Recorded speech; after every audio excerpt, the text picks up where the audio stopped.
6:38 p.m. Councilman Abdelaziz. Councilwoman Cotton. Councilwoman Davila. Present. Councilman Jackson. Councilman Kalik. Present. Here. Here. Okay, thank you, Councilman. Councilwoman Mims. I'm present, Madam Clerk. Thank you. Thank you. Councilman Udin. He's there. I saw him. I'm here, Madam Clerk. Thank you. Councilman Velez. He was there. Mr. President. My President, Madam Clerk. Thank you, Mr. President. I'll now read the statement of compliance Please, with the Madam Open Clerk. Public Meetings Law for 2023-2024. Today's meeting date is April 2nd, 2024. The time is now 6:39 p.m. Adequate notice of this meeting was compiled and disseminated in accordance with the Open Public Meetings Law in the following manner. 1. The annual notice of regular meetings and workshop sessions of the Municipal Council was compiled for the year 2023-2024 on or about July 1, 2023. 2. A schedule of the regular meetings and workshop sessions of the Municipal Council for the year 2023-2024 was duly transmitted on or about July 1, 2023 to the North Jersey Herald News, the Record, the Arabic Voice, the Italian Voice, the Passaic County Pulse, Dominicana News, La Quisqueya Internacional, El Especial, the Paterson Press, the City Post News, Tap into Paterson, the Weekly Bangla Patrika, in addition to any other publication duly requesting such notices. 3. The schedule of the regular meetings and workshop sessions of the Municipal Council for the year 2023-2024 was prominently posted in the lobby of City Hall, first floor, in the place reserved for the announcements of this type. 4.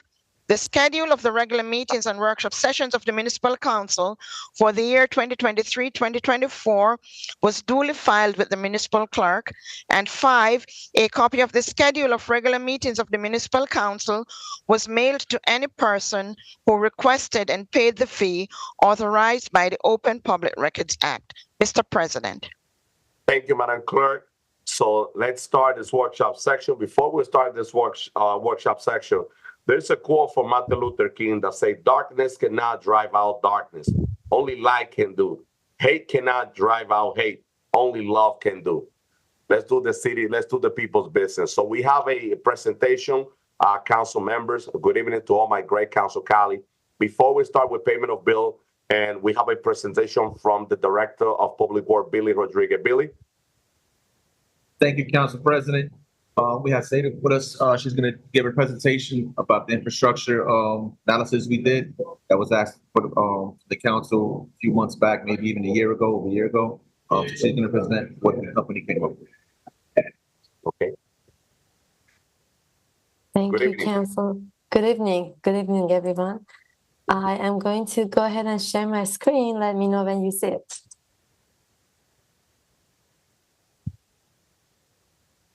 Yeah, we can see it. All right, perfect. Do you see the PowerPoint presentation? But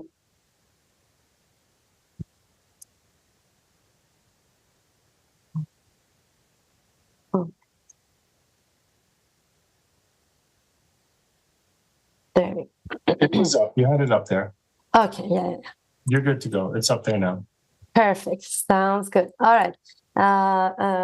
Thank you so much for having me. IMS basically had the pleasure of collaborating with Paterson on this road condition assessment project, and today I'll be providing a brief overview of our observations regarding network level pavement conditions in Paterson, and I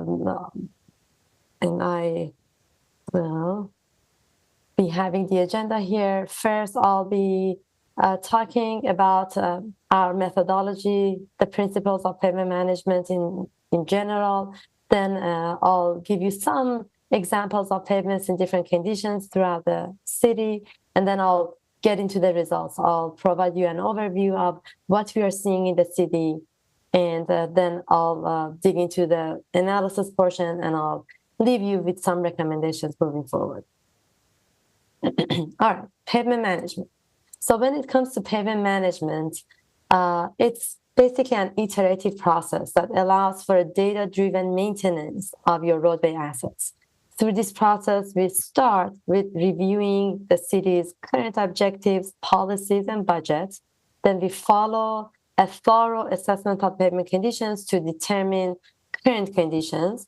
And then utilizing this data, we forecast future conditions and we develop a pavement maintenance and rehabilitation plan.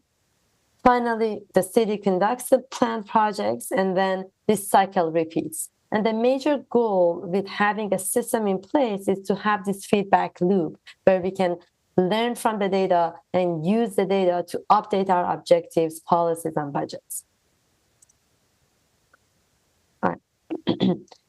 So here, this is a typical pavement performance model. As you can see in the curve, pavements start with a perfect PCI or pavement condition index score of 100 right after construction, and they deteriorate over time. When they're still in good condition, the rate of deterioration is low, and you may see only about 15% drop in the condition in about 40% of their life. This is about 8-9 years in the beginning of the pavement life cycle. But at some point, when the pavements are in fair or marginal category, the rate of deterioration really picks up, and you may suddenly see about 40% drop in only 15% of its life. That is about 3 or 4 years. And if you miss the opportunity to do some sort of a rehab activity at that time, then pavements rapidly deteriorate to poor and very poor conditions, and they become a reconstruction backlog. And reconstruction projects, as you can imagine, are significantly more expensive than rehab projects such as Milan overlay, and Milan overlay projects on their own side are more expensive, significantly more expensive than preventive maintenance work such as slurry seal, crack sealing, patching. Those type of preventive maintenance work are inexpensive, but they allow you to really extend the life of the pavement. As you can see in this figure, I see little bumps in the PCI. So if you really focus on that pavement preservation, when pavements are still in very good and good condition, you can really extend the life of the pavement and keep it in good condition for a longer time. All right, so that was kind of why we do these type of services, why we implement a pavement management system. But now I want to kind of show you the process that we followed for evaluating the road conditions throughout the network. On the right side, you see a picture of the van that we utilized. It's called Road Surface Tester, or RSC. We deployed it for this project. It is equipped with 3D laser cameras that allows for a safe, efficient, accurate, and repeatable way of collecting pavement condition data. Throughout this process, we identify and classify all different distresses on the surface of the road. As you can see on the left side, alligator cracking, rutting, longitudinal and transverse cracking, and so forth. And in addition to distresses, we also capture the profile of the road to determine the right quality. These are a few examples of the images that we get from the van. This van is semi-automated. The process that we follow is semi-automated. So first, we analyze all the images using image processing and AI, and then we manually review them.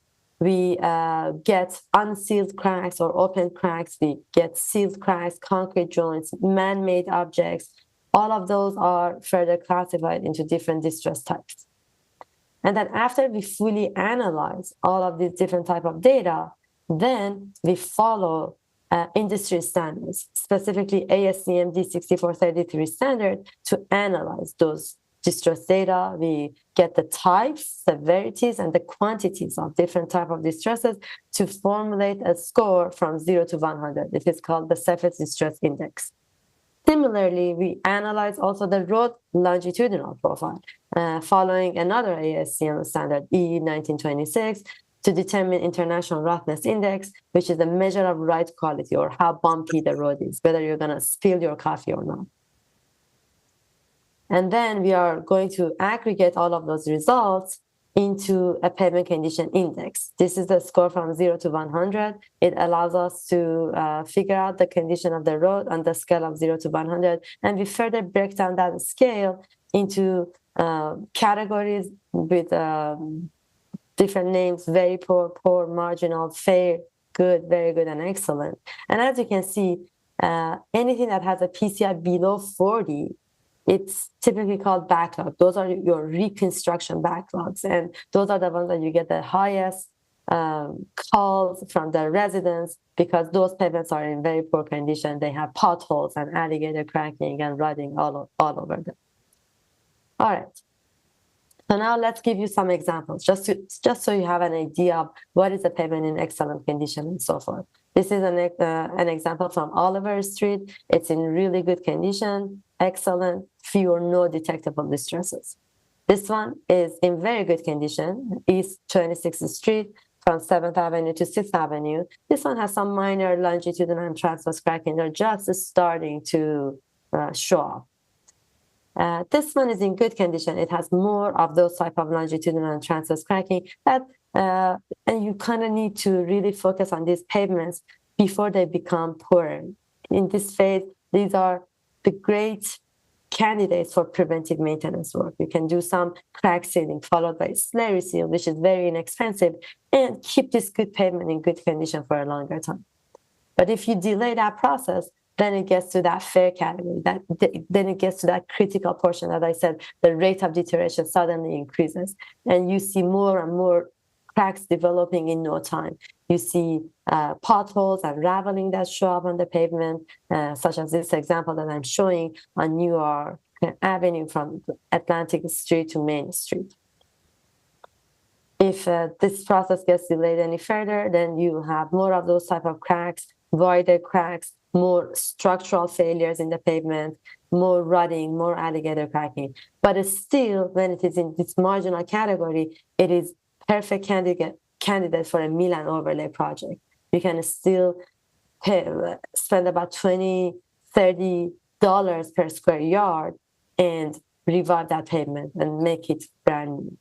But if you've delayed even a few years, maybe 2 or 3 years more, then it gets to this poor category. You'll have more structural failures, alligator cracking. And when it gets to this phase, this is an indicator of a much larger problem in the base, in the subgrade. So if the pavement is in this condition, you probably won't be able to bring it back to that PCI of 100 just by milling off the surface. Even if you mill off the surface, you'll notice the distresses are down there. The base is in poor condition. So you need to do more significant work to really get it to back. Yeah. So, Ms. Sadak, if I may, excuse me. So, if you can give us an overview of the presentation, a summary of the report, because I know that you did this presentation for the Public Work Committee at the City Council chamber. But if you could just summarize, the work that you did, that way we could all understand, and that way I could allow my Council colleague to ask questions. Council President, this is a summarized version of what she presented to the committee. If you can notice on the bottom, she only has 8 more slides to go, and that includes what she wants the city to do. So just let it proceed. Go ahead. Appreciate it. Thank you. Yeah. All right, thank you. All right, yeah, and then basically this is the last example that I have from the pavement conditions. Very poor category with a lot of raveling and distresses, and that is a pavement that requires a full reconstruction. So those examples now can provide you with that perspective. This is what we see in the city. Currently, the average PCI is about 55. The backlog, which is those very poor and poor pavements, that's 30%. That's almost one third of your network is in that category. That requires significant reconstruction projects. But you also have a lot of pavements in that very good and good condition that allows you to do preventive maintenance on and try to extend their life. Then you have some pavements in marginal and fair category, and those are the pavements that would benefit the most from mill and overlay projects. here is a kind of a comparison between different functional classes.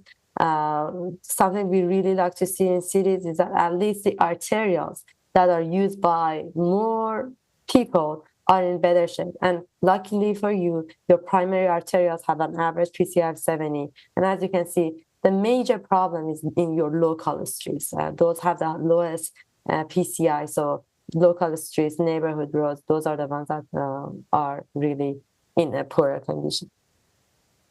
Now, that was the current conditions. And now I want to show you what we can do with this data for some future planning. So these are, this is again, that same curve that I was showing, just to give you that perspective of how pavements deteriorate and how much it is going to cost to do that preventive maintenance, keep it in good condition, and then, or do mill and overlay, which is about 4 times more expensive. And then if you delay it further, it becomes a reconstruction need, which is about $100 per square yard, and it is 10 times more expensive.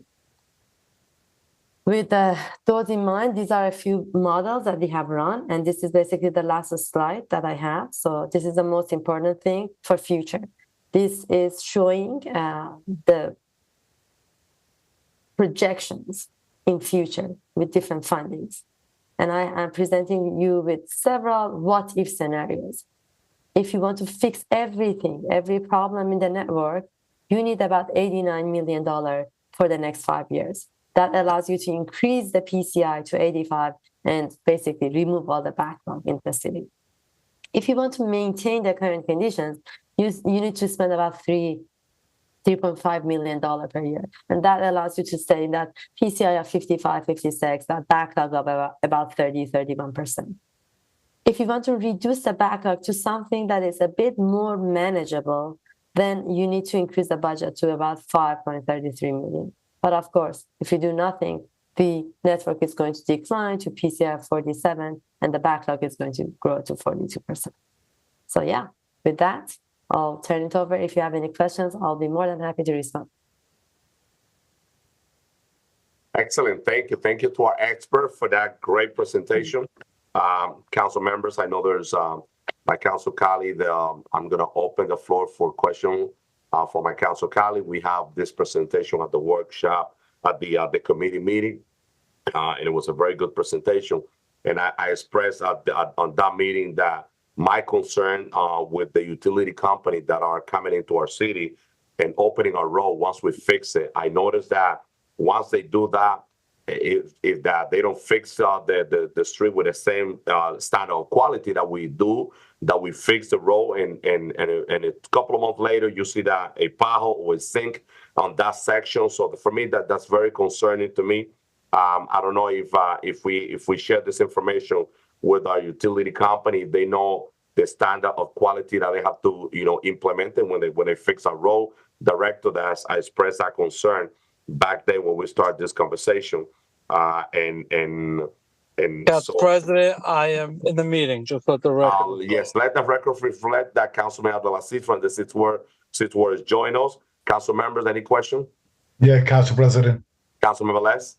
The only thing I want is, and I requested it when we had the committee meeting, that she was present, to send us and forward us, all the council members, that presentation that she just put at the screen, the PowerPoint. If it's possible, to send us a copy, hard copy or whatever. Yeah, Councilman, yes. As we said in the committee meeting, as soon as she did this presentation, we'll have it available for the council, the whole council, the entire presentation, including the each street's analysis that they came up with. Correct. Also, Council President, at the same note, Madam BA, moving forward, this presentation is gold for us, because it looks at the condition that we have in our streets to make the wise decision moving forward, how we could invest the money and when we're going to repair or resurface, that we do it from the beginning to be able to get the best out of the best when they are resurfacing the city. And this could be a testament for the River Street. Whatever could apply for River Street in quality, because we want that road to hold, the amount of money that we spend in River Street. Also, Billy Director, I don't know if the your engineering or whoever is working with the River Street project are having conversation with PCG and the Water Commission, because we don't want to spend this money and they come and start opening the road because they need to put a line of gas or put a line of pipe or whatever. We don't want to throw that money to waste. All those conversations are being had, Councilman. Especially when it comes out to schedule, to see if there could be a line on it for the schedule could be that they open before we go and resurface. There be, Thank you, Councilman Velez. Any other council member?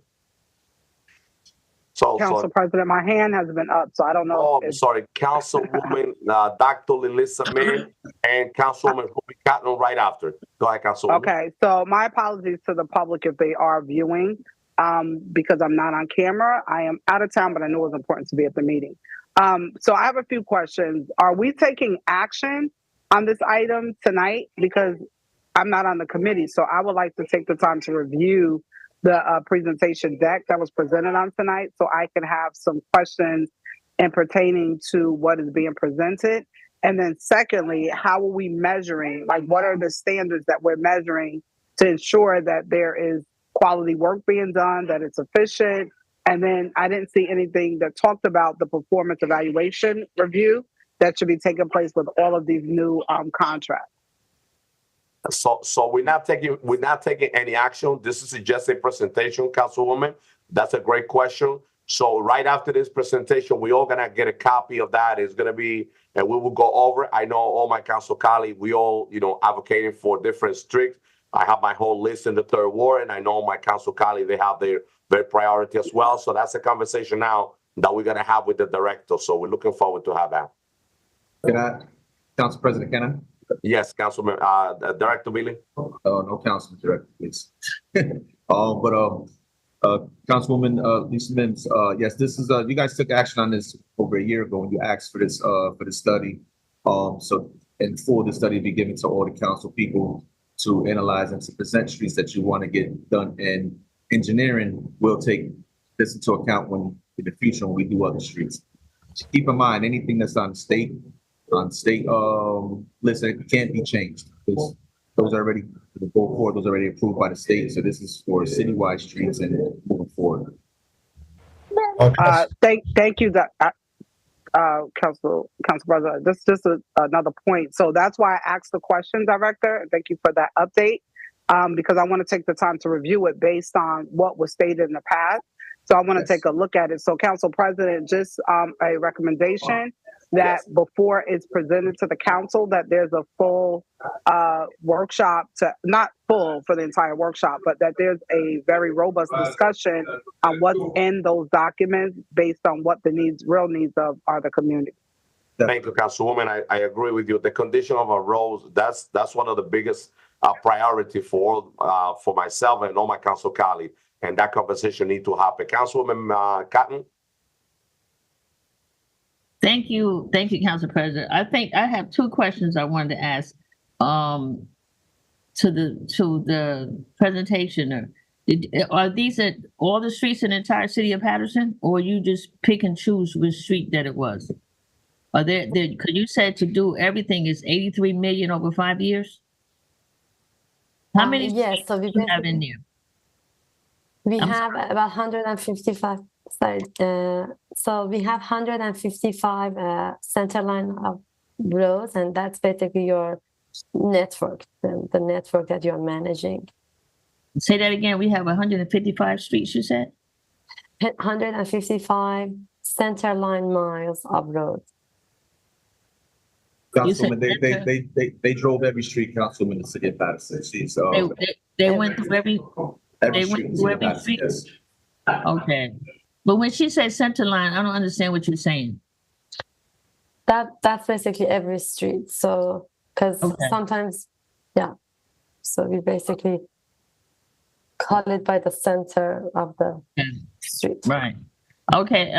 My next question is, even though, I mean, you picked the streets that were, so in your report, is it going to have which streets are okay, which street are not okay, which street are really extremely bad, which street needs to be paved? Are those going to be in the report? Yes. Okay. And once you, now, my question now to Billy, the director, I'm sorry, now, when they come back with the report and they show certain streets are really in dire need to get paved, you're not going to put those under state contracts. Are you going to put them in another category? That'll be up to the council administration at that point when we analyze this study that they did and how we want to move forward with the streets study that they did. Because even though if the street is put on the state contract, I mean, and you said it before, and I think that we need to try to work with our state reps that sometimes those streets that are on the state contract do not need to get paid. We have other streets that sometimes even worse than those streets. I agree. I don't know how we can do that, Billy. Let's try to figure out how it can be done how we cannot get streets paved that are not as bad as streets that are really, really bad. I didn't hear you, Director. We definitely can look into it. You just got to remember that the state contracts are maybe 2-3 years, sometimes 4 years behind. So I know they're behind. That's why I said, so I want to say to my council colleagues that, I mean, I personally really do not like to have the street under state contract because they're behind 2 or 3 years before your street can get paved. And that's entirely too long to have to wait that long to get a street paved. So I think that when he said that we have to look into something differently, then that's what we're going to have to do. Thank you, Council President. Thank you, Councilwoman and Director. So even though we're going to have more conversation about this presentation, let's stay on top of the utility companies that are coming into the city of Paterson because, like, for example, 14th Avenue is totally redone all the way from Eastside Park all the way down into Madison. So it go from the 3rd ward all the way down to the 4th and the 5th ward. So we don't want to see those utility companies coming in, opening the road and not fixing the road the way they're supposed to do. That's been my biggest concern for the past since I've been here, because I noticed that once they open the road, it gets destroyed easily. I don't know if they're not using the type of material that they're supposed to be using, but that's really affecting the city. And I know that that's a major problem. So our engineer has made that a priority to hold the utility companies accountable for their work they're doing and keeping them on schedule with us. So he's been on top of that since he got in. Thank you, Director. And before Council President. Councilman Abdelaziz? Yes, hold on one second. Can you hear me? Yes. Director, this study Yes, sir. is going to just be for advice, correct? It's not going to be the list that this administration's locked in, correct? Yeah, this is advice to advise the city in which way we should go, naming the best streets to the worst streets. Yeah, but what I'm trying to say is when we do our list for repaving, we're not just going to utilize this list, because what I'm fearful of is we may say a road is not bad from when they did their study, and then I don't want the administration and the council to be locked in because a year or two from now, a bad storm, a bad flood, and that road is now not good anymore. And we could now repave it, but that list is just there for advice, correct? This is here for advice. It's another tool we can use to manage our roads. Thank you very much. Thank you, Councilman Abdelaziz. Thank you, Director. Let's move on into payment of bill. Councilwoman Davila. Council President. Councilman Jackson. Thank you, Council President. Director, can you tell me what was the cost? What was the cost for this study? Madam BA, I don't have it in front of me. I don't remember the cost of it. Do you have it, Madam BA? Yeah, I would have to. If you give me a minute, I can maybe try to find that. Hold on one second.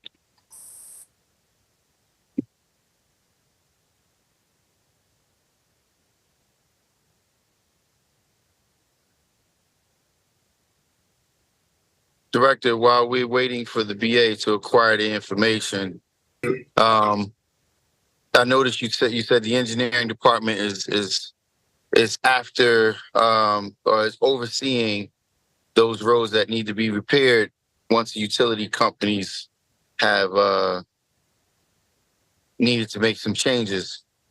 Is that being equally applied to homeowners that need to make, sewer connections or water line connections, and that also have dug into the road? Are the homeowners or whoever is pulled the permit for the job, are they being required to do curb to curb paving as well? Yes, they're very hard on that, Councilman Jackson. As you know, we have some homeowners, some builders that are that owe the city some little bit of money. But they're going forward. They're making sure that they're talking with zoning and Michael Deutsch, and making sure that anybody that gets a permit is following the correct process. Okay. And if I can get a report on those roads that have been outlined and the enforcement has been applied. Hearing Councilman Mendez, it's unfortunate that we have to hear that. I mean, this council has written legislation several years ago, and the fact that it's still an ongoing concern it speaks volumes. Especially for those who are consistently in support of these endeavors and continuing.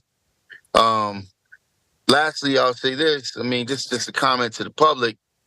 I couldn't help but notice the 6th Councilman's concern now having the roads fairly evaluated, because we have roads such as the bottom of Governor and Bridge Street that's never been paved, ever.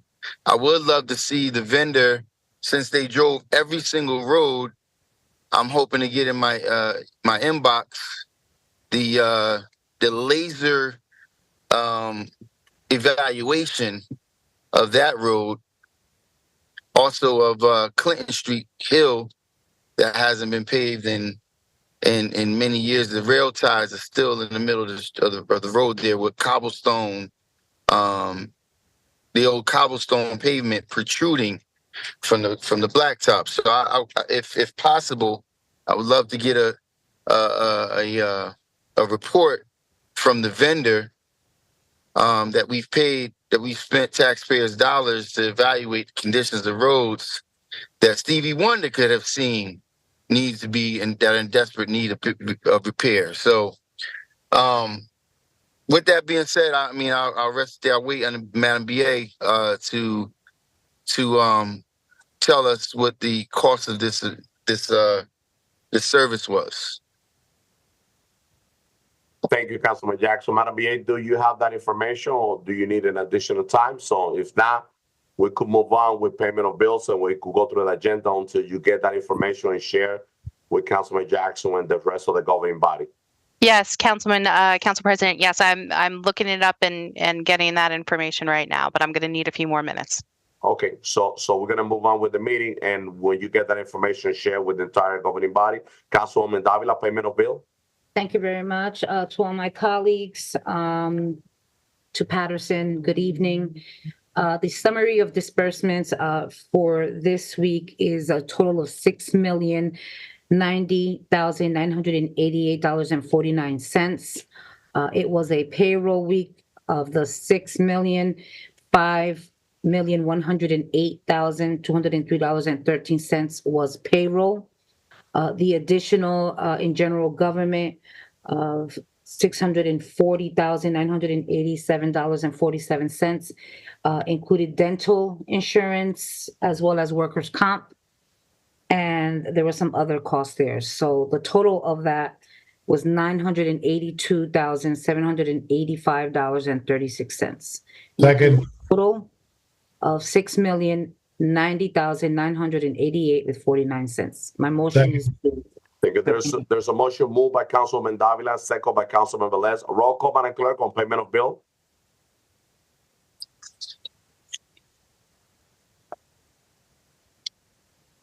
You have to unmute yourself, Madam Clerk.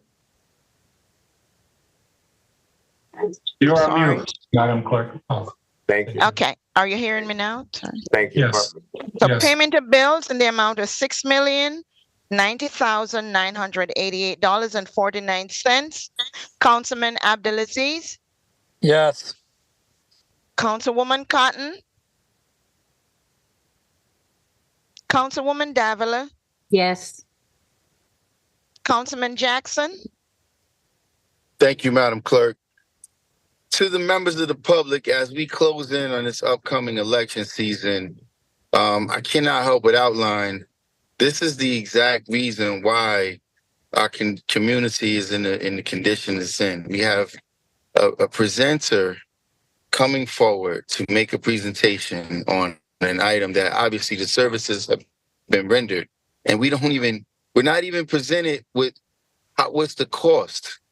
It is the habitual conditions of this council to be automatic yeses in the derelict spending.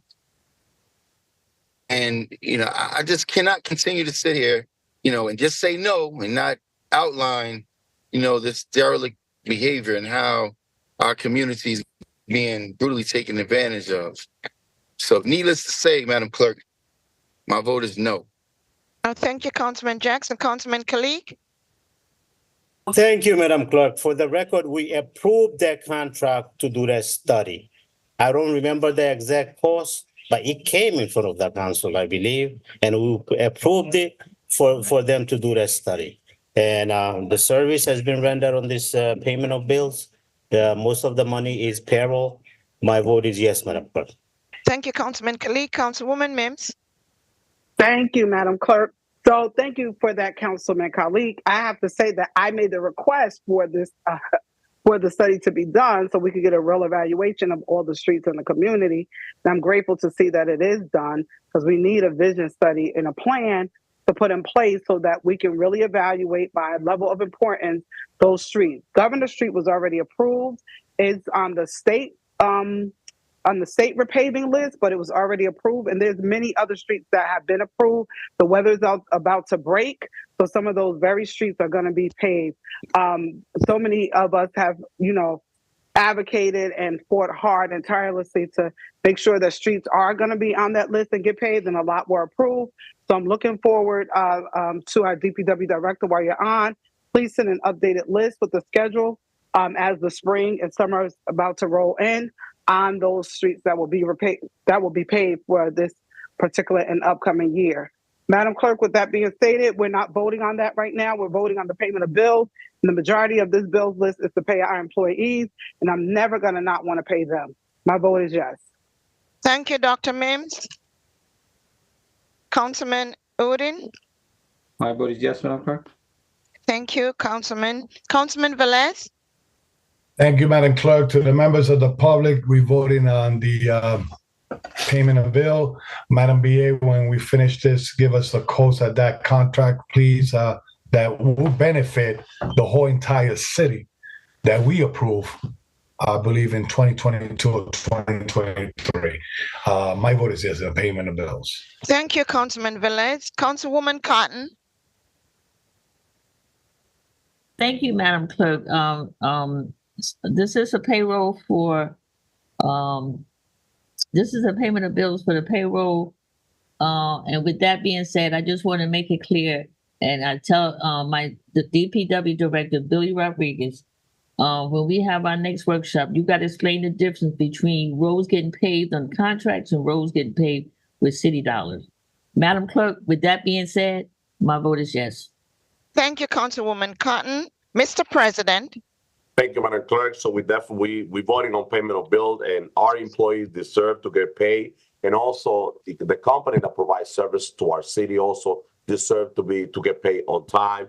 And this study, I support this study because the condition of the road in our city, it's a major concern citywide for all our residents. And we have to be mindful. We need to have a study from a professional and not like from top priority to less what needs to be done.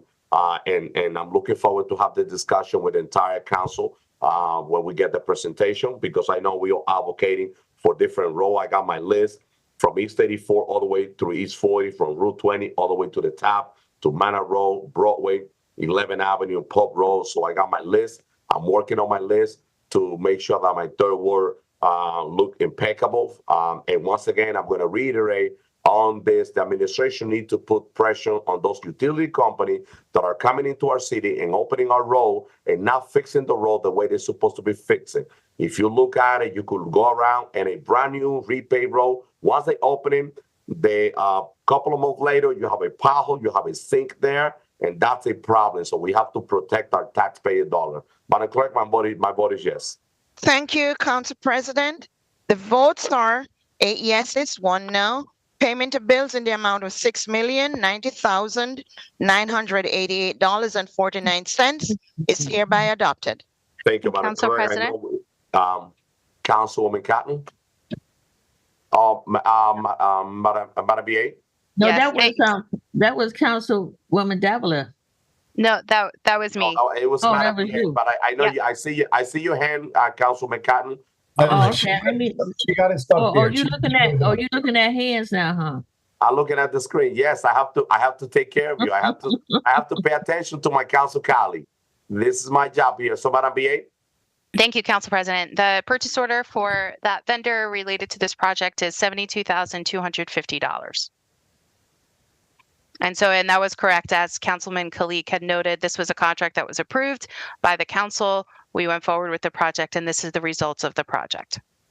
Yeah, Councilman Jackson could have done it for cheaper for us, but oh well, we should have spoke that day. Thank you, Madam BA. Council members, so we have, let's take care. I didn't need a professional to come in here and tell me how big the potholes and how deep the potholes are. You didn't stop any of them from blatantly blurting out and calling my name out, and now you want to stop me from speaking. No, I'm not. I don't need a professional to tell me about how deplorable the road conditions are in. My friend, I mean, and I'm sure if we went back and noted on the vote, I did not vote to approve this. Gotcha. We hear you, Councilman. Thank you, Council members. So let's take care of police and fire. So let's start with police from item 24 to 27. We have Director Speciali on the Zoom with us. The Director? Chairman, Councilwoman Davila. Item number 24, resolution authorizing a contract with Gold Type Business. I don't see Jerry on. Can we do fire? Because he's here. Okay, fire's here. Okay, so let's. I saw the director on the Zoom, but let's fire from 15 to 18. Councilwoman Davila, Councilmember, item 15. Council President, before go to the public fire. Councilmember Les. Yes, just to remind you, I believe we have a public portion, and to remember people what number to call or whatever. Thank you, Councilmember Les. So, Councilwoman is the director, is the chief president. All right, so council members, items 15 through 18, am I correct, Chief? Yes. Okay, these items went to committee. We had an extensive conversation. I don't know if anyone needs to ask anything to the chief, but he is here. The first one is resolution authorizing payment to Green Island Resources for additional work for the EV charger project for the fire department. That could go on consent. Item 16. Item 16 is the resolution authorizing an application to the U.S. Department of Homeland Security, DHS 2023 Assistance for Firefighters AFG grant program. So I think this should go on consent. It's an application. Also, the acceptance is included on the resolution. No, this is just authorizing the application. That should go on consent. Item 17. Resolution authorizing the application to the U.S. Department of Homeland Security, DHS 2023 staffing for adequate fire and emergency response. That's the SAFER grant program. The consent. If any other councilman, item number 18.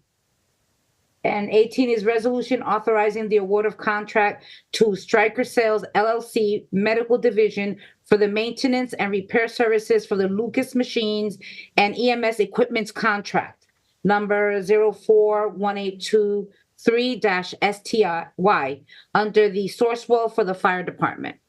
Council member, this is the award of contract. Any question on this item? Does anyone have any questions for the chief? He's here. We're on consent too. If there are no other question, we could take it out of the consent agenda. So police, we have the director. Thank Jerry? you, everyone. I The don't chief see. says thank you. I don't see the director. I don't see the director on the line. Let's continue with public work. I see we have Director Billy Rodriguez here with us. So we have we have item 28 on Councilmember Les, item 28 for public work. Alteration endorsement, what is it? Endorsement for NJDEP application 126 Main Street Holding LLC that could go to consent. Thank you. Any question, Councilmember, on item 28? So item 20 will go on consent. Council President. Council President, before we move forward, Council President. Yes, Councilwoman Mims. Can we get an overview on what that item is, please? Director Billy. Yes, Councilwoman. These are run-of-the-mill applications. Whenever an entity is seeking to add to our source system, they have to put in an application with the DP. We get these a couple times a year. So a question. So how often do we get the EPA studies? Are they randomly done based on location, or do we make requests for those studies, especially in areas that may be considered like waste areas, or maybe there's some soil erosion? Do we make those requests all the time, or is it just something, just if we notice it's there, then we'll say something? It's an application through the entity that's asking for permission to enter to our source system. It's not a study, just an application to add to the soil. Right. I understand what we're doing, but I'm asking the question from an environmental protection standpoint. How often do we make those requests based on the properties in our community or the landfills that have erosion or maybe toxic waste? Do we make those requests, do those studies as well? Or is this just this is an application, so it has nothing to do with that. I'm just saying, with what we're doing, we should also be using and be more efficient with our money and be more proactive with our plans to say, okay, let's check certain properties to test it for whatever it may be. It could be lead, erosion, oil spill, whatever that looks like. And maybe that's something that can be recommended to take a look at. But I think it's in our purview that we should do stuff like that so that when it comes to selling properties, we don't have those issues. When they open up the road, whatever they break, when they open up the road, they send us a testing sample of whatever they tested, the results of whatever they tested. So we just wait until they open up the road and then we get the test result. Okay, I'll talk offline, or I'll send an email. And before you leave, Council President, I have another question. So I sent an email to the BA. And I forgot who else was on there, but I didn't get a response. So I'm going to ask it while DPW is here. We approved in Vera Ames Park, we approved an application for bleachers, but the wording stated that we were replacing bleachers. Vera Ames Park never had bleachers. So should that be amended, that application? Because the application and what we approved said that we were like remodeling or resurfacing bleachers, but there's never been bleachers in Vera Ames Park. So I sent an email regarding that information. I did look at the application and that's what it stated. So perhaps that needs to be reworded. I don't know if that's going to affect the application in and of itself, but for our council perspective, we may need to take a look at amending that language because there are no bleachers in Vera Ames Park. So we're not remodeling or resurfacing bleachers. If anything, we need to it needs to say, well, we want to put bleachers there or put benches there, whatever that looks like. But the wording in that application that we just approved is incorrect. All right, we'll take a look at it, but we are adding bleachers to the basketball court area. Right, and that's what I thought we were adding them, but that language doesn't say adding. So we definitely need to look at that. I sent it to Madam BA. I didn't get a response, but we definitely have to look. I'll await a response and I'll forward it to you as well, Director. Okay, I'll talk to James in the morning about that. Council President. Thank you. Council President. Council President. He's muted. Council President, you're on mute. Okay, so Council. Councilman Velez. Yeah, thank you, Council President. Now that I have Billy Rodriguez here, Billy, it's my understanding that they cannot finalize the portion of the fence because a wire or metal wire crossing the fence had to be involved PCG. Yep, they're already notified. Waiting on Fort Drake's the person that took over from Fort Drake to respond, but they're aware of the situation. Right. Also, can you schedule to remove the remaining rocks and debris from that park, please? The dumpster is next to it, is empty, so I just need the rocks inside the dumpster and remove the dumpster before the weather breaks. They were going to do it today, but they want to destroy the grass that's there already, so waiting for it Friday. All right, thank you. Thank you, Councilman. Thank you, Councilman. Director, before Council President. Yes, Councilman Jackson, just give me 1 minute. I have a question of the director. I want to make sure that he get it. I will get back to you. Director, I'm getting a lot of calls and I'm going around the community and I see that Passaic Valley Water Commission, they replacing the pipe. But when they break in the sidewalk, they using blacktop to replace on the sidewalk. I know that if I fix my sidewalk, I cannot put blacktop. That's a temporary fix. That's temporary. That's temporary until the base settles, and then they'll come back and concrete it. So do we we keeping track of all the work that they're doing citywide? Yes. Because I see a lot of sidewalk that they just put in blacktop, and it look really bad. It's not even. So people, they could get into an accident. If you get in contact, even though it's temporary, they have to do a better job, So the way they put in the blacktop, they just throwing a little bit of blacktop there, and it doesn't look right. And I hope that they come back and put cement, because as a homeowner, you're not allowed to put blacktop on your sidewalk. You have to put cement. They have to do the same thing. So I really hope that they come back and fix all the sidewalk from our residents that they break in. Councilman Jackson? Councilman, after Councilman Jackson, I can answer your question after Councilwoman. Sure. Yes, Councilman Jackson, go ahead. You got the floor. Go ahead, Councilwoman. I don't mind. I'll wait for you. Okay, Councilwoman Cotton. Thank you, Councilman Jackson. I just want you to know, Councilman Mendez, about the Passaic Valley Water. They're replacing lead lines. The city of Paterson has almost 3,900 of them that needs to be replaced. They have to let the ground settle.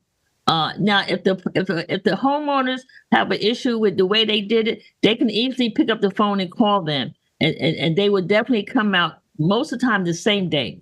Like, because you're saying that maybe it's not even, but once the ground settles, once the dirt settles, they come back and put the cement like it should be.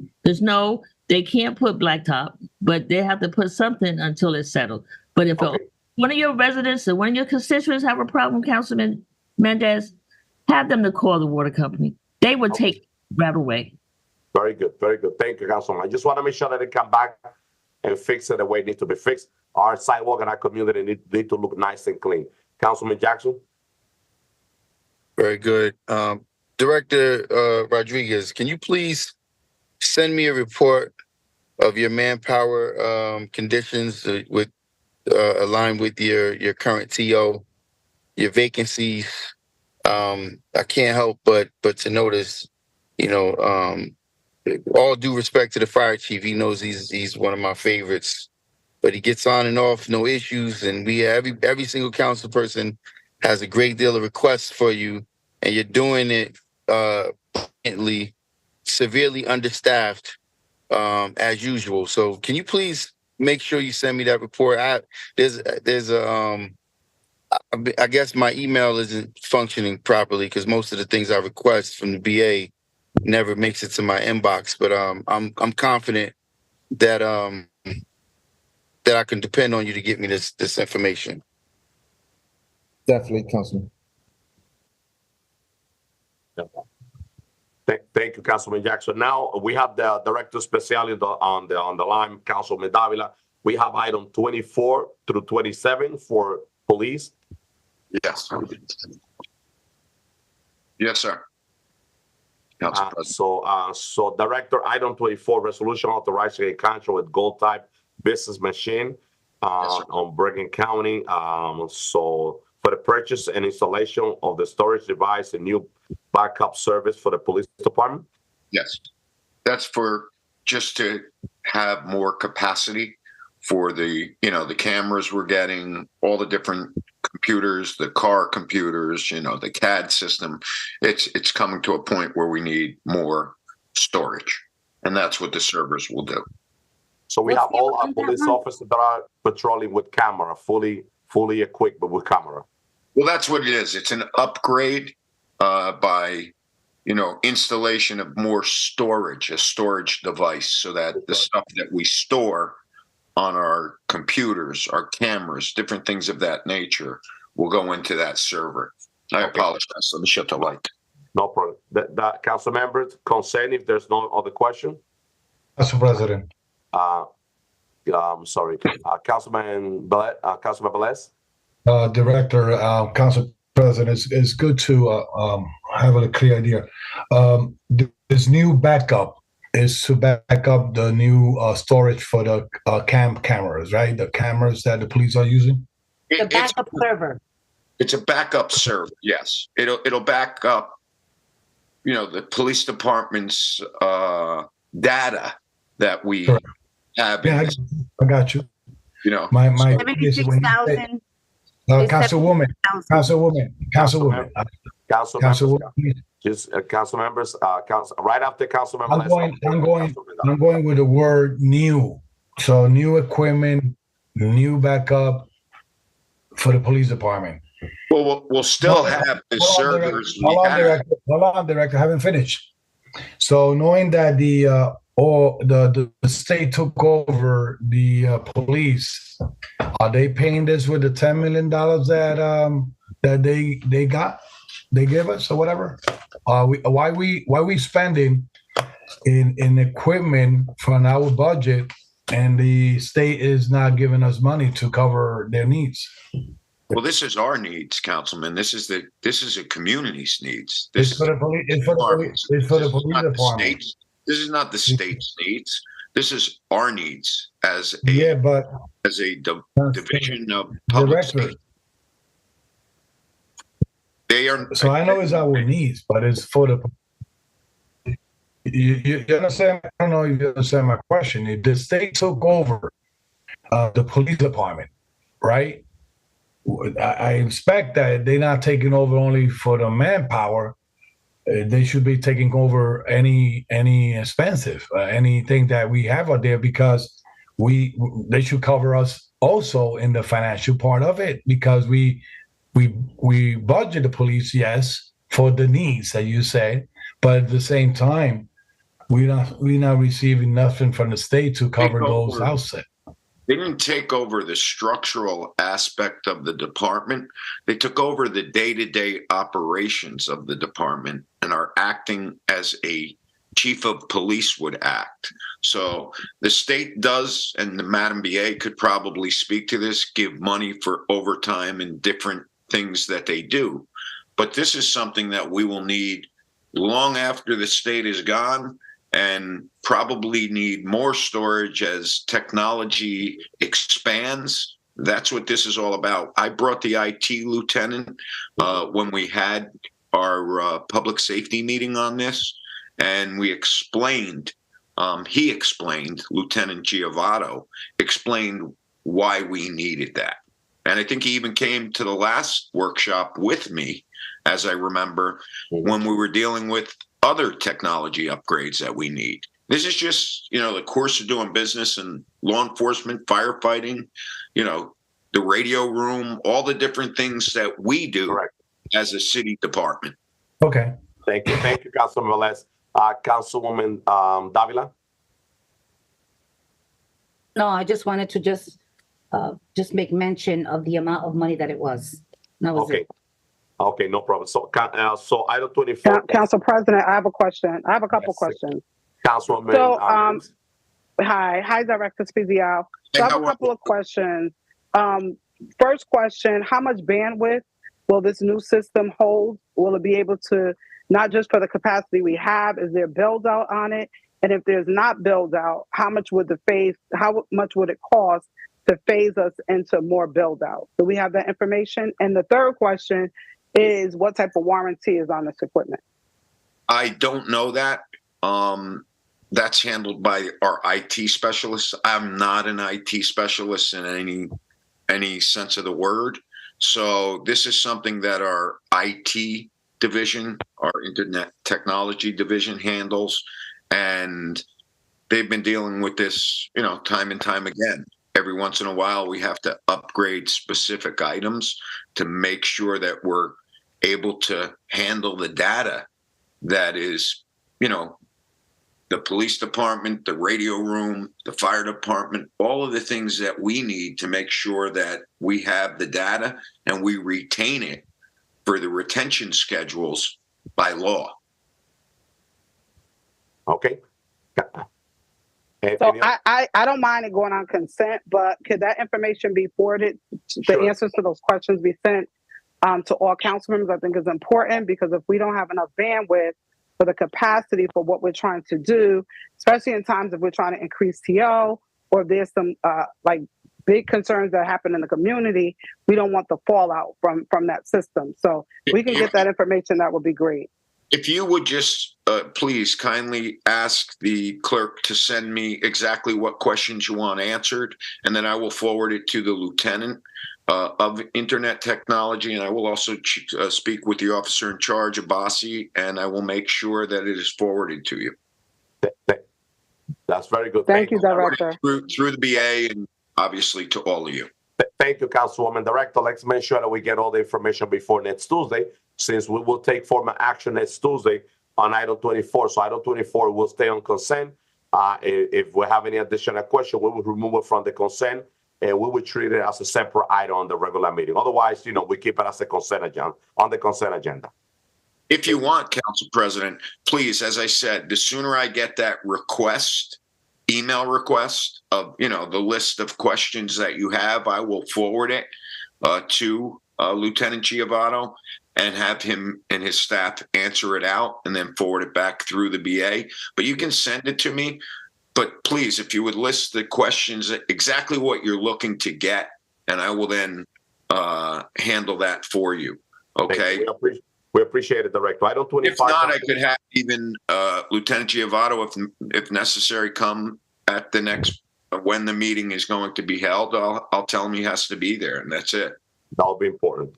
Thank you. Council President, item number 25 is a resolution authorizing the solicitation of bids for the purchase and delivery of 3 tactical robot system Throwbot 2 or equal, bid number 24.16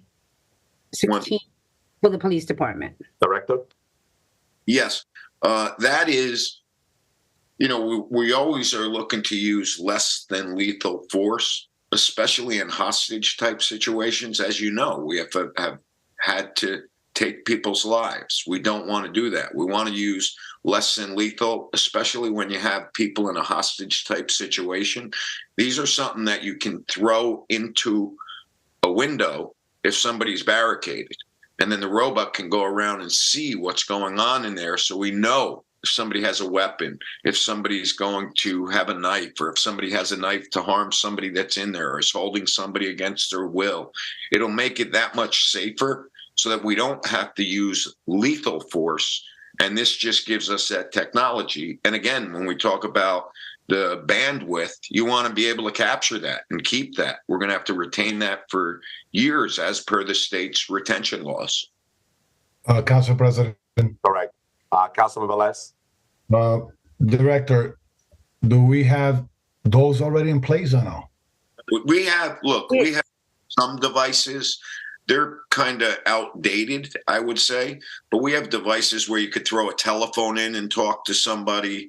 These are more of a device that, and obviously you're going out to a bid, that the specifications will show that it can, it's like throwing a phone and a camera into a window or into an apartment, and then you can steer it around from outside in your command vehicle, see what's going on while it's recording, be able to talk to somebody from that robot, and be able to maybe talk somebody off of the ledge that's going through an emotional distress. It's a great way to avoid lethal conflicts.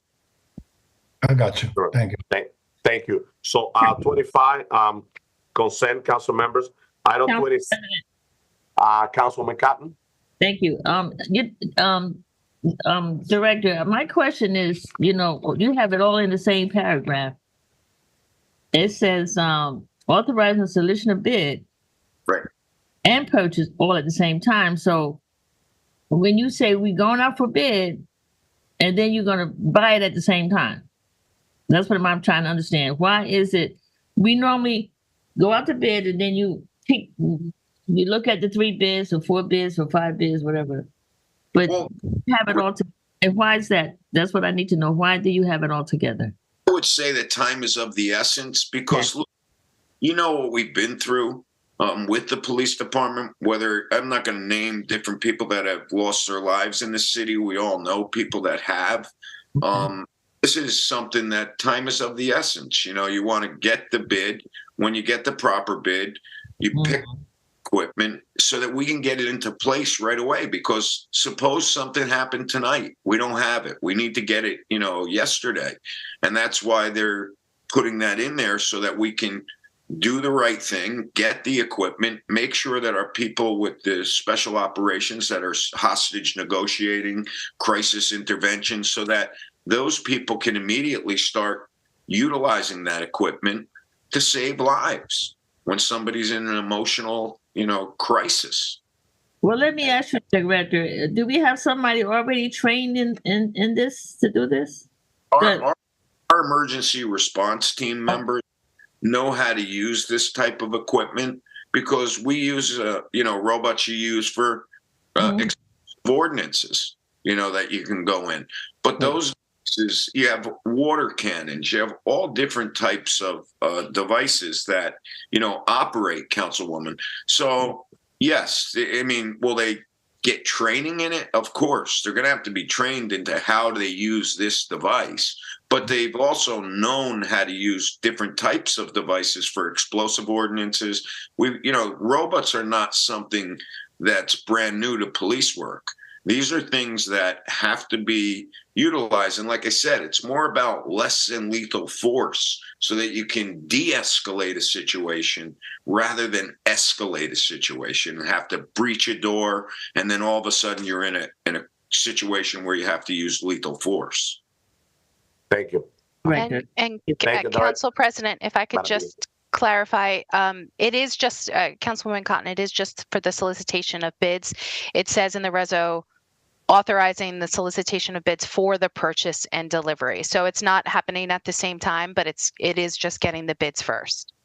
Thank you, Madam BA. Also, for those who would like to participate on the public portion, can call at 973-321-1579 and enter the meeting ID 8326. You will press star 1 to listen to the meeting, and then after you press star 3 to be added into the speaker quote, into the waiting room. So it's 7:46. We're going to start our public portion at 8 p.m. And we're going to take call until 8:20. From 8 p.m. all the way until 8:20, you could call, and we will put you on the waiting room so you don't have to. That way you don't have to wait on the. And we're going to start the public portion at 8 p.m. Once again, the phone number is 973-321-1579. Enter the meeting ID 8326. Press the star 1 to listen to the meeting, and press the star 3 to be added into the speaker into the waiting room. There was a council member that asked me for the floor. That was me. Oh, Councilman Jackson. Excuse me, I didn't hear you correct. Go ahead. First of all, this item needs to go on regular, please. And item number 25. Correct. Okay, 25 will be on Madam Clerk. Item 25 will be on regular. Okay. Thank you, Councilman Jackson. So would you like me to have the people that are going to use this device be there? It's Director. If you could have that on the Zoom meeting next Tuesday, because we will be voting. We will be taking formal action on this item. So I want to make sure that my council colleagues receive the correct answer to any question that they might have before their vote. So it will be important to have the IT and the expert on the meeting. Okay, and the next meeting will be a Zoom meeting as well? It'll be a virtual, so we're waiting for the the administration and the expert engineer and everybody that is working on the chamber to let us know when we could go back. It's not my call. We're waiting for the expert. Okay. I'm going to need, Madam Clerk, if you could make a note of this.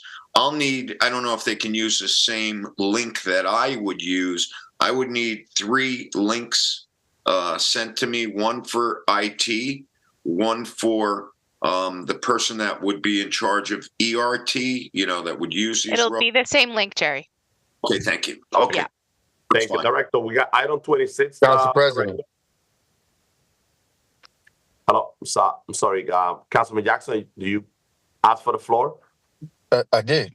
I asked for the floor before, and you cut me off. So first of all, once again, I need this item to be on regular. Sheriff Spezial, the first thing is, I'm curious. You're the public safety director officially, so you did not come here tonight in representation of the fire department. The chief came, but you're here in representation of the police department. We have yet to hear, and I understand that he is a state appointed, and there's a notion that there's a lack of authority on the council or the administration's part, but there's still a need to answer to the community. And with all due respect, this item is extremely sensitive and very disrespectful. We have yet to get an answer on the investigation of the death of Najee Seabrooks. And here we are tonight talking about equipment that can be utilized in these critical situations. Well, where's the training for the officers who are in charge at those moments that are going to be there to make the critical decisions to utilize? Because we had a relationship with a harm or violence prevention operation that this police department embraced, that this council and the city supported, funded, and yet they were unable to utilize the services when Najee's life was taken. Here we are, several years away. 30 rounds was let off around the corner from my house when another person was injured by gunfire on North 6th and Clinton. We had a young lady, Paula, who came before this council 2 weeks ago to ask what's going to happen with North 6th and Clinton. Yet no answers were provided, and we have, people who are in jeopardy of losing their lives. I understand this is an RFP to go out for, but we're looking to spend additional funds, additional money, and yet we still haven't addressed the necessity to talk about training. The community is still looking for answers when, instead of looking at the way in which the public is being managed, where people are waking up to their cars being stolen. And if at all possible, Sheriff Spezial, I need to get a report on the towing citywide. I want to know where vehicles are being towed, what's the infractions they're being towed for, and I would like to see that on a map to see citywide how the towing has been taking place. Some may say this is not relevant to the particular item, but if I'm going to be voting on approving, high level technology, I need to understand how this technology is going to be utilized and how my community is being policed. Because at the moment, I don't feel very comfortable in the manner in which my community is being policed. In fact, even the way in which officers have chosen to address the public. The night that I was out there when my vehicle was towed and the officers chose to address the young lady or multiple people in my community, in a derelict fashion, as well as, I witnessed a young lady and her daughter, getting into a severe physical conflict with multiple officers there on the scene, while a resident is being headbutt. So, what are we spending this money for? When we're going to resort to the same tactics of utilizing force against unarmed citizens. This young lady was unarmed. You had multiple officers out there that could have addressed the situation a lot better than her being, leaving the scene with contusions. And let me not, forget to mention yet again, loss of life by Najee Seabrooks has still yet to be answered. So I'm concerned about these things, Director. I don't know. Madam Clerk can forward a list to you. I know I did send you an email, but I'm making it officially while we're on this official meeting that I would like to get a report on the towing, as well as that event that took place at the Brownstone. That there was a political event. I want to know what police detail was utilized there at that event. And a detailed outline on what officers were used and how was these officers being paid. Okay, I grabbed the pen. So look I explained to you that, you're asking for the police department from the officer in charge on how many officers on the Brownstone with the governor and the demonstration, right? Officers by name, if not by badge number, and who and how were they paid? Were they on city time? Were they was and if there was a third party off duty job, I want to see the payment to the city. Director, just give us a second, Director, because I cannot hear you. So let Councilman Jackson finish. That way you could start answering because trying to he's asked for a number of things. Yeah. Are you looking to have? Look, I believe that there was an event at the Brownstone, the way I understand it. There was a demonstration, and as a result of that demonstration, there was a police response. So yes, those people would have been on duty. That's what I believe. I have told the officer in charge that you wanted to know how many officers. I didn't know you wanted by badge number, but I had made this request a while ago when you asked. As far as the equipment, I can get you, if you request for the robots, I'm going to make a request in an email that the officer or the commander of ERT who's going to use those be on the Zoom meeting. Hold on. For the robots, okay? And that's pretty much. Okay. Are we good with the technology side, or do we want? So you want to know about the officers. Listen, all I can do, Councilman, is make the request. If the state OIC refuses to answer it, we can't discipline. Okay, but Director, so the request is made. Let's wait for the response. So let's wait for the response, and if Councilman Jackson could follow up with an email about all the requests, and let's wait for the response. So if not, it's gonna be 8 o'clock. Director, you got two more items, 26 and 27. Before we get into the public portion, we want to finish with you.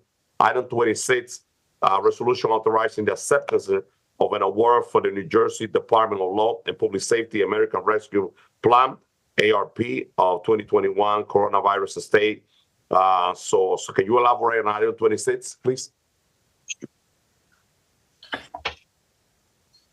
Okay. Going back to Councilman Jackson, if you would, like I spoke about this a couple times with you, if you would send me an email simply requesting what you want on the Brownstone and as far as what you would like for the meeting on the robot.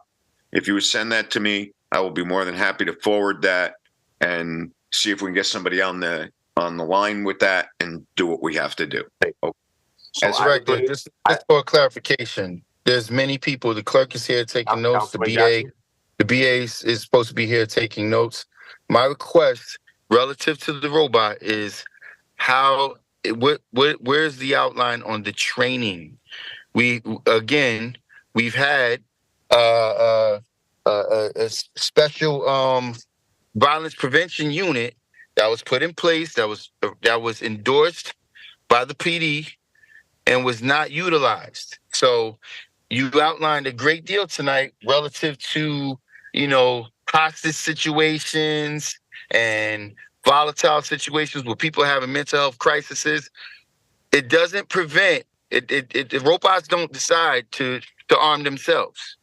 They still have to be directed by those who are in charge. So the training that's going to be implemented, just buying technology without having the presence of appropriate training, doesn't suit the community well. So I need to hear from whomever, if it's the OIC or whoever it is that's going to be in charge, because we've been witnessing, or we've been victimized by a lot of this stuff. We still haven't had an answer on Najee's death.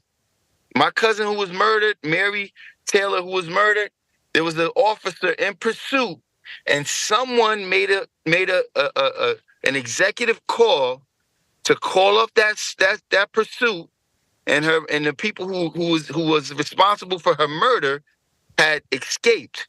So again, we're not talking about equipment. We're not talking about apparatuses that the police department is deficient of and has. We're talking about executive decisions. Now, the first, when Najee lost his life, this OIC was not here. It was not in charge.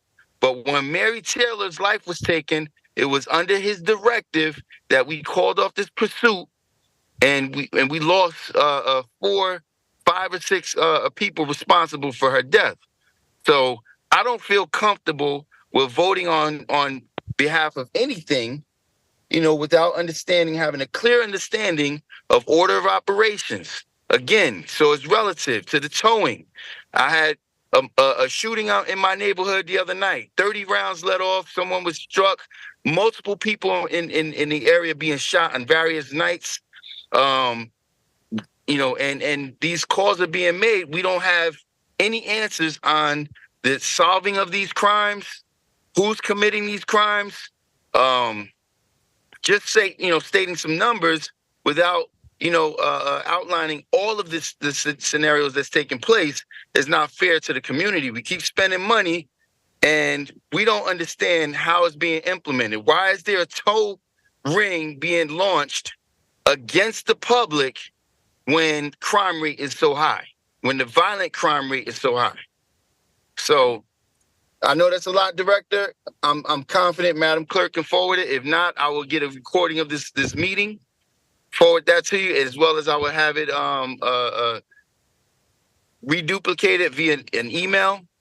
But I have some grave concerns, and any of these items that's coming forward, I'm curious of why the person in charge of the PD hasn't come before this council to outline some of these concerns. Council members, it's 8 o'clock, so we're going to start public portion. I make the announcement that public portion will start 8 o'clock. So for the members of the public that wish to participate on the public portion, the number to call is 973-321-1579 and enter the meeting ID 8326. Press the star 1 to listen to the meeting and press the star 3 to be added into the waiting room. Madam Clerk, so we're going to start taking call from 8 o'clock all the way until 8:20. At 8:20, we will stop getting calls. So let us know if we have any speaker on queue. So, Mr. President, there is one speaker in queue right now. Okay, very good, very good. So let's wait one more minute, Director. So we have the director. Let's give an additional minutes, Madam Clerk, until maybe we could get 2 or 3 speakers. So Director, item 26, I already read into the record. So council member, if there's any question on this item, it could go on consent. It's a resolution authorizing the acceptance of the award from the New Jersey Department of Law and Public Safety America Rescue Plan, ARP, for the 2021 Coronavirus State Discovery Fund. So if there's any question, that will go on consent, Madam Clerk. Item 27 is a resolution authorizing the participation with the state of New Jersey in the Station House Adjustment Resource Center administered by the Department of Human Service, County of Passaic County, of the Paterson Station Housing Adjustment Program. If there's no any question, Council Member, on item 27. Council President, just quickly. Council President. Councilwoman, Councilman Les, and right after Councilwoman Mims. Okay, Council President, I understand that we're receiving on number 26 a certain award from the New Jersey Department of Law and Public Safety, and the amount is $276,109. Yes. Director Special, this is only going to be for gunshot detection technology, or we're going to use this, or you have a plan to use it for cameras and other things for the city? Well, he disappeared on me now. Director? No, he's in. The director's in. Go ahead. Shutting off here. I got it on a timer. Hold on. Got you. Go ahead. Say it again. I'm sorry about that, but the light timer keeps. What was the question, Councilman? Director, we accepting the grant of $276,109. Do you have a plan to use this money where, and only a gun detention, or are you going to use in cameras or other equipment for the police? No, this is not the grant number 27. Is that what you're talking 26. about? 26. Number 26, the $276. Do you have a plan where you can use it? For the gunshot detection technology. That's for like Shot Spotter? Yeah, correct. And Shot Spotter. Okay, it's my understanding that because the high-rise building that coming into Paterson is making it difficult to identify the gunshot the spotters around when they discharge it. Award of that money for the Shot Spotter, the gunshot detection system. How many we have right now in the whole entire city? I don't have the exact number. We have numerous. Should we be disclosing? I'm sorry, Council President. Should we be disclosing that? No. Yeah. But I think that Director. So if you could send an email to Councilman Les and also Councilwoman. One thing is disclosing how many we have, and the different disclosing where are they. So we know they're all over the city. We need to know how many we have. There's some void there. I would just say, you want to know how. I'm not saying to disclose this in front of your house or the address. I'm saying how many we have. Okay, Director. I will make that request and send it. That's going to be Lieutenant Giovanni again. Okay. All right. And Council President. I have Councilman Mims. Madam BA, give us a second, Councilman Mims. Yes, I was talking. So maybe there's a question for 26, but I want to have an overview done of item number 27. Yes, we are in item 26. So we're moving out into item 27 right in a minute, Madam BA. Sure. I just wanted to note if this is the notation on the resolution also says this part of this is upgrading the age surveillance cameras in particular areas, integrating the camera footage and the ALPR data into the ShotSpotter system. So those are those, license plate readers that we've made some investments in, and being able to kind of evaluate the overall impact of the project. So that's all kind of under and how this grant is going to be used. Understood. That was easy. Thank you, Director. So item 26 will go on consent. If there's any of this additional question, please let's make the request early before we voting on Tuesday. So item 27, Director, resolution authorizing the participation with the state of New Jersey in the Station House Adjustment Resource Center. So can you elaborate on item 27, Director? That's what we do. We've been doing it for forever. That's Station House Adjustment, where juvenile works with our juveniles that commit crimes. It's a Station House Adjustment program. We've been doing it with the state forever. And that's pretty much, where we deal with troubled youth. And that's called the Station House Adjustment Program. Beautiful. Councilwoman Mims? So, Director, so is this somewhat of a replacement for the Juvenile Detention Center or one of the options? No, this is not a replacement for the Juvenile Detention Center. Like, all of our communities have the Station House Adjustment Program. Bergen County, Wayne, everybody has with the juvenile division, and that's how they deal with the juveniles that are troubled youths that get in trouble. They have a station house adjustment so that they don't get, if it's not a violent crime, the station house adjustment program is to deal with the troubled youths that go through the justice system. It's an adjustment program. We've been doing this forever. Thank you for the update, Director. Thank you, Councilmember. 27 will go on consent.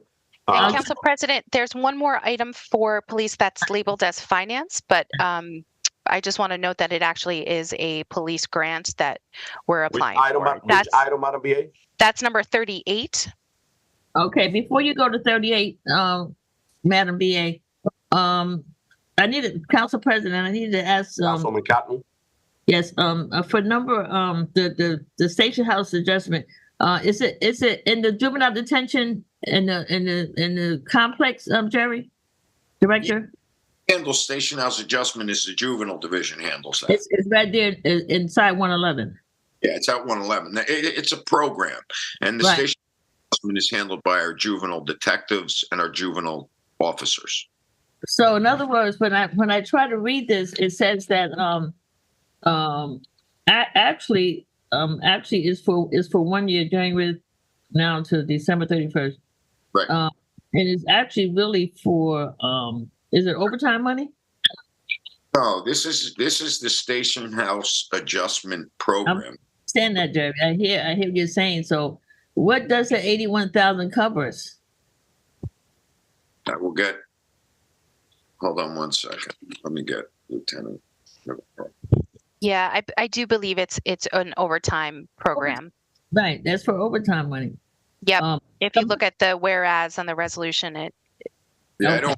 Right. Okay, I understand that because sometimes I know it takes a little bit more time when you have a situation with a juvenile. All right, Jerry, I have the answer. Thank you. Thank you, Councilwoman. So item number 38 is a finance related with public work, Madam BA. It's a resolution authorizing participation with the state of New Jersey in a safe security community program. Yeah, so thank you, Council President. This is another grant application. It's authorizing the grant application. This is funded. This is something that we also get annually. It's something funded through the New Jersey Department of Law and Public Safety. So it's something that it would be supplementing the salary of 9 police officers. So as we apply, we would be getting about $150,000. So we applied and we will get the acceptance immediately? So I'm not sure. I think it is like an annual allocation. So that's why we have an exact amount. And then we would get funded in the state fiscal year. Okay, this is a grant program, council members. And let the record reflect, Council President, that you said public works and safety. Oh, okay. Yeah. Thank you, Councilman Velez. So item number 38 should go on consent. It's a grant, which is a great news. Madam Clerk, how many speakers do we have on the public portion? Let's start with the first speaker. Well, Council President. Okay, give me 1 second, Councilman Velez. Director, thank you. So we finished with public safety. Councilman Velez. Welcome. Before going to the clerk, Madam BA, you stated to cover 9 police officers. Are there going to be 9 new police officers? Yeah, all right. No, Councilman Velez, this is it's supplementing the salary of 9 police officers as part of this safe and secure program. So it's not in addition to the ones that we have on our TO. Okay, all right. Council President. Give us a second. Council members, I make the announcement that we're going to start public portion at 8 o'clock. We already have 5 speakers. Let's start with the first speaker. Let's be respectful of the time. Just Councilman Jackson. Can you please yourself or have the clerk or someone re-announce the call-in number? People are texting, asking. Yeah, can do it now. Members of the community, let me repeat the phone number to call.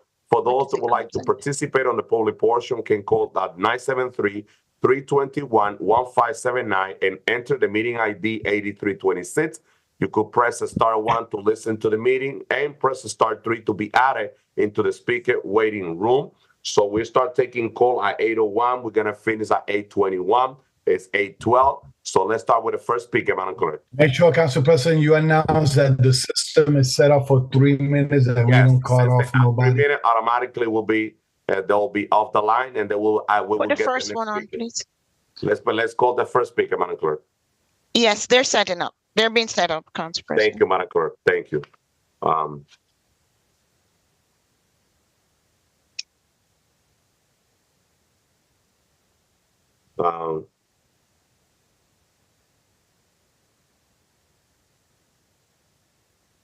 So, Speaker, hello? please go ahead and state your name for the record. Yes, go ahead, please. Hello? Yes. Yeah, you can hear me? Yes. This is Assad Akhtar in the 3rd Ward. Thank you, Madam Clerk. I want to, this wasn't the purpose of my call, but I want to say that this meeting was not, I'm someone who's spent 20 years in government, and I went online and I went to where the agenda should be and where the meeting should be noticed and where the details should be of how to join this meeting. And there are no details on either the city's webpage or the specific city council webpage or the Facebook page or the YouTube page.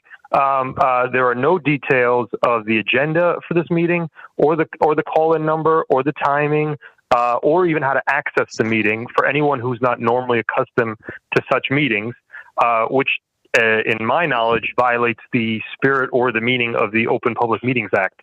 Mr. Council President, I hope you would rectify this situation, and it explains why, as Councilman Jackson just explained, there's only a handful of people on this call, and why other people who may want to participate don't know how to participate, and many others are simply shut out and gave up. And that is a situation in the city of Paterson where the residents are not heard from, where time after time this council goes on voluminous detail about many things, but does not actually hear from and listen to the residents' concerns. I am calling because of the ordinance that had second reading today regarding short-term rentals in Eastside Park and other parts of the city.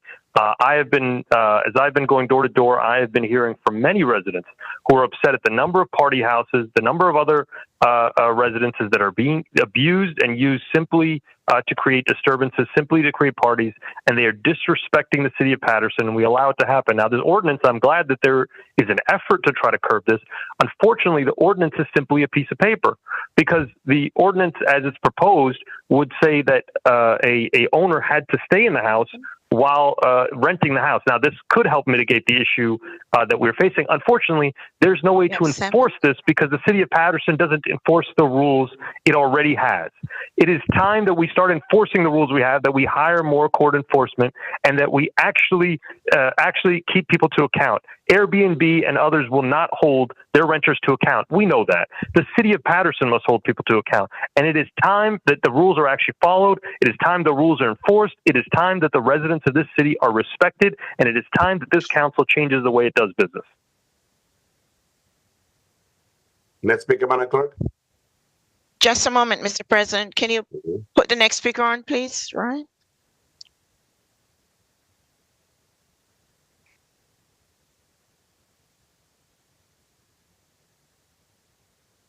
They're making the connection, Mr. President. Thank you, Madam Clerk. In the meantime, for those who would like to participate in the public portion, you may call 973-321-1579.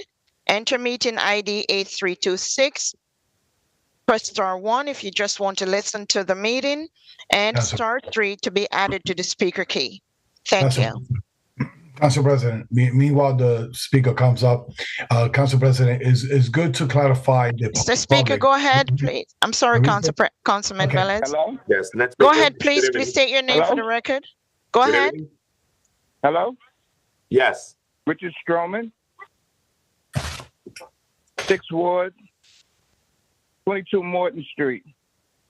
I'm calling in reference to the excessive ticketing and towing. I just received a ticket on my car Saturday, and it was about 2 o'clock in the morning. My neighbors told me I was getting a ticket. I went out to see what it was about. The police had already left. But I videoed and showed where I was parked, and there's no way in the world I was illegally parked. And I need to know how to fight this ticket because I'm not going to pay it. And also, we have Morton Street is like 3 blocks. If you come down Morton Street, it's like the city dump. 3 blocks. I've been here for almost 3 years, and it's been the same way. There needs to be something done about that. When I walk to my car, I'm worried about getting diseases, the species, garbage, everything. It has to be changed. Thank you. Thank you. Next speaker, Madam Clerk. Not in the 6th ward. Council members who are in public portion. Next speaker, Madam Clerk. Yes, the person has been connected, Council President. Thank you. Council President, when you get a Council chance, members? clarify, because we in the workshop never being televised, and the reason we're doing this is because there's a public portion on it, and we need to have the community participate public portion, not because of the workshops have been televised before or whatever. So this is not the regular norm. The reason that we're Council here. President, please let Councilman Abdulaziz into the meeting. Councilman Abdulaziz, Madam Clerk. No, Councilman. Give me 1 second. Madam Clerk, give me 1 sec. Do we have the next speaker? Next speaker, go ahead, please, and state your name. Good evening. Can you guys hear me? Yes, we're hearing you. All right, perfect. Good evening. My name is Abet Tabata, candidate for the 6th Ward City Council. I'm glad that the incumbent could actually join us. As usual, he's not available during the public portion. I'd like to begin just by telling a little bit about myself. I'm a blue-collar worker. I work for New Jersey Transit. I'm an electrician. The reason I'm running for the city council is to represent the people. The people need a voice. We don't need a puppet. We don't need somebody that's going to show up late, leave early, and then the council president has to adjourn the meeting and city business can't continue. It is unfortunate that we are in the financial status that the city is in. If the 5th Ward and the 6th Ward candidates come together and they collaborate and spend and contribute as much as they did for their campaign signs, I'm sure that the city could put that money into good use. The political playground that the city of Paterson has is ridiculous. I mean, it should be professionalism comes first. Integrity is everything that we have. The games that are played is, I mean, if I knew about this earlier, it would have been a whole different situation. Favoritism is unbelievable. It's if one hand washes the other. It shouldn't work that way. We as residents, we pay taxes. We should all be represented no matter what. I shouldn't be told by my council person because I'm running against him to not give him a call or don't call him during elections if I need anything. My trash is not picked up. Who should I call? Do I reach out to any of the council at large? I mean, I would like an answer for that. I mean, this isn't a popularity. You call me, I take care of it. This is not a popularity contest. I mean, we're going to stick up signs and make the city look like it's high school all over again and see who's going to win prom queen and prom king. Anybody can play that game. Let's run on the facts. The residents need to choose who's going to properly represent them.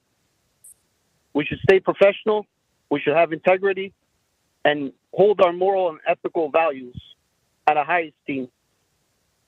Once again, my name is Abet Tabata. I'm running for 6th Ward City Council. I ask everybody vote 2A on May 14th. Mi nombre es Abet Tabata. Necesita su apoyo para ser el próximo consular del 6º barrio. El 14 de mayo, vota 2A. Thank you very much. Gracias. Assalamu alaikum. Nice. The next.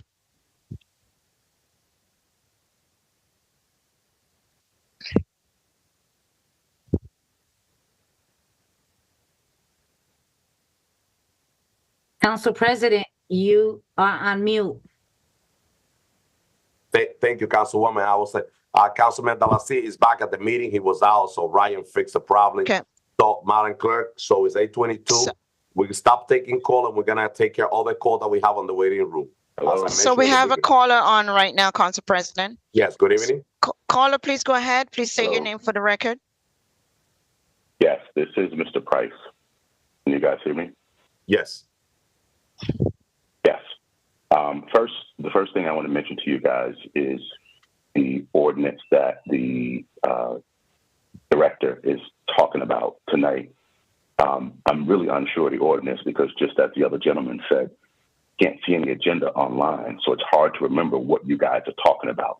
But because we have so much discord with our police department, with the director, as well as with what's going on with the officer in charge, as well as if we segue into what Councilman Jackson said, I don't see how anyone could vote for this tonight. We need all of the professionals that are going to be involved with this, if it's going to be robots or whatever it's going to be, those professionals that can speak to every question that was asked, they need to be at the table, not the director. We need professionals there. If we're going to spend our money, I need you guys to start being more accountable when you're spending our money, and we need to make good decisions so that when there is a problem, I don't want to see people pointing the finger and running scared, trying to figure out who's responsible. When we have the right person at the table to give us answers, then we're going to have the person that we're going to go back to when we have problems with this system. Secondly, I'd like to mention to Councilman Abdelaziz. Last week, I called into the city council meeting, Abdelaziz as well as Councilman Davila. Abdelaziz, you mentioned for me to reach back out to your secretary. That's not professional. I send you an email. You have my email address. You know what it's about. I paid for your salary and I paid for your aid. How dare you? You go back to the email and you look at the email. It has my telephone number on there. I shouldn't have to give you any more information, and neither should I have to come back and reach back out to you. How about if I told you to call me when you don't get your paycheck and say, let's talk about it before it's time for you to get paid again? I need you to be professional, but just as the other gentleman said as well, we need elected officials to start being responsible. That's what we need. Thank you. Have a good night. Thank you. Thank you. Next speaker, Madam Clerk. The speaker has been keyed up, Council President.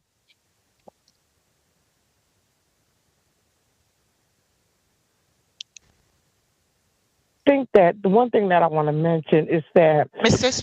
for the last Please state year, your name for the last year or record. two, I said that my name is Darlene Morris. Thank you. Can you hear me? I'm hearing you now. Can you hear me? Okay, great.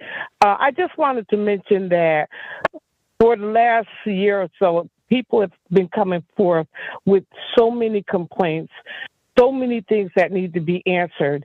And not one time has the mayor come in to at least address the concerns of the constituency. In addition to that, the fact that the house, the home of the city, is falling apart is indicative of the entire city. You have garbage, you have crime, you have people getting ticketed illegally, their cars being towed, garbage all over the street. You're trying to hire robots to listen to gunshots, which is a clear indication in my mind that the things are falling apart. And everybody's just talking about, well, we're going to do this, we're going to do that. When are we going to see the results of stuff? When are we going to see the effects that's making the positive change in the city? It's time out to stop playing games. Just like everybody's just running around, kissing whoever's behind that's necessary to get things that they want to better their own lives. But you're in charge of a lot of people and a lot of people's lives, and you need to think about it that way. You need to think about the responsibility that you have towards, and the thing that gets me is that this. If everybody claims they believe in the Bible, well, the Bible certainly indicates to whom much is given, much is required. And as you do unto the least of these mine, you've done it unto me. And the thing is that you will pay for the things that you've done, the stealing that you did, the lying that you did, the conniving that you did. It's time to stand up. But when it hits your family, when it's hurting your family, is when you're going to really feel the pain. I would ask that somebody, the council, get together and ask the mayor to come in, address the fact that the house is falling apart, figuratively and literally, and help the people in their times of need. This is ridiculous. You should not have to beg this hard and then be ignored. Somebody needs to take the responsibility and stand up and get things done. Good night. Thank you. Next speaker, Madam Clerk. Speaker's been keyed up, Council President. Yes. How many more speakers do we have? How many more, Ryan? How many? Just one more?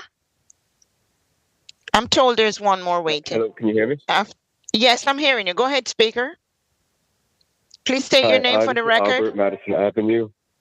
Yeah, my name's Albert Melgar, here in Madison Avenue, 4th Ward. I've just been hearing a lot of complaints about the parking spots. Seems like a pretty simple solution. Why not just mark the city's parking spots? No more illegal towing. You clearly see where the parking spots are. You know, if somebody's out of line, and whatever, they get it. As far as the garbage, like I know the city said that they were going to send out this massive flyers and information. I get to receive any. I see my neighbors always just putting big furniture outside. I have no problem dragging it to where my area is and calling up the DPW to come pick it up, but I just can't afford the $50 every single time I'd have to call them up for them to come pick it up, and I can't fit it in my car to go drop it off. In my street, the recycling didn't get picked up. Again, it's supposed to be picked up today. It wasn't picked up. I don't know what's up with that. Whatever. The cameras, I just have a quick question. How long are the camera recordings held over, in the servers or whatever? Because it just seems kind of dystopian or Orwellian to just have cameras everywhere, always seeing what people are doing. There's just no more sense of privacy anymore. Just one of my concerns. But yeah, that's all I got.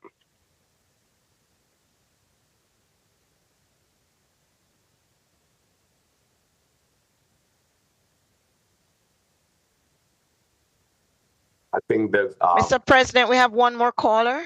Yes, is that the last call? Let's go. Yes, sir. Yes. Good evening. This is Deborah Hannibal, Paterson. Good evening. Good evening, council members, council president, Madam Clerk, and the administration. I have great news to share this evening. Vote411.org is live. If you're interested in seeing who's running in your ward, you can go to vote411.org and click on Find Out What's on Your Ballot. Type in your address. You'll see the candidates in the ward and their answers to 5 questions. And it will help you to find out what's important to them. You can use that site, vote411.org, to register to vote. You can use it to check to see if you're registered. Also, poll workers are needed. I have some concerns about what I saw tonight about the pavement project. I think some things there should be a definitive answer. I saw Councilman Khalik say that this was something that had been voted for in the past, but someone said earlier that they've been in government, and I've been in government too for a number of years. And what I've seen is the disorganization of this administration, that there should be a backup. People shouldn't have to remember. When you're having a presentation at a meeting, the backup should be there. You should be able to flip and see, oh yeah, we voted on this on such and such a time. And I don't know if the BA who had authorized a 48% increase for herself, and she increased her staff, how this information is not at the tip of her finger when we're spending hundreds of thousands of dollars for her staff, not to be able to just have that information at the fingertip. It's simply embarrassing. It's embarrassing for the money that we're spending, and you can't get answers. And that is all that I have for tonight. So thank you.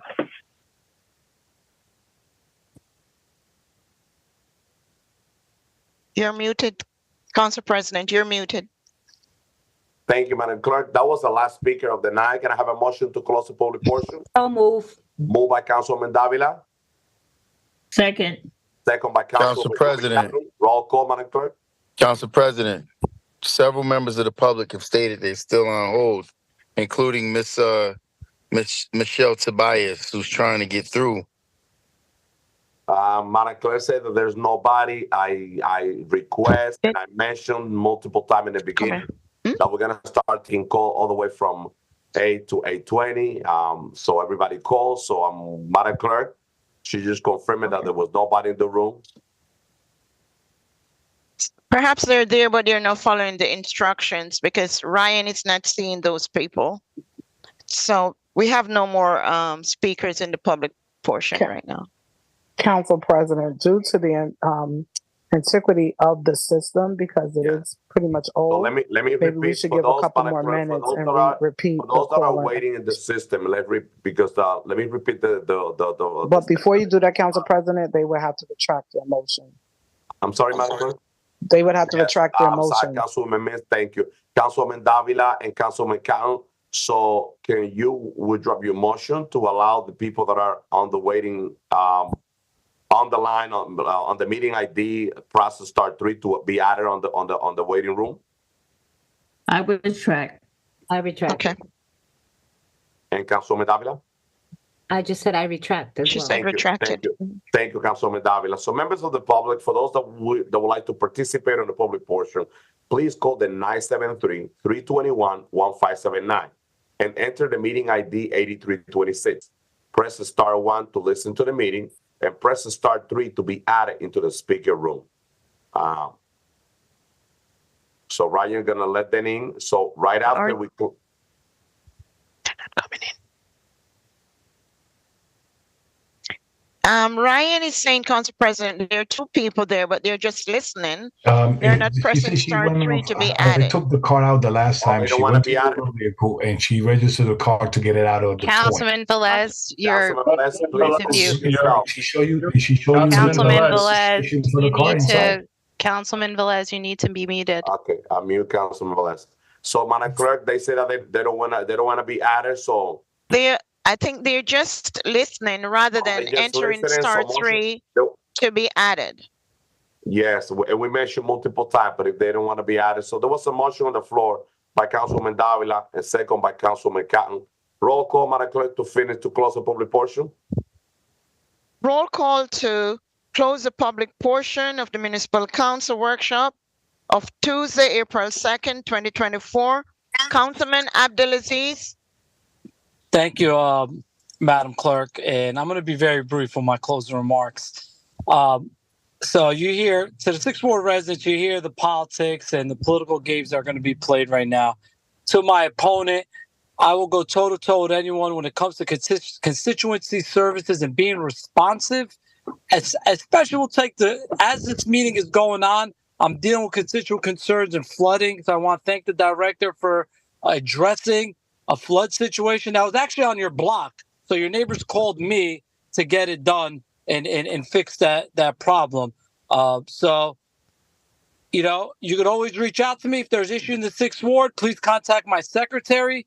You know, I've always been responsive. I have over 55 requests that you've given to me in the 4 years or 6 years I've been on the council that we've always rectified. As soon as a month before you submitted petitions, you contacted me for an issue and I connected you with the proper department heads. I will continue doing that.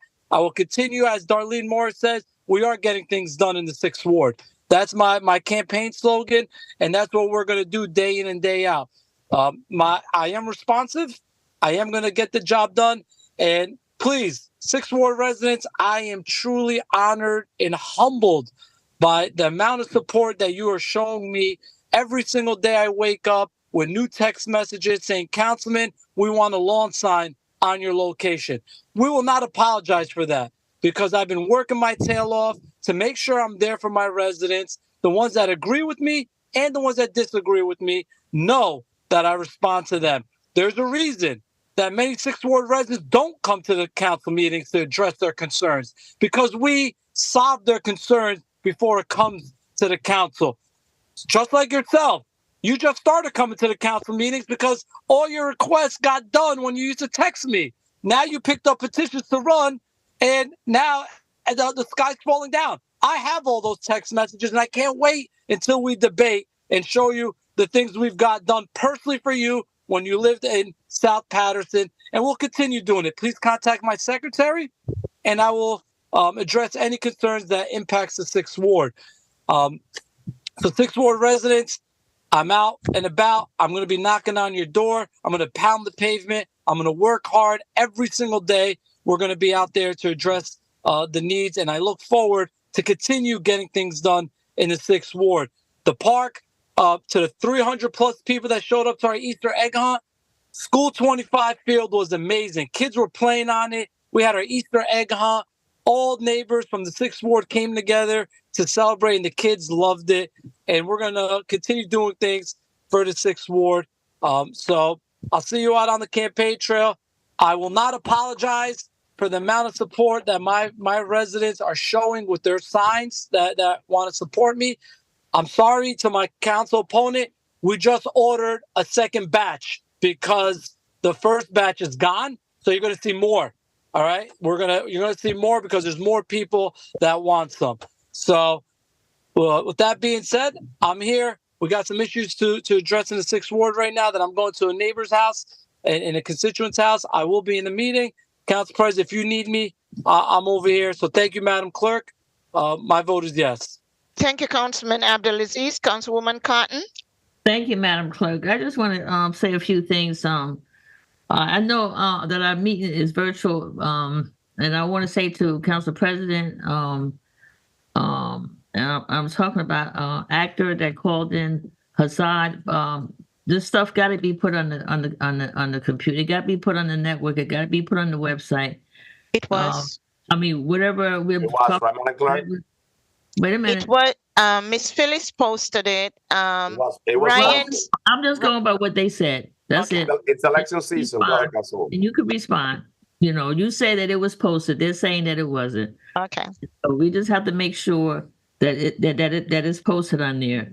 And I also want to say to the person that called about the recycling, your recycling is the same day as my recycling. Mine didn't get picked up today either. What I find sometimes is that they do have a lot. And I know if you leave it out there, they'll come the next day to pick up the recycling. So if you can, please just leave it there. Also, for bulk pickup, there is no fee. You just have to make an appointment to have to have your bulk pickup. I had said to many people, I get many calls, and most of the calls now are coming from the tenant landlord. I say to tenants that they must go over to the tenant landlord court, which is on Hamilton Street. You have to personally go there and request to see a judge, or you can file a motion to be able to see a judge. And because what I find now sometimes is that landlords, or not even all the time landlords, it could be some of the tenants, the only one that can evict you is a judge. The only one that can padlock your door is a judge from the order from the sheriff department. So please, and then we have our rent leveling lady, Janelle Moet. She's at the Health and Human Services. So please, people, you must go over there to see her. Also for Mr. Price, I get your emails. I do my best to answer some of the questions, and some of the concerns that you have. And what I just want to say too, that sometimes we need to be persistent. This week we do this, the next week we got to do the same thing. We can't switch up to doing different things for each different week. Also, I heard Deborah Hannibal. Yes, you can go to 411, vote411.org. You will see the candidates that are running for office. You'll see their bio or their history or the questions that they will answer. But I just want to say too that there's many things that's happening in our community that we need to pay close attention to. What I say, if you do not understand something, I always said my line is always open. I can show you or steer you into the right direction. I may not have all the answers, but what I do my best is to try to find out the answers for you. What I find is that people there's certain things that we have so many other programs sometimes going on in our city. First-time home buyers, making sure that you have renters insurance, or making sure you have homeowners insurance. There's so many things that we need to get done. But I know I called a lady today. I was away. My nephew got married in Florida. I was down there visiting him. It was really nice. And when I did call the lady back, she said, Councilwoman Cotton is going to call you back. So I'm happy that, and I do my best to call people because the calls come in. If there are things that you're not sure about, we can, you just find out. There's so many people, there's so many levels of government that we have. And I say we have many levels of government. We got the federal, we got the state, we got the county. We got all of these people has a certain role for all of us to do things. So with that being said, I'm going to say another speech after I close out the meeting, but we should be almost finished. Madam, everyone, Council President, Madam Clerk, my vote is yes. Thank you, Councilwoman Cotton. Councilwoman Davila. So I'll start off by the first speaker, Mr. Altar. I actually went into the Paterson website, and the last agenda that was put was 326. I then went to another area as well. There is, it says City Council meeting workshop, the date, but there is no agenda. All right. So I am looking at it here. All right. So we definitely have to, when we are saying that we're posting things, we have to actually make sure that we're going to the correct places. I just checked the 2 places where it should be, and it's not there. So if that agenda was posted, can you please let me know where? It's virtual. What area? It's virtual. Okay. Like I said, I just checked. So Councilwoman Cotton, to what you just said, it isn't on there. Okay. And it's true. A lot of times, and I believe that, this is something that, we've discussed in the past about, maintaining, our website current, maintaining these agendas, making sure that the links are working, doing tests before the meeting to make sure, or, days before when we on Fridays get our agenda. Maybe that's something that, should be done more regularly to check. To everyone, I'm not going to say much. I'm not feeling well. I'm trying to stay till the end of the meeting, but I'll just leave it at that. My vote is yes. Thank you, Councilwoman Davila. Councilman Jackson.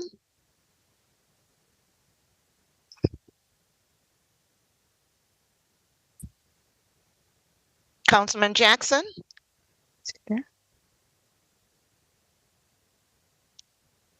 Councilman Kalik. Vote is yes to close the public hearing, Madam Clerk. Thank you, Councilman Kalik. Councilwoman Mims. Thank you, Madam Clerk. So first of all, I'll do what I always do. Thank all the public for the opportunity to call in. There were many issues, and before I get into the some of the issues or concerns that were requested, I am going to put to the administration on the floor that by our next workshop, Council President, that they look into getting a new system for virtual meetings. We know that there was a circumstance which was beyond our control that took place in the chamber where the ceiling portion of the back of the ceiling collapsed. So for safety as a priority, we're meeting virtually. So I would like to put that request into the administration that we update our system because the sound is horrible. People cannot hear us on there. It's a lag time. And then the unfortunate piece is not being able to allow the public to come in because of whatever's happening, but them not being aware or not knowing the process. I do agree with Councilwoman Davila. I did the same thing. I looked on the website and it is not there. Normally, workshop agendas are never published until the Friday right before the voting session. But because we're in this situation where we're meeting virtually, the website needs to identify that the meeting is not in the council chambers, that it is virtual. The call-in detail information should be posted there as well. And people should be alerted to the city council website, but our website should be more updated. To all of the requests, I heard it stated in regards, and I know Council President will say, but the Airbnb is already being resolved. We already approved it in first workshop, and it's moving to second workshop, and then 20 days after, that will be in effect and fully enforced through the administration. But that is already being worked on. Council President is sponsor, and he graciously allowed me to be a co-sponsor with him on that item. I am a 24-year resident of the Third Ward, and you're right, many people have complained, but you have to craft the language through legal and the different departments, public safety, and it has to go through committee process, and all of that has been done. So I just wanted to put that on the record that that's something already in the works, almost ready for approval. To all the other people that called in with different concerns, Madam BA, please let's continue to respond to the requests and or concerns. And Council President, if you will allow the BA to respond to them right after we close public portion, that would make it more efficient so we don't have residents call to say that their concern was not requested. To someone that called to say, well, who can help me? As a councilman at large, you can always feel free to reach out to me. My number is 973-902-1957, or you can call my secretary at 973-321-1250. I represent the entire city. You can feel free. You don't have to reach out just to your ward council person. You can reach out to any one of us. I do want to reiterate, I am not on camera on tonight. I am away, but I thought that the meeting was still very important, and that's why I'm in the meeting on tonight. Madam Clerk, thank you for the opportunity. Thank you, Council President. My vote is yes. Thank you, Dr. Mims. Councilman Udin?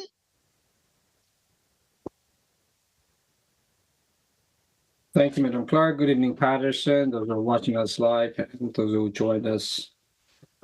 Hopefully next meeting or soon we can go back to in person and see you face to face, and you can have access to ask us more questions and not having the technical issues that many of you are experienced today, especially. So many members from the public texted that they were in the meeting, but they could not get into it.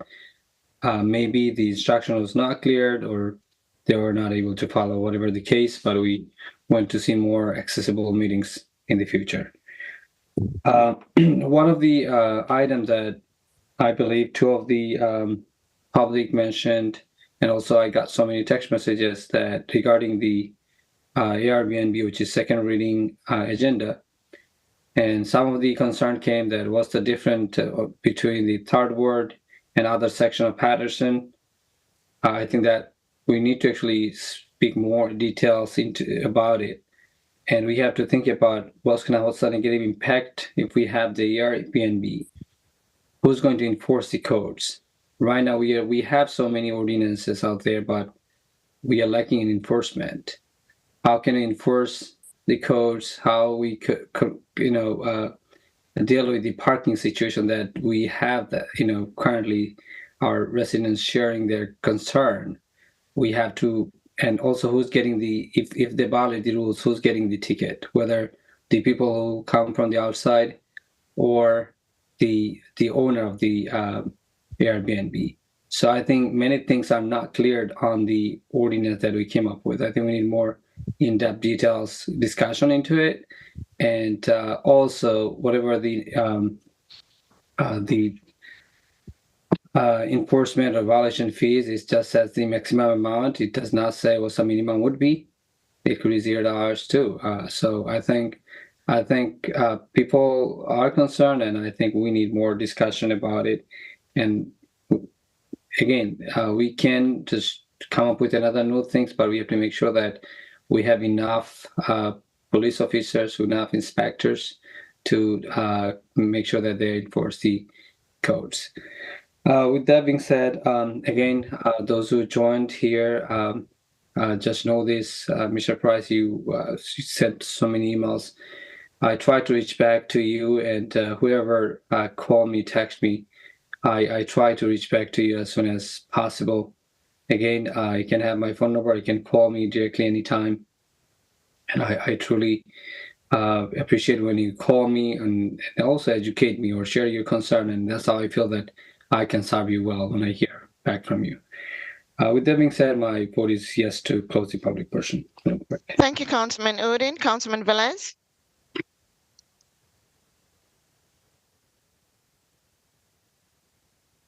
I don't see him on. He's still there. I'm looking. Councilman Velez? He's there. Yes, I'm here. Sorry, I was making sure that I put my notes together.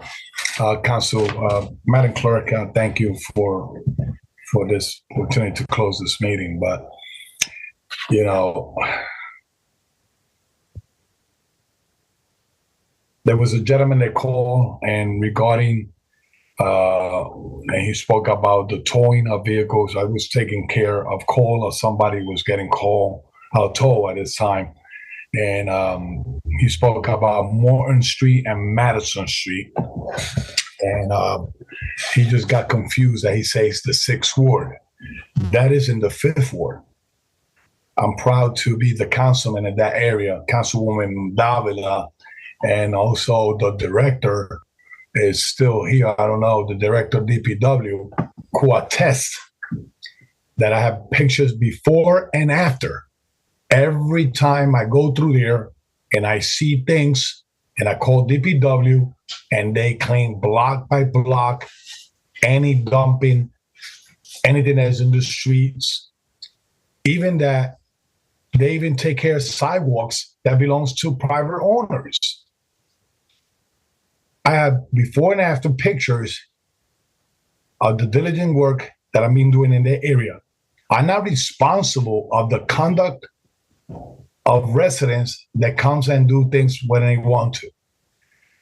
But I'm there to address all the issues that Morton, Madison, B Street, the neighbors knows me, and they see the hard work that I do in the area to maintain it clean. And regarding the towing, that's a police matter. He announced it that he was address this issue about illegal parking, blocking driveways, and all that stuff. That's a police issue. We understand that the city is also overcrowded. I have gotten up at 1 o'clock. Last time I got out of the meeting almost 2 o'clock when I was in the chamber, and I had to run outside because I always say I got 99.9% of neighbors that get along with me. Only one start calling the cops at 1 o'clock in the morning, 2 o'clock in the morning, and then body cam saying that if they told Councilman Jackson car, they had to tow Councilman Velez car. And I got permission from the church to park where I'm at. But that's retaliation. That's harassment. But hey, I'm not going to take it there. It's an election season. I take it as it is. And I could show anyone the amount of tickets that probably I get in front of my house when I have my car there, because that 1% of the person that live in my block is instructed by one first ward individual that start calling that person to start harassing me and all that stuff. But I don't start fighting with the police like anybody else does. I do what I have to do. But yes, to Mr. Richard, you spoke to me this morning, and I advise you to send me the pictures, and I receive it about 6:30 in the afternoon. But the workers of the city are home resting at that time. But I will take care of it tomorrow, like I always do. Take care the cleanliness in the 5th ward. Regarding the ticket, as you know, we cannot get involved if a ticket is an issue. I advise him that he has the right to go to the court and plead not guilty and explain to the judge, and the judge probably will understand the situation. The situation that he really have is, Madam BA, that he's a handicap, and the building that he lives is charging him $175 for a parking space to be able to park inside. So that's another issue that we had to deal with owners of buildings around. But hey, I cannot rule on private properties. Everybody knows that. There was a individual that called from another ward and started pointing out the beautiful signs that I have in my ward. So I have, yes, 100 signs, 4x4, installed in private property. I have another 100 signs installed 2x4 with my beautiful picture and saying I'm going to get reelected in another 100 houses. And also I have tomorrow I receive another shipment of another 200 signs. People don't say that vote those signs, but we will send a message who is doing the true and real leadership in the Fifth Ward. So it's not my fault and the councilman in the Sixth Ward that people run a race without money and without a plan to run a race. Hey, I'm running my race. I'm doing a clean race, and I'm putting my message out there that the Fifth Ward is in progress mode, like always going to be from my leadership on. Mr. Price stated, and I just want to clear this, like also Ruby Kind did. We answered the emails, the texts that he sent us. In that case, I'll always be responsible of any text message or email that I receive, no matter it's my ward or not. And thank you for the caller that called from South Jersey to address the issue of Paterson. Now I can say that we are in progress mode in the city of Paterson. Council President, I understand that we are in a workshop section through Zoom meeting. We don't take action on the agenda today. We're not doing voting on it. And the reason we are in Zoom is because there's a public portion and we're giving the opportunity to the residents to at least listen to the workshop and also at the same time the opportunity of express themselves. That's the freedom of speech. That's the Public Act law, and we're doing what we have to do.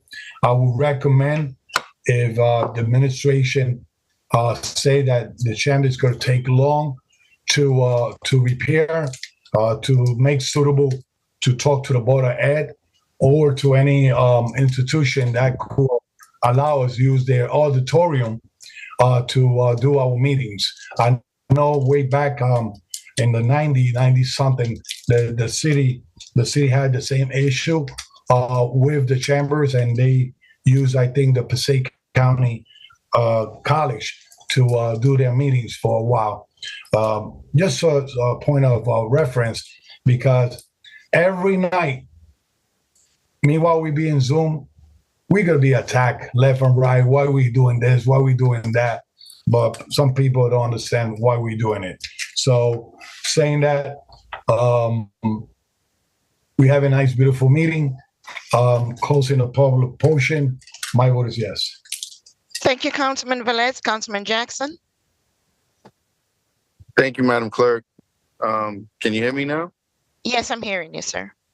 Very good. Not sure what happened before. The council president just got button happy over there, as he normally does in these Zoom meetings.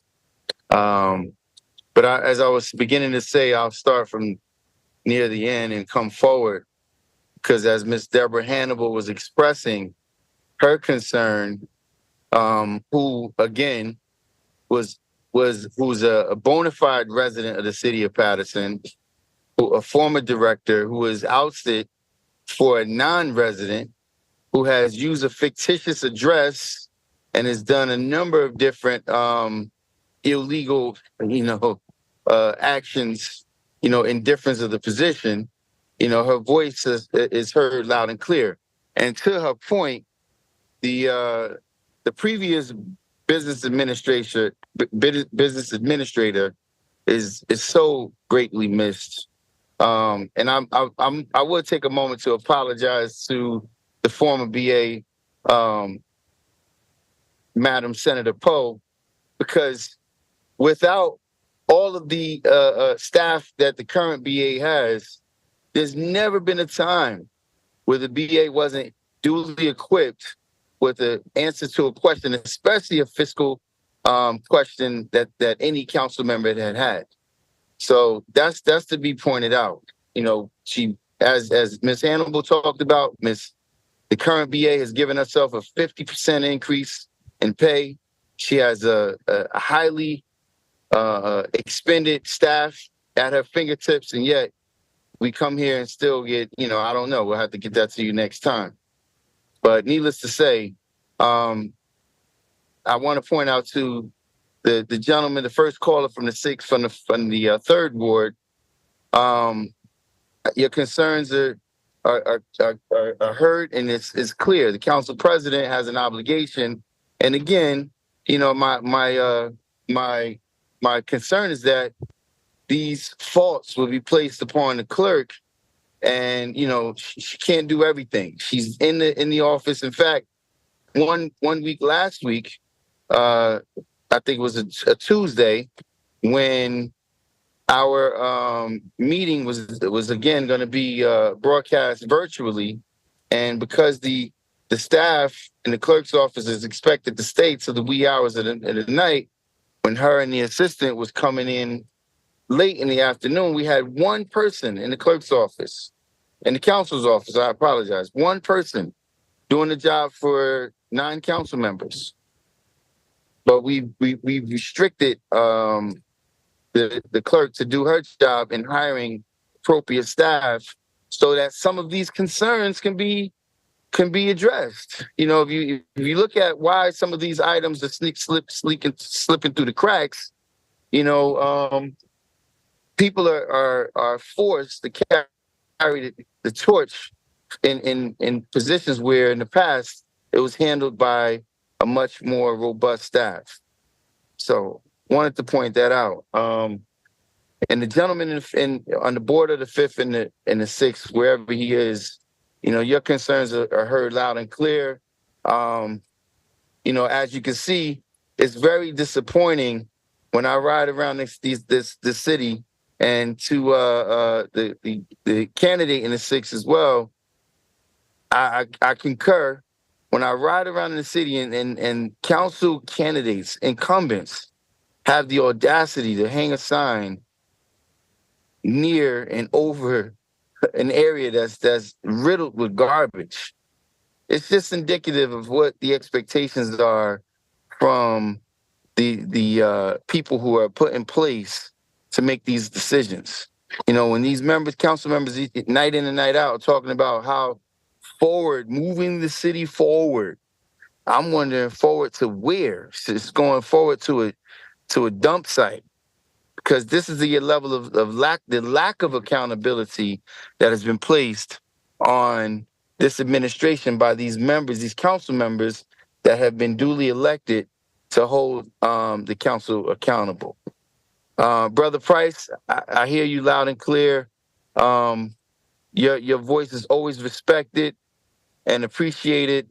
I urge you to continue to come forward, because the moment you start speaking, many of them who are committing these acts of failure, they start shaking, because they cannot stand the level of truth that you're administering. Ms. Tobias, I apologize. As you can see, there's always a rush through the public portion, because people don't want to hear from the public.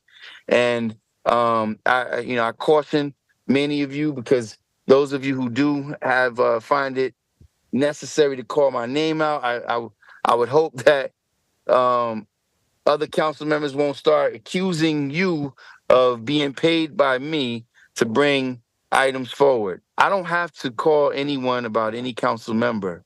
And if you're parking illegally and you've gotten a number of tickets, that's fine. I don't go out of my way. In fact, I take calls from constituents that talk about the derelict behavior. And listen, I'm man enough. When they towed my vehicle, I didn't have an issue with it.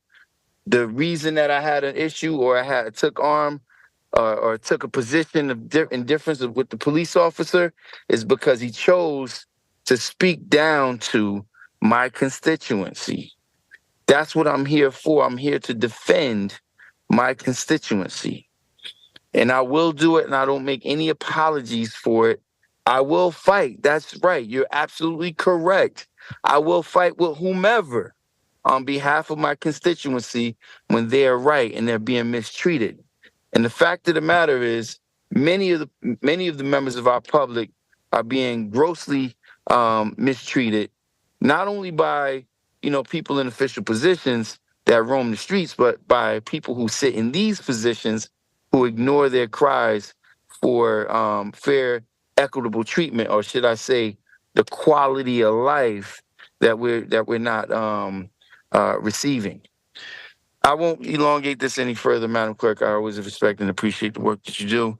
And please, when you get a moment, Madam Clerk, can you send me a list of all those vacancies that you have in your office? Because it's very disheartening to hear when the concerns, especially when the administration failed to maintain the chambers properly, which, by the way, to the members of the public, don't be surprised if this virtual lasts through the election season, because from my perspective, that whatever took place in the chambers was definitely planned, and I'm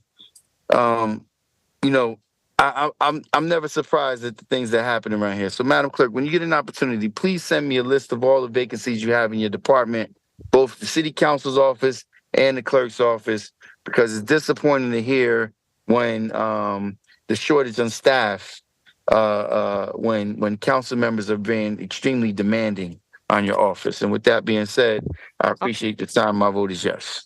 Oh, thank you, Councilman Jackson. Mr. President. You're muted. Okay. Yes, thank you, Madam Clerk. So let me take this quick moment to thank all the residents of the great city of Paterson for connecting to this virtual meeting and for participating on the public portion. And first of all, let me just address some of the speaker.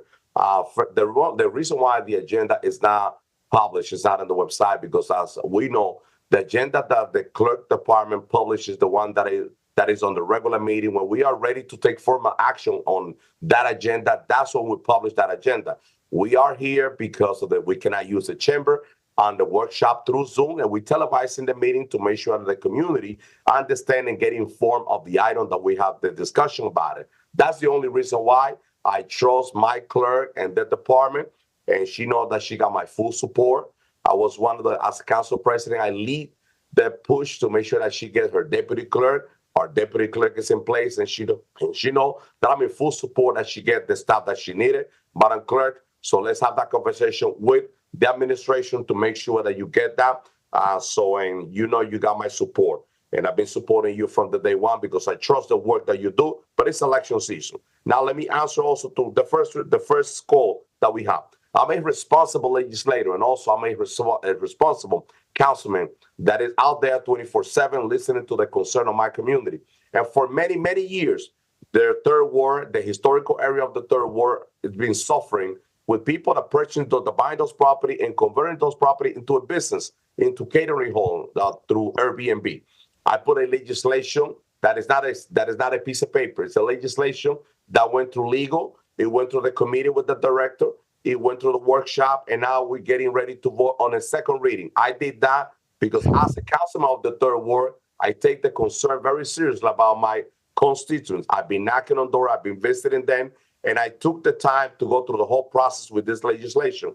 And that legislation is drafted on the way that will stop people from buying property in the third ward on the east side area and converting those property into catering hall, houses to do parties. So that's going to stop. That's going to end it. And it's not a piece of paper, because the only way that you're going to be able to have somebody in your house is if the property is owner occupied and you live on that property and you would like to have a college student in your house or any person for a couple of days, you will be able to do that. But not Airbnb, not business in the third ward. And I've done that because I'm listening to my concern. And this has been going on for years and years. And nobody took action. I took action. And the legislation is getting ready to be approved. And that's what I do. Action speak louder than word. I'm out there listening to the concern of my resident. And this is the way I work. So I'm very pleased to let all my third ward residents that live on the east side area. And I would like to take this time to thank Kemp and McDowell, that he was very instrumental on this legislation. We always have dialogue and about the way that we're supposed to be moving, and all the leaders in the third ward, Francis Harrison, my council A. So I have a team that work with me, and I work with them. I'm listening to them, their concern, and that's the reason why I've been effective. And we could move on with all the legislation that I approve. I want to move my city forward, and that's the reason why I'm putting all the effort on this. So thank you to all the residents that call. Also, it's very important. The process, last week we have 21 speakers because they follow the process. We have to continue repeating the process, Madam Clerk. Let's leave the information on the website, on channel 77, the phone number, the meeting ID, and the process, the star 1 and star 3 to be added on the Zoom meeting. Because we don't know when we're going to be here. I'm ready to go back to the chamber as soon as we get the okay. But moving forward, we're not perfect. There's a lot of challenges in the city of Paterson, and we have to continue fighting for our community. I'm here to work with all my council colleagues and to make sure, and to work with administration, make sure and put pressure to make sure that they provide quality service for our community. Keep fighting to make sure that we have a clean city and a safe city.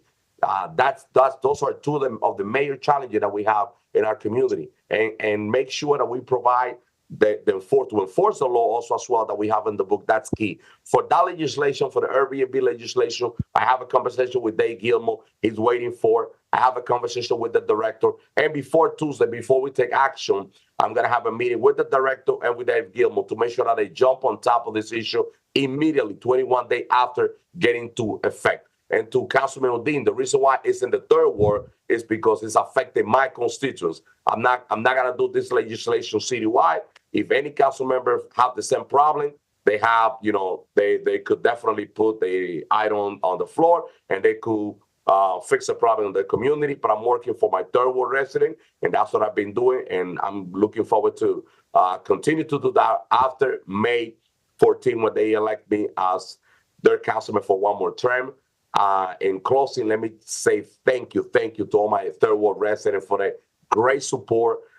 It's an amazing support that I'm getting from all my constituents. So, and my phone is open, 973-930-1436.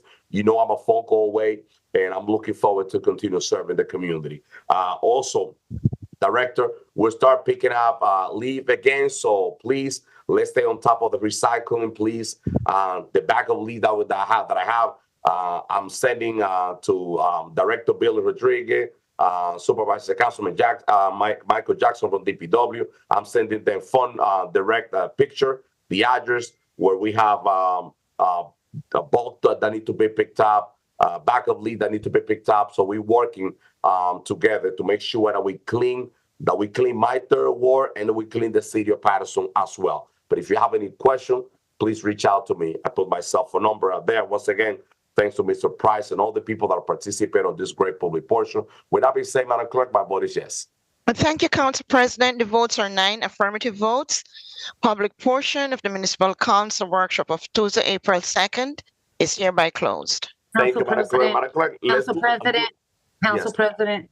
Councilman David. Before we went into public portion, I had requested that you take the Health and Human Services. Yes. So if we can please. Yes, that's what we're going to. So Health and Human Service. But before that, Madam BA, I would like to open the floor for Madam BA. If you have any comment, Madam BA, about the public portion or any additional comment before we continue with the agenda. Council President, thank you. I think most of the items were already addressed by some of the council people. So I do just want to reiterate that we did have at least the information on the virtual meeting and the ability to call in.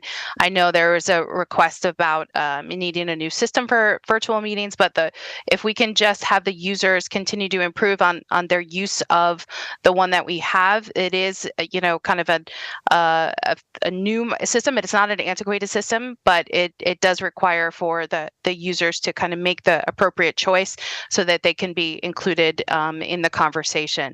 I think a lot of the commentary tonight, it was again more commentary than questions that I can answer.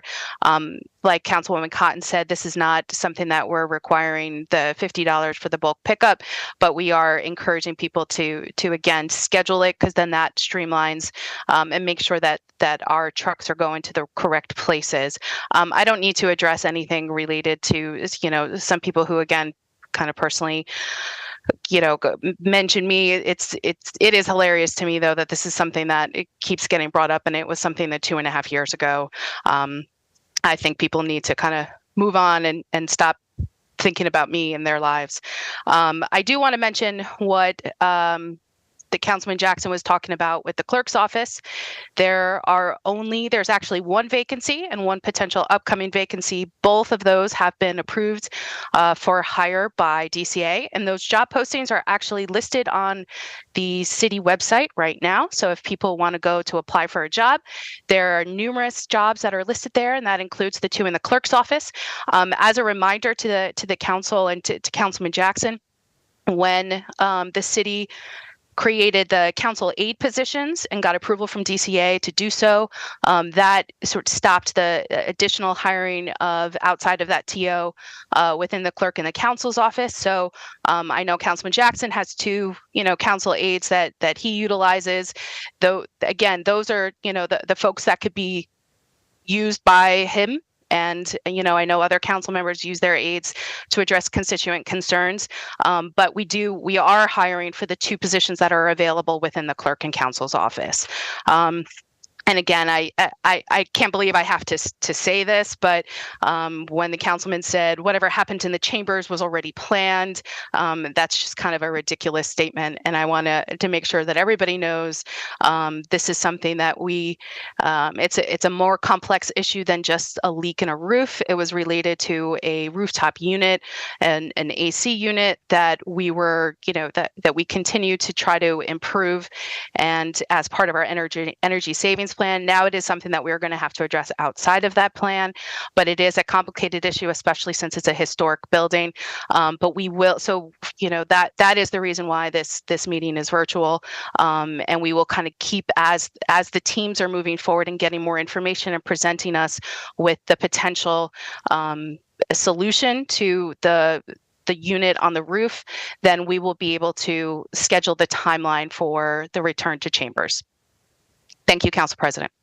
Thank you, Madam BA, for just to bring that back, because it's thank God nobody was inside the chamber when that incident happened, because somebody will be dead at this time, because of what happened at the chamber. And speaking about legislation, we have to post him for the clerk department. Let's keep in mind, speaking about legislation, I introduce a legislation when it's approved, to make sure that every person that lives in Paterson get the first opportunity to be interviewed. Now that we're speaking about legislation, and that should be applied for the clerk department. Any person that apply from Paterson have to get first. It will get first priority. It will be first on the line to be interviewed for that position. And that was the legislation that I introduced, and it's been approved. So Madam Clerk has our full support. But you know what? It's actions speak louder than words. Let's move on. Health and Human Service, Councilman De La Cis. I have Director Joel Ramirez on the phone. We are on the group. Yes, we have item 19 to 23. Yes, there's also a first reading ordinance. For Health and Human Service, I want to make sure the health of Councilwoman Davila is all right. Do you need a fan in the office? Because she's on the committee with me. I want to make sure she's all right. Continue with the meeting. Director, you want to go over your items? I just care about my committee members. Yes, thank you, Councilman. Director, let's start with item 19, resolution authorizing the award of contract to St. Joseph Regional Medical Center for medical service in connection with the treatment of tuberculosis. Yes, as you know, we do have a tuberculosis clinic. It's a regional hub. It is funded by the Department of Health with their tuberculosis control program. It is a standard contract that we've had with St. Joe's for more than 15, 20 years. Thank you. That's consent. All right. So item number 20, Director. Yes, item number 20 is the rehab of or renovations of the second floor of the Division of Health. As you all may remember, it is part of the $1.6 million grant that we got. It includes flooring, lighting, electrical work, upgrades to the bathrooms, all on the second floor. And if you've had an opportunity to go to the Division of Health lately and seen the first floor, it looks really, really good, and the employees are very happy. Beautiful. And it was all grant funded. Beautiful. Consent. So item 21, resolution authorizing the city of Paterson to apply for a septic grant fund for Passaic County, as well as to allocate matching fund to prevention of alcohol and substance abuse. Yes, this is for the MAP program, the Municipal Alliance for Prevention of Drug and Alcoholism. It is a grant funded from the County of Passaic. The matching funds come from recreation. They pay for the students who do the summer camp work and for field trips. So the matching funds on the application comes from recreation. Beautiful. Consent.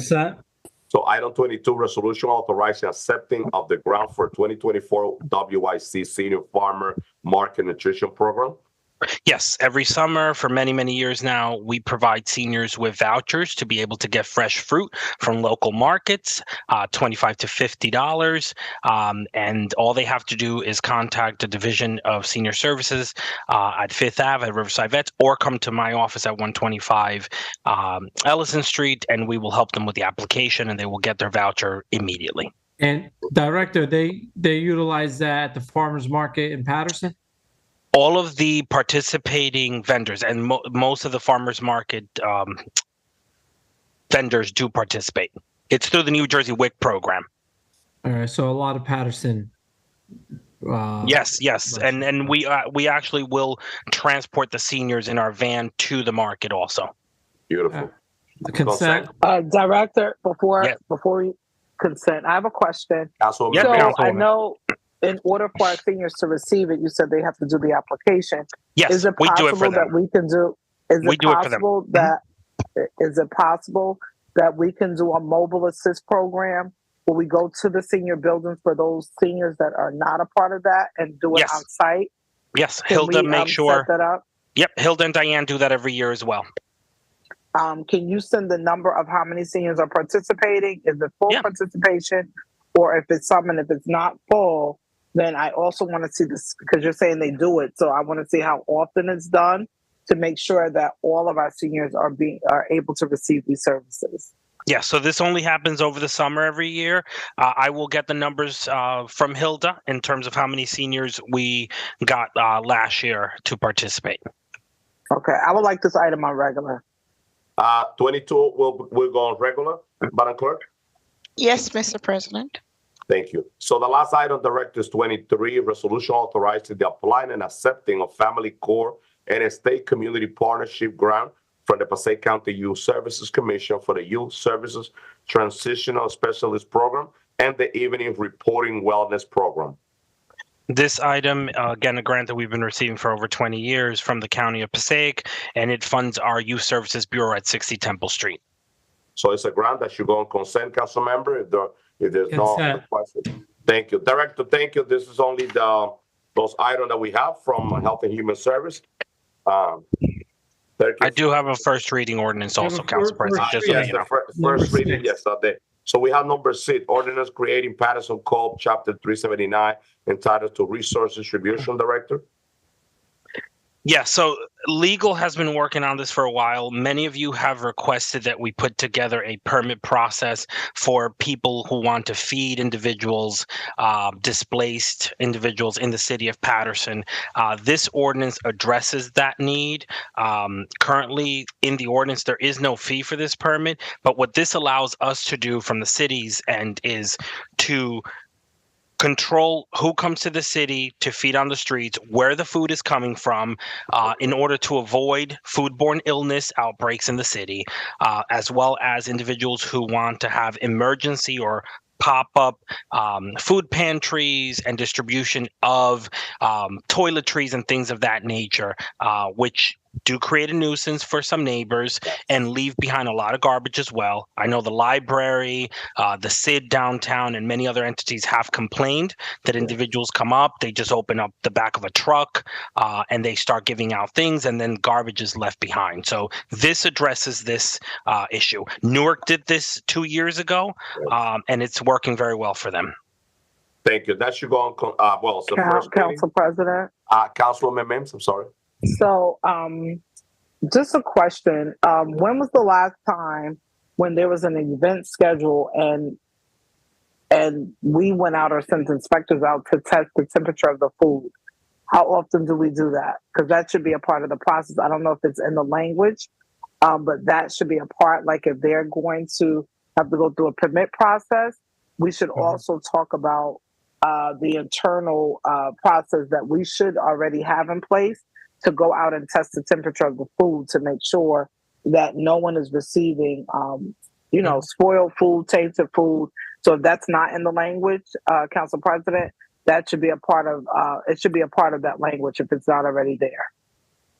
So, Council President, if I can just answer the Councilwoman Dr. Mims. So we would follow standard procedure for public health law. So if there is a permit, we will go out there, and the REHSs will follow state law in terms of food handling processes.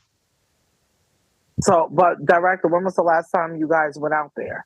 I've seen many events, and I haven't seen testers. When was the last event? Can you name like a I couple? personally don't issue the permit, so I would have to research the last event. But every event that is licensed, we go out there because that's part of the process. We spot check the vendors to make sure that the vendors are legitimately who they say they are.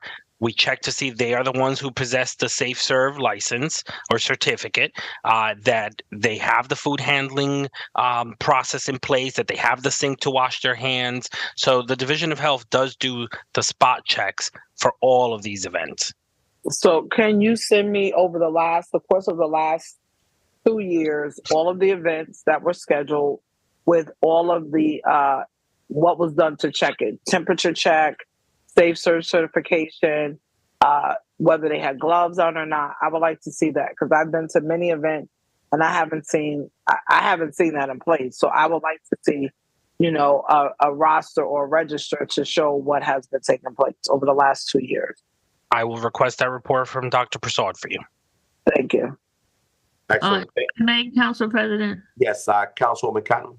I think what's happened is that they're not getting permits. They're not getting permits. People are feeding people all over the city. Nobody's getting no permits. So if I don't know that you got no permit, I can't check nothing because you didn't come down and get no permit. We don't have weekend inspectors to see who's out there doing this and who's out there doing that. We don't have the people in place. And I just want to say to you, Director Ramirez, I know people are not getting permits, but everybody who sells anything on the street, aren't they supposed to have a permit?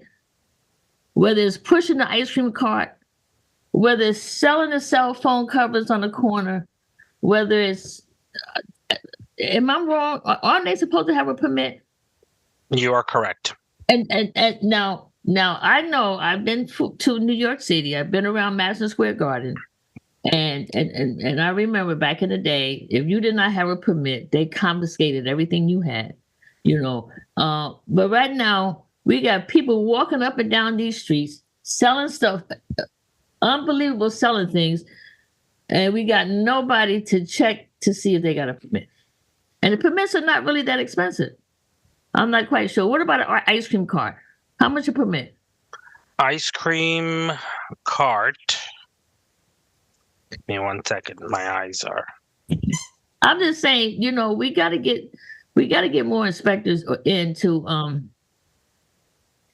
We just got to get more inspectors in here, Madam BA, because people are just and they're not Patersonians. They're coming from other cities. They're coming from New York. They're coming from Jersey City. They're coming from West New York. They're coming, and they know that because we got nobody in here checking nothing, and they're coming. Yeah, Councilwoman, a food vending permit is about $150. For an ice cream push cart. So they're considered a mobile. Oh, that's mobile food vendor. Yes. I just want to bring that to your attention because I'm not sure, Director, that we need to. Director, you need to try to put something together on how we can get this more in line and more enforced. You know, when holidays come, I feel bad for our florists that have to pay for licenses. Correct. When Valentine's Day come, Easter, they overpowered the florists that we have in our city that do pay a license to be a florist shop. And you got people setting up shop all over the place, all over the corner, taking all the business away, and they got no permit, Director. No permit. I agree. Those would have, we got to do it. I mean, they would have to go to Marianne and licensing, but yes, we do have permits for that as well. And Council President, if you just allow me, I just want to thank Corporation Counsel and his team for helping us do this research and for putting this together, because we really need to get a hold of all these individuals feeding people on the streets in Paterson. Council President. Thank you.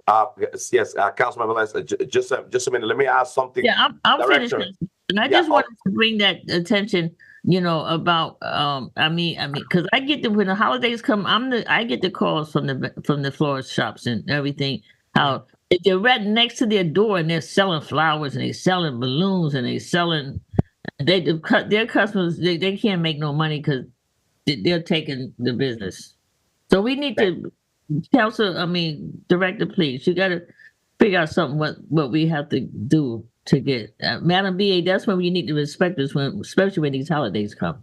I know everybody's supposed to make money. I understand that, but you know, do it the right way, like everybody else. If I got to pay to have a license, then let me pay to have a license, and I wouldn't mind doing that. Thank you, Director. Your next, Councilman Velez. Let me ask. I have a request for you, Director Ramirez, about all those licensing. You know, job is very difficult right now. People are looking for a job, and the job market is really tough right now. Now, the request that I have, I would like to draft the legislation to make sure that all those licenses, to give Patersonian the first chance, priority for those licensing.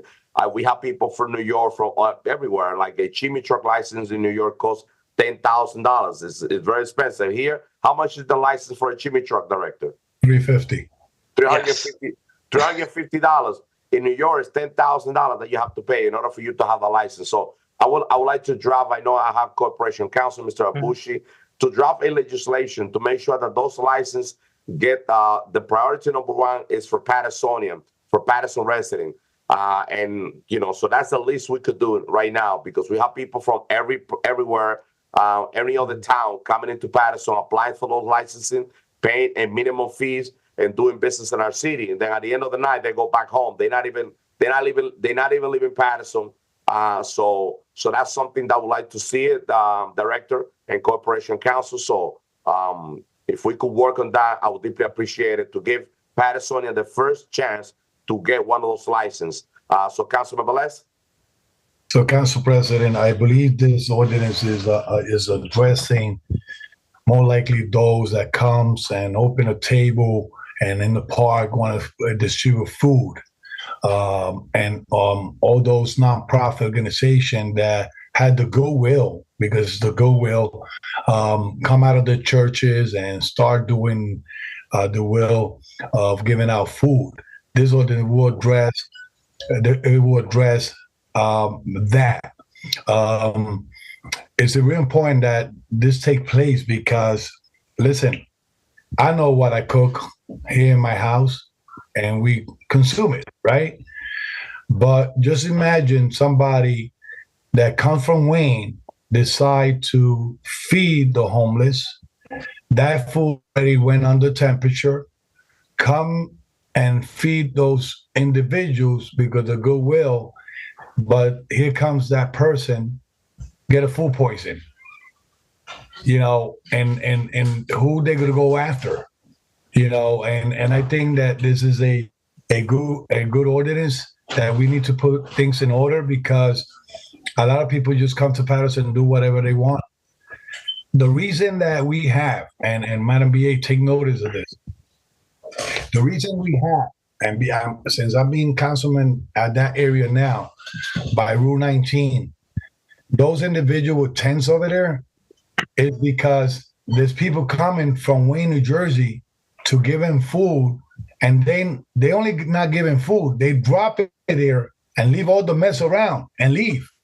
I spoke to the gentleman I say, sir, do you have a church? And he says, yes. Why you don't take him to your church, give them housing, give them a good place to stay?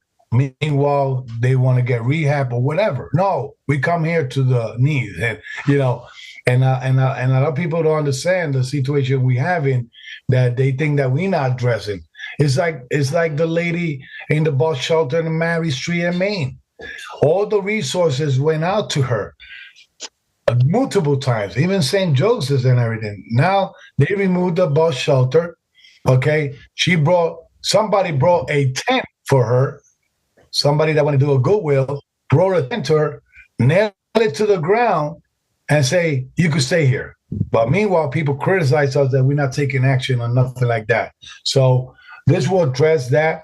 The liability of people coming in here and doing all this stuff without permits, without the proper documentation, the third party liability, insurance or whatever, it's going to end that somebody's going to sue us saying if the city allows it, then we could become liable. So this will put in place things that have been out of order regarding the situation of distributing food. I had in the committee meeting, we spoke about the ordinance in the park.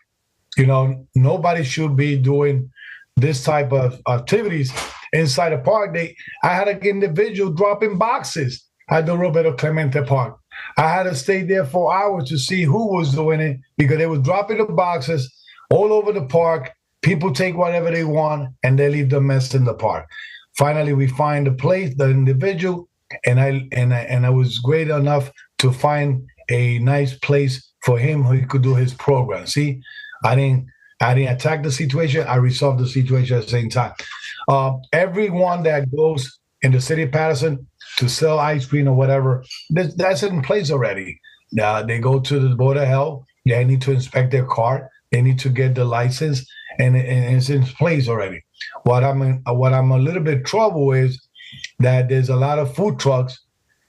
Mainly, they're all in the Fifth Ward, I guess, because the population of the Fifth Ward more Latino, that they like to have that kind of food trucks. But if Director Ramirez couldn't bring back, because I know Donna Ivy in her term removed the 1,000 feet from the ordinance, and one after the other to regulate that, because I have food trucks that are creating a little bit problem with other food trucks and creating a quality of life that nobody wants in the city. The ordinance is clear, Council President. Hold on, we in workshop. The ordinance is clear that food truck mainly is to buy food and leave, put it in a bag and go home. The ordinance is there. Anybody that is gathering, I had a guy announcing that summer is coming soon, that they got music, food, and parking for them in the middle of the street. And I saw the video. It was out of hand. The police had to respond. So quality of life starts from there. It's in the books. And we want to make sure that we orientate our community the right, proper way. Thank you, Councilmember. Councilmember, please. I know we're in the workshop, but let's continue with the agenda. I know, Director, we finished with Council President, I raised hand. I think you know. Oh, no. Councilmember Dean? Yes. Thank you, Council President. Since the topic of the street vendors came, and I like to get the attention from Director Ramirez, even from the last years, I sent a few emails regarding especially the downtown area, when the businesses, the traditional market, losing business because of the street vendors. In every single special occasion, whether Valentine's, Easter, any special occasions, the street vendors come in front of whatever business. Let's say they sell flower or balloons, they just stand in front of those locations to make sure they catch attention of those buyers. So what happened is traditional market is losing business there. It's not just they are holding a license from the city, they cannot make a stand. That's a clear part, and we are not enforcing that. When I'm talking about downtown, I'm trying to say that it's just right next to the community improvement. This is right there. These inspectors can see from wherever they work from. So we need enforcement on this. It's just, yes, of course, we have to make sure that all the vendors selling products on the street has to carry the license. That's true, but at the same time, they cannot make stations. And it's not because we encourage them to make money. Yeah, that's fine. But point is, traditional market where they're putting, paying taxes, paying high rents, and they are losing business. That's why that's what we are noticing, that so many businesses closing, shutting down their businesses because they are not making profit. So I think that code enforcement is important at the same time, Director. I sent email to Commissioner Orlando Cruz. I believe one or two emails I CC'd Madam BA. I sent email to community improvement, especially for the downtown area. And other parts of city, definitely that, out of control. Council President, if I just may for 10 seconds. So yes, Councilman, I completely agree because we see it. We only issue the licenses or the permits. In terms of where they stand or where they go to sell their items, when it's the food items that we license, because flowers, teddy bears, balloons, that's the peddler's license, that's out of licensing, and Mary Ann's in charge of that. I'm not sure if she has an inspector, but when we get complaints, we do send an REHS out to the downtown area. It's difficult sometimes because when we try to shut them down, we haven't had the police response or other departments who may need to come and take the card or throw away the food.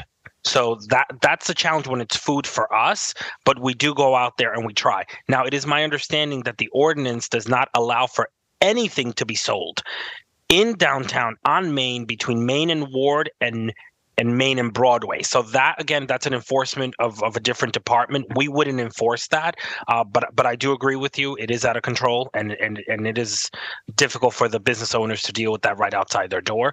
We try to enforce everything we can from the health perspective, but where they stand and where they sell it, that's out of our control. So what I'm trying to say, Director, that even I'm talking about last conversation I had, it's like, everyone's blaming each other. There is no ending coming. It's when we are trying to address this, it's not just as a council member, I'm just speaking. It's the voice of so many people who may not show up to the council meetings, but they are suffering. So I think, regardless, whoever needs to address this or come up with this, regardless that's you or someone else, that should be taken care of. I mean, that's important. Otherwise, we have to see more street vendors, hawkers without license or with license selling products and making stands. And that stands, if you go to downtown even tomorrow, you will see that stands out there. And that's not allowed. And again, what I'm saying, downtown is right next to the city hall, right next to the community improvement department. They can just come, walk in, and then issue tickets. So I think that's important to address. Otherwise, the traditional market, we have to see more losing businesses in the near future. So again, thank you, Director. Again, I'm going to just send emails. I think again, I gave up actually. Last year's, I sent multiples, but this year I said, okay, I don't hear any response. Like everyone is just giving direction from here to there, and there is no ending coming. So that's why I kind of gave up from last few months. I don't really address this issue anymore. So I thank you. And again, if I see any food vendors. And of course, I'm going to go back to downtown area, and I'll start sending emails and pictures to you. Thank you, Director.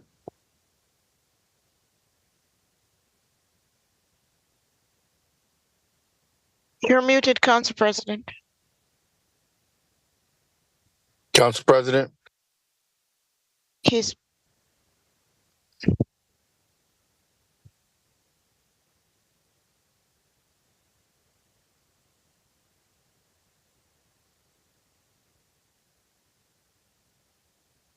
Council President, you're muted. Council President, you're on mute. Thank you. Can you? Thank you. Thank you. I see Councilman Jackson with his hands on. Yes, thank you very much, Council President.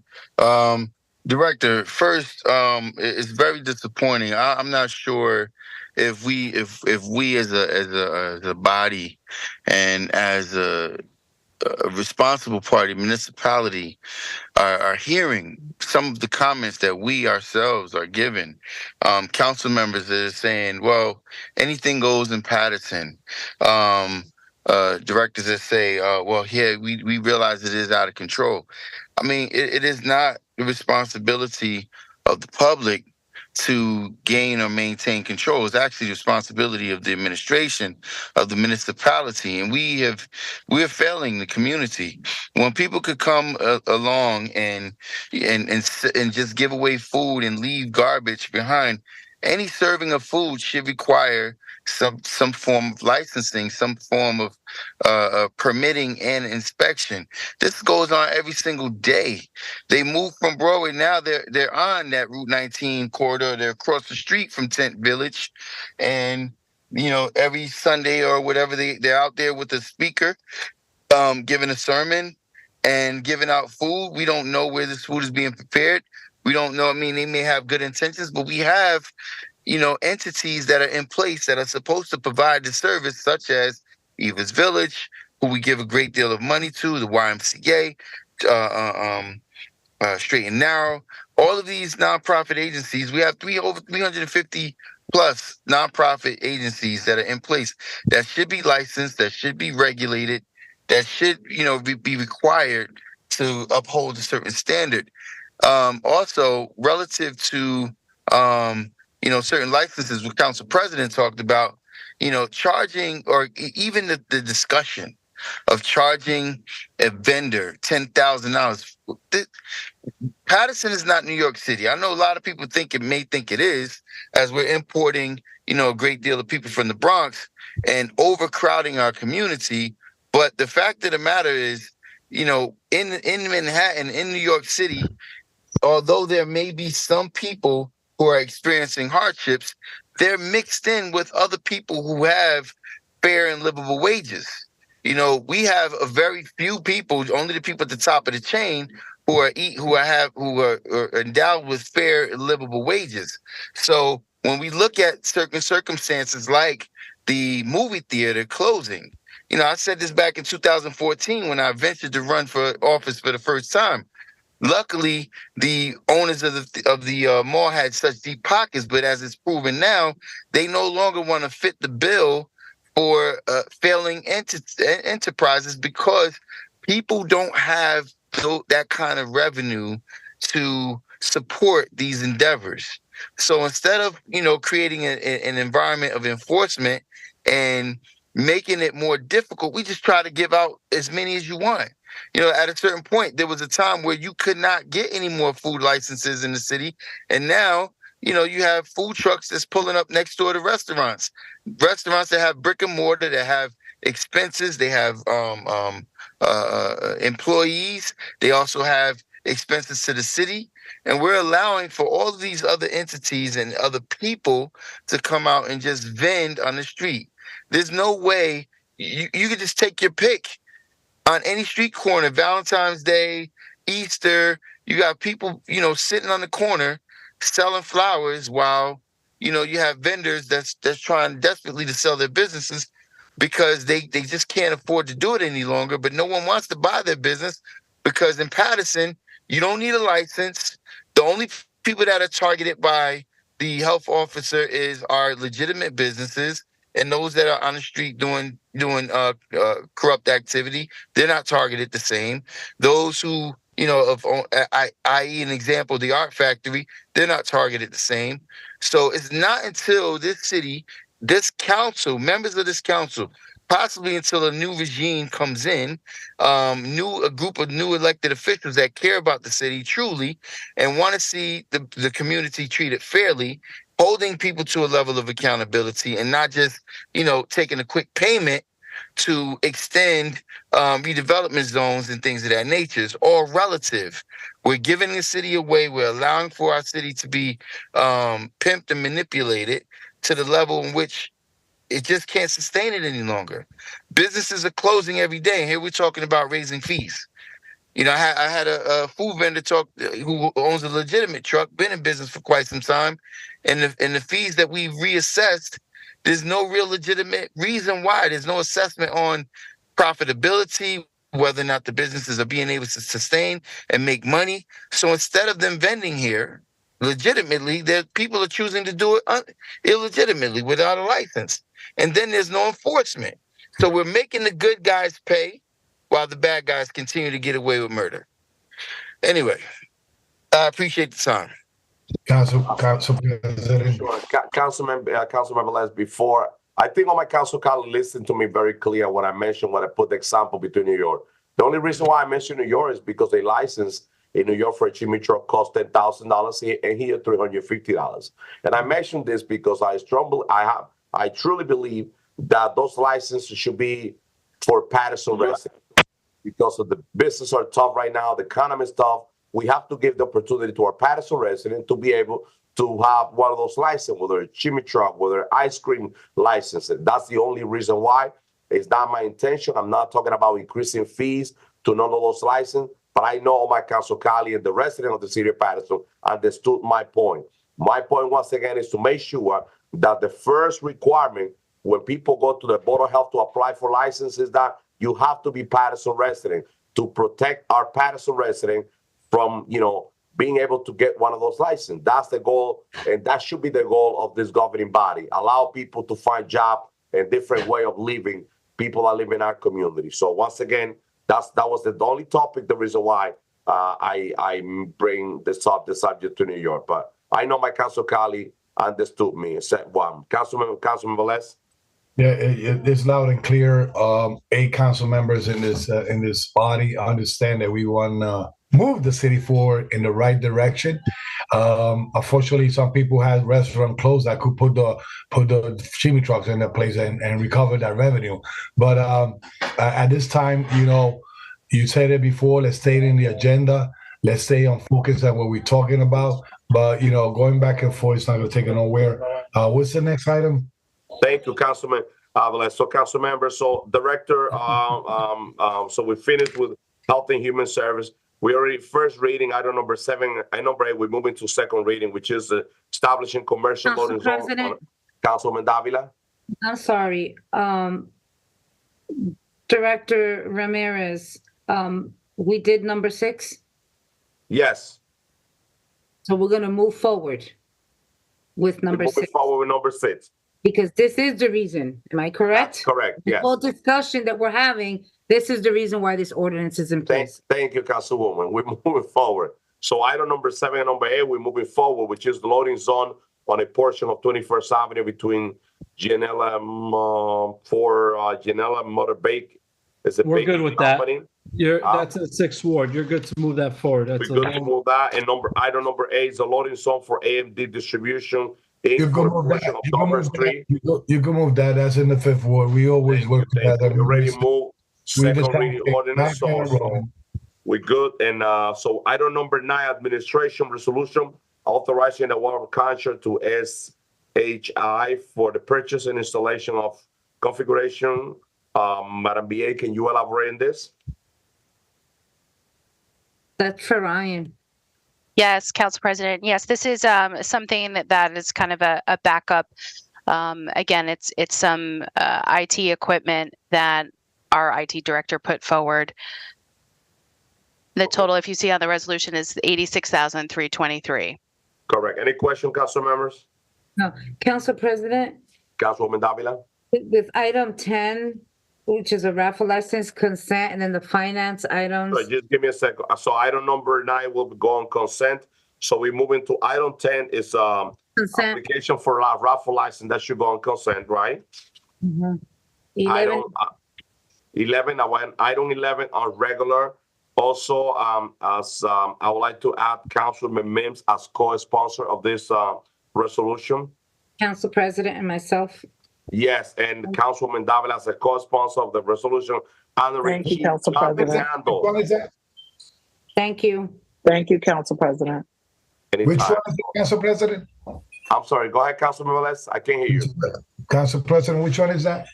Item number 11, resolution honoring Chief John DeCando for his 51 years of tenure, and the longest service employee in the city of Paterson. That's correct, Council President. I would like to be sponsor of the take time because we work together a lot when it comes up to the dog and all that stuff around. So you be Council President, can you And please? I had a conversation. Council members, just a second. Just a second. Councilwoman Davila. No, I was just saying, can we leave it, since he's a third ward resident, can you leave it to the third ward? I got two co-sponsors, which is Councilwoman Davila and Councilwoman Mims. Sorry. Oh, can I get a co-sponsor too? Let's add Councilman Velez then as a co-sponsor. That's the third ward. That's the third ward team. Listen, we will add you to the progress of the third ward. No problem, Councilman. Oh, you don't want him in it. So item number 12, finance, Councilwoman Davila. Yeah, Council President is that Kai requested it. That's why Kai. Okay, no. All right, we have to get the names. Yeah. So item number 12 go on consent. Item 13, consent. Okay, those are licensed. Item number 14, consent. Okay, so council item number 29. So item number 29. This is regular. And Council President, item 30. Council member, just a minute, Council member. I got Councilwoman Davila and right after Councilman Velez. Councilwoman Davila. So, Council President, item 30, the request was put in for Councilman Abdulaziz to be the sponsor, and I am the co-sponsor. So I think there was a mistake with that. Yeah, so let the record reflect, I'll be sponsoring that. Okay. Thank you. Item number 30 will go regular. Councilman Abdelaziz, shouldn't other educators be included in that? Absolutely. You want to come on? Come on. Yes. He was my principal. Anybody else want to actually, Council Union? I said I'm gonna stop asking. You know what I mean? Council members, just a minute. I mean, you should just say the rest of the council members. You know, Council President. You guys gonna let me finish? Council members, Councilman Abdulaziz has the floor. I am open to allowing any of my colleagues, not just to come on as a co-sponsor, my colleagues could come on with me as a sponsor also. Thank you, Council. Can you add me as a sponsor? That's the 5th ward. Absolutely. Thank you. Council President, to Councilman Abdulaziz, I just want to say thank you very much as somebody that's been part of the union now for 30 years. All right, I really thank you. I think that there was a mistake with when I sent the email in on your behalf. I think that's the reason why I was probably confused. So if you want to keep me as sponsor, I'll be just fine. The President. But it should be you first. So thank you. So you could add me as a sponsor, Councilman Abdulaziz. Councilman Velez? Yeah, I spoke to Councilman Shaheen Khalid, and he was going to put me as sponsor for the number 29 too. Councilman Khalid not on? He told me to let him know when he was going to talk about this, but I guess he's not. But you could take my word. Yeah. Yes. And also myself as a correspondent, So Councilman Velez and myself. Yes. At item 29, let the record reflect that. Also, Councilman Velez and myself will be adding a sponsor. So we continue with number 31, finance resolution. Before we go, Council President, I have a question. Yes, for item number 30, it is co-sponsored by Councilwoman Davila or sponsored. Will that be sponsored by Councilwoman Davila as well? So it's sponsored by Councilman Abdulaziz and Councilwoman Davila. And then sponsored by Councilwoman Mims, Udine, Cotton, and Velez. No, Councilman Abdulaziz said that he will allow Councilman to be sponsored. So I say I will be sponsored too. Right. So why co-sponsor there, Councilwoman? Council President, Councilman Abdulaziz. Put this as I like to get things done and unify everybody to a vision. A number, Madam Clerk, for this item, I will be sponsored by me, Councilman Davila, Councilman Cotton, Councilwoman Mims, Councilman Velez, and Councilman Udine. And Council President, you want to be on? Yes. Council President Mendez. Shaheen Khalid, would you like to be on? He's not in. He left. Put him on. I'll Let text him. Put Councilman left the Kalik. meeting. I'll even extend the olive branch to my good friend, the councilman of the first ward. Would you like to be on as a sponsor? Councilman Jackson? Absolutely not. So thank you. Eight sponsors, Madam Clerk. Okay. Thank you. Thank you, Councilman. Council members, item 31. That should go on consent as a renewable license. Consent. Thank you. 32, we have an issue, Councilman. Resolution. Councilman Abdelaziz. It says resolution renaming Straight Street. That's not what that's the agenda I have. That's not it. So Corporation Council. The resolution renaming 21st Ave between Madison Ave and East 19 to also be known as Francisco and Elsa Mantilla Way. We already have one, just Francisco, but I want to amend the one that we have to include Elsa. Everyone knows Elsa. Years ago, and you look at the sign, they're a dynamic duo. And every time you drive by, they're always joint shoulder to shoulder. And I may be a little emotional right now thinking of the chief, Francisco, because during my campaign, he would be side by side with me, yelling at me, calling me right now. But they were a dynamic duo on 21st Ave. So when you look at the sign, it's missing. Can I be co-sponsor? Councilman, I'll be co-sponsor. We should be added on that one too, Councilman. Councilman, the same block, the Francisco Way, the same block. Yeah, it's the same one. We're just gonna add and make it whole. The family, that this is definitely something that the sign. If you know the Mantillas, it was always them two on 21st Ave, pushing and pushing and pushing. Elsa's radar and influence is citywide, but their base is 21st Ave. So that's what this resolution is. Anyone that wants a co-sponsor with me, please add on. I know all of you guys have a relationship, but it is long overdue. Speaking to the family, that sign is missing. Council President. The dynamic duo. Members would like to be on. Me Thank too. you. I will be on. Yeah. Me too. So And I will invite you guys for the as ceremony. co-sponsor, you have Councilman Davila, Councilman Velez, Councilman Mims, Councilman Ludin, and myself, Madam Clerk. Cotton. And Cotton as well. Can you ask Jackson he want to be part of it? I'll ask my good friend from the first ward if he'd like to be on also. He is listening. So Councilman Jackson. All right. In the answer, Council President. Go ahead, Councilman Jackson. The question is that if you'd like to be added into one of the resolution number 32. No, I understand. I heard what the request was. And I'll take this moment to acknowledge the challenges and the difficulties in this community in doing business. As I'm standing in my establishment that is illegally closed, which my counterpart in the Fifth Ward so uglily Council President, referenced. we're not going to do this on the item. Me recognize one of my constituents. First of all, I was asked the question. I was asked the question. And I have the floor. I was asked the question.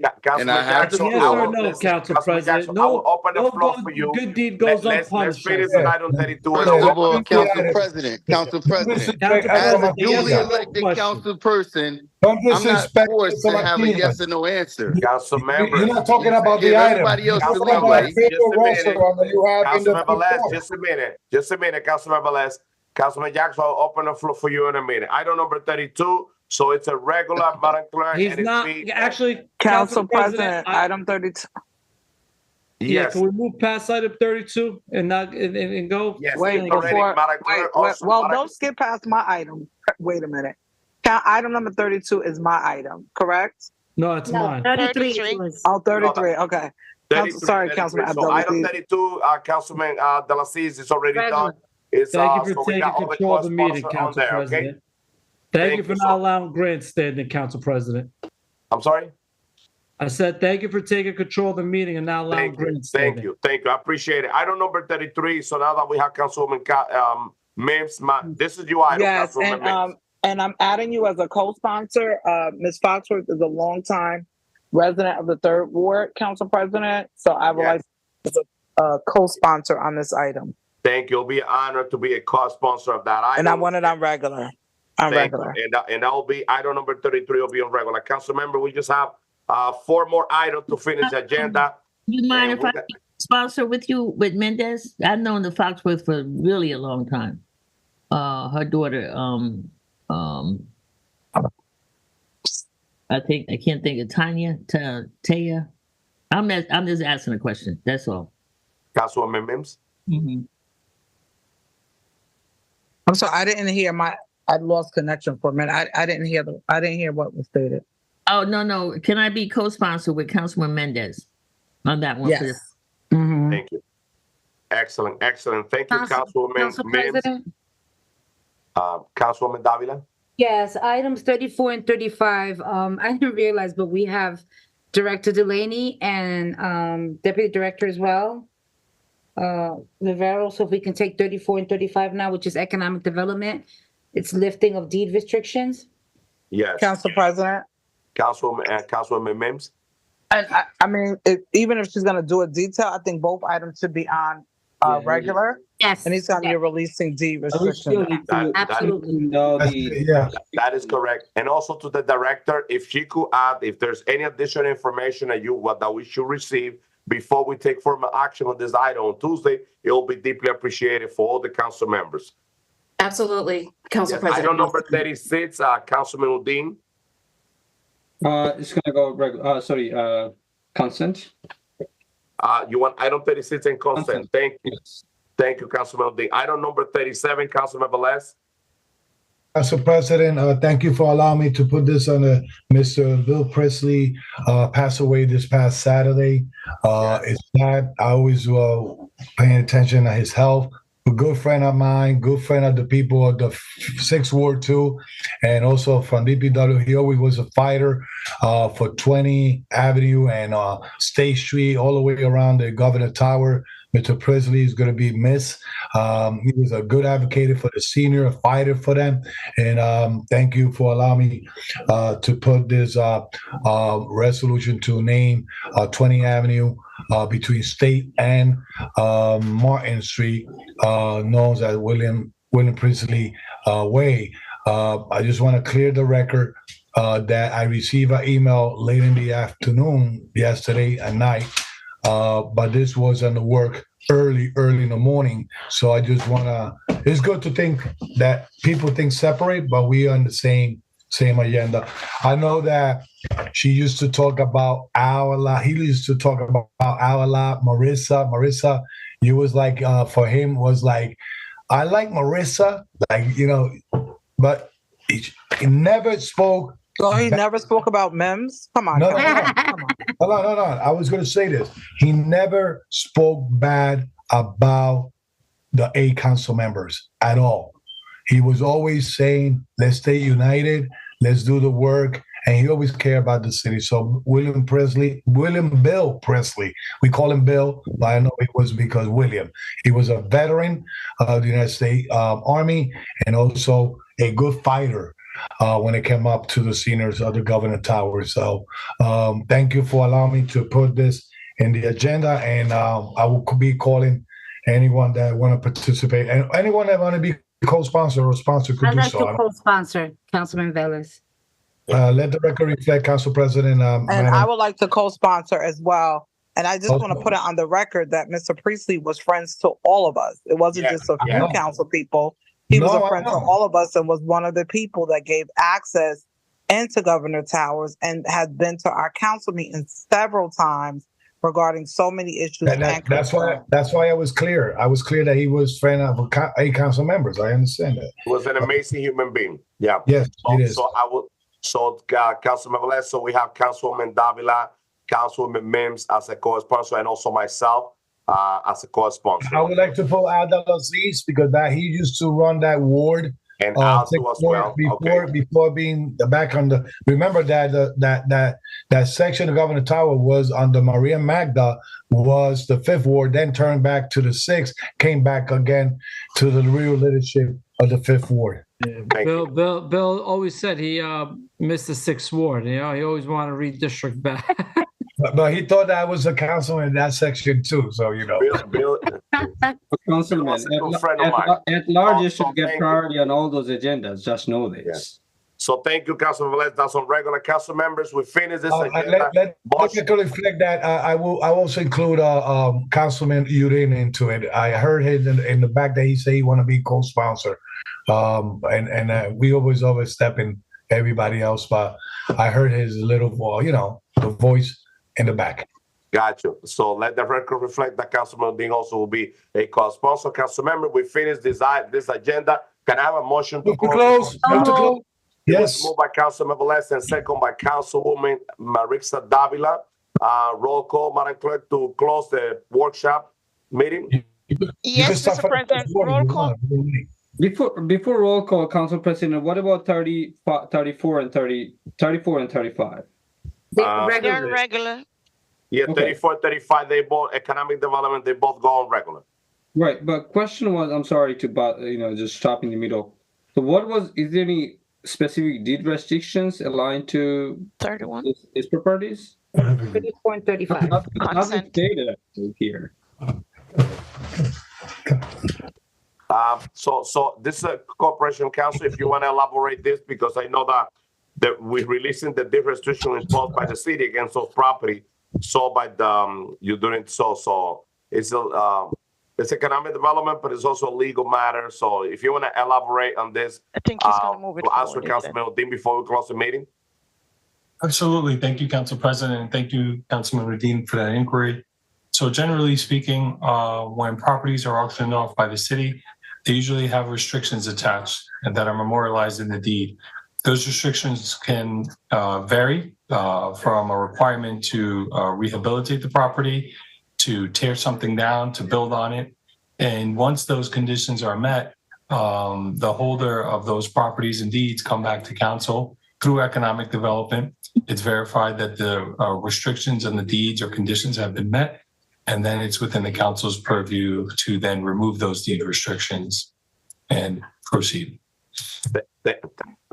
All right, thank you, Councilman. Yeah, thank you, Corporation Council. Council members, thank you so very much for being at this great workshop. We make tremendous progress. We finished the agenda. Motion Council President. Motion to close. Council President. There's a motion on the floor and second. Motion is second on the floor. There's a motion and second on the floor, Council President. You got to take that motion second, Council President. I will give you the time during the close of the poll. I'm not looking for time, Council President. There's a motion You just and gave second. Councilman Udine an opportunity to address an item, and you're going to deny me the opportunity. Madam Clerk, as a parliamentarian, there's a motion and a second on the floor right now. What is the item that you want to address, Councilman Jackson? Council President, you promised that we were going to address the matter with Jessica Amarante, the officer who was Council President, motion on the floor. There's a legal matter. So council members, there's a motion on the floor and second. I just gotta answer to Councilman Jackson. The situation with Point of order, Council President. Council President, you're supposed to entertain it, Council President. I'll do that on council members. I'll do that during the closing remarks. Yes. But let's do roll call, Madam Clerk. Roll call to adjourn the municipal council workshop session of April 2nd, 2024. Councilman Abdelaziz.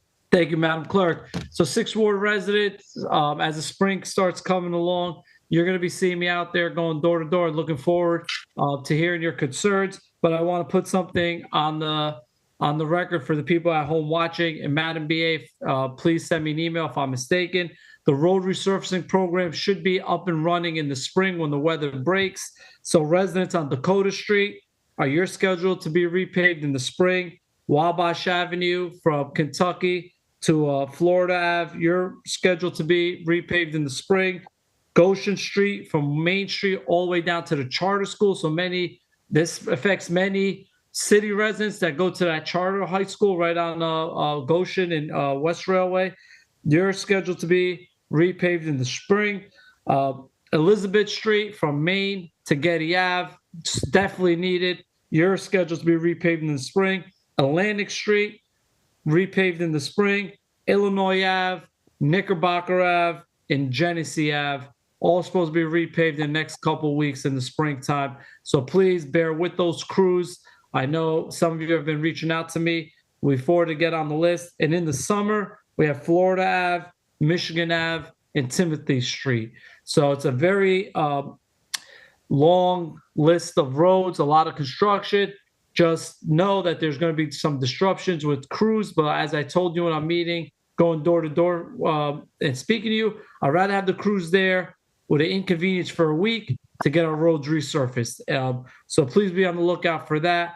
And I look forward to hearing your concerns as we go door to door every single day, and as I've always been doing. So, Madam Clerk, you have a good night. Council President, good job taking control of this meeting and keeping us on track at 10:17. Not allowing the bickering and grandstanding to go on. So, good job, Council President. I know people come after you, but you're doing an excellent job. My vote is yes. Thank you, Councilman Abdelaziz. Councilwoman Cotton. Madam Clerk, I have a couple of questions that it was brought up, I heard in a meeting. And the first one is, when did they started picking up leaves again?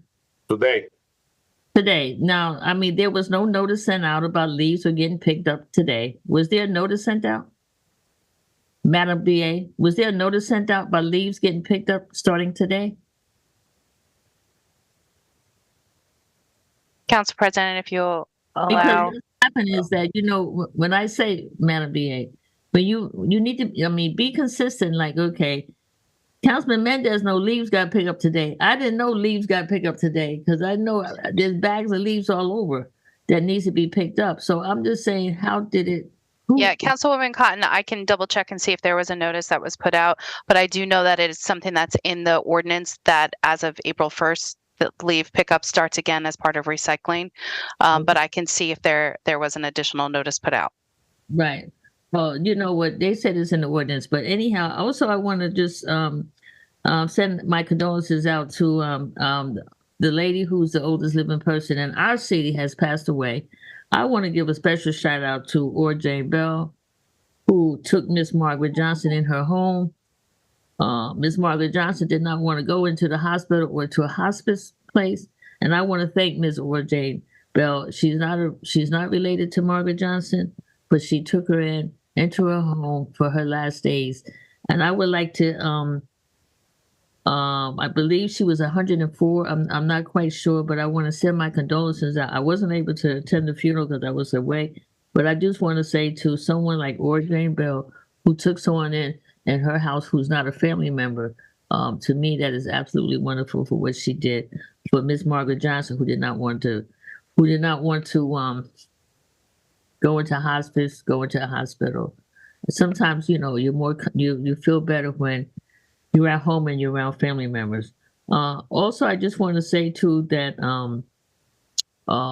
for items that that are coming up, that I'm getting calls for tenants and landlords, and I encourage you to call me because I can steer you into the right directions on where you need to go. What I find is that sometimes people are putting out paperwork that is not correct. I will hook you up. I would connect you to the person that you need to talk to when you have a tenant's problem or when you have a landlord's problem. Also, I've been getting quite a few calls for, and I really need to find out, and I'm not quite sure, for items with the judicial system.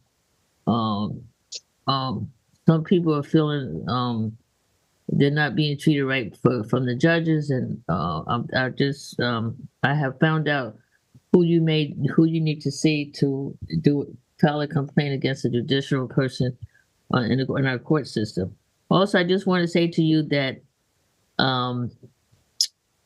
we do have streets that's going to be in the ward that's going to be paved, and Al, but the main streets that we have is right now is Governor Street, Summer Street, and Montgomery Street. Those are major blocks that has been bad and that are being repaved.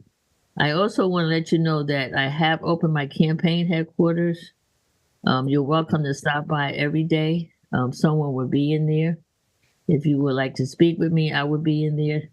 And my headquarters is located on Broadway and Auburn Street. Is the Islamic Center is right across the street from the library. I also want to say to everyone out there, there's many things that I think that we can do to help each other and to show each other the directions on how we can help each other and how we can do for each other. And I just want to say too, for just if you can, and we must, as much as we can. So with that being said, my campaign headquarters is open. I'm running for my re-election on the 4th Ward. As I say, I have always been dedicated, committed, and accessible. And it's just you can reach out to me. I get many people that reach out to me, and I have to say this.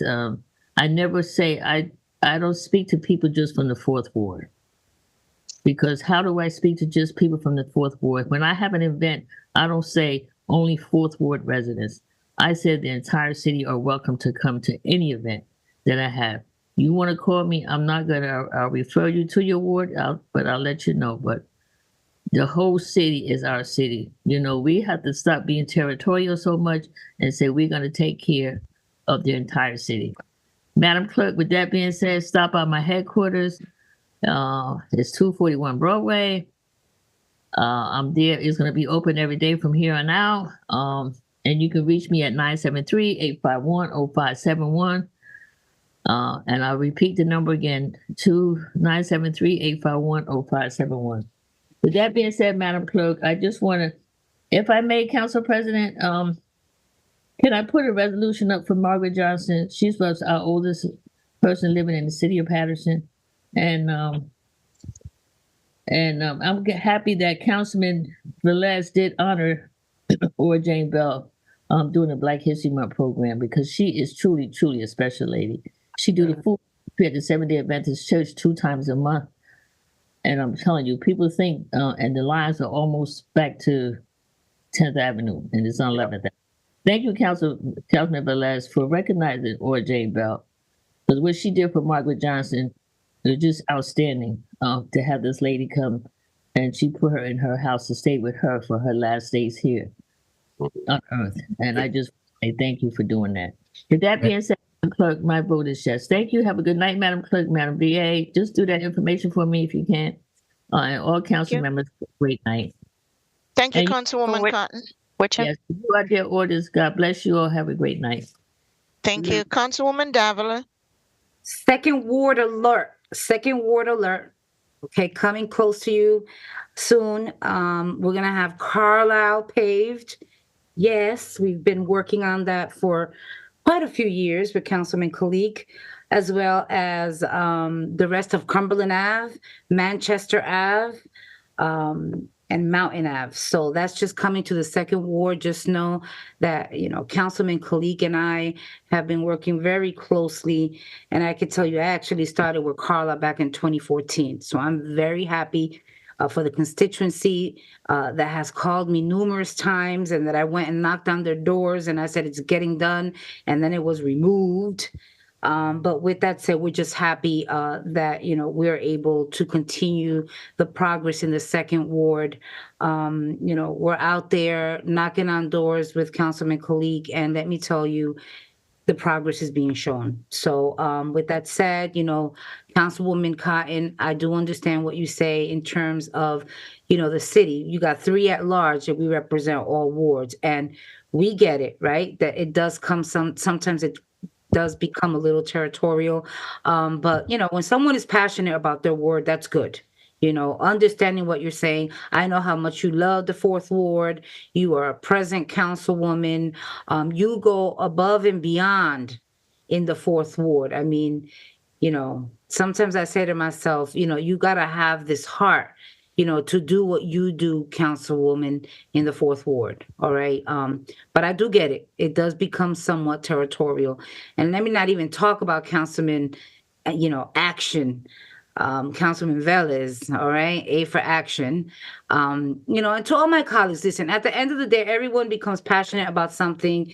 You got to respect it. Councilman of the 6th Ward, the president of GTD, the chair, all right. At the end of the day, it becomes a joke, but it is a reality. It's about getting things done. And, I'm looking forward, to May 14th. It's going to be interesting, but I'm looking forward, to May 14th. But with that said, to my colleagues, I hope that you enjoyed your weekend. Easter was beautiful, with the family and church. And, we definitely always is good to go to the house of the Lord. So with that said, I know Councilman Abdelaziz, I told you, my apologies for not being at your event. I mean, I had a lot of constituents that called me up to say how you went above and beyond and how beautiful School 25 looked. And the children were so happy, finding them gold eggs. So keep doing, the great work that you continue to do in the 6th Ward.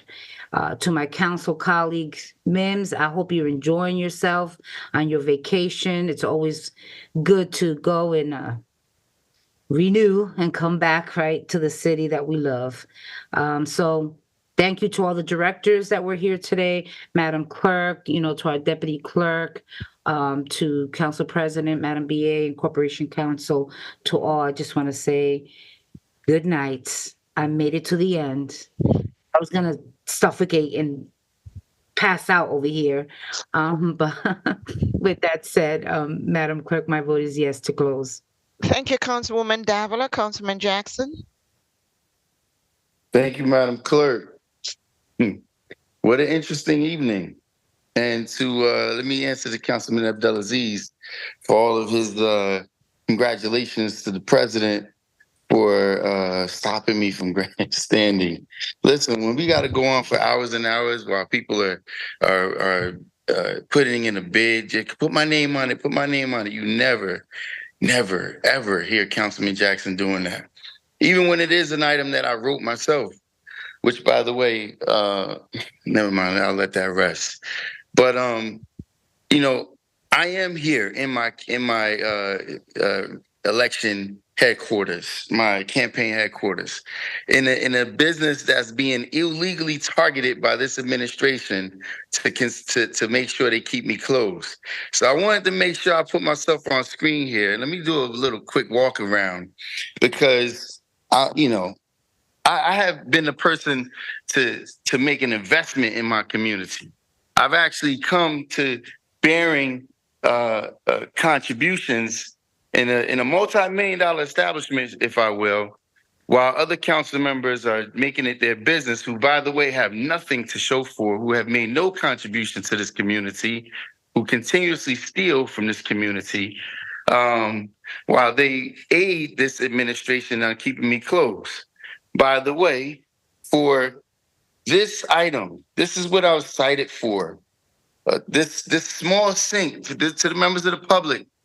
This sink right here, which I have not had in the 22 years of business that I've been in, because all of my prep goes on in a state-of-the-art kitchen, just 4 feet away from the bar.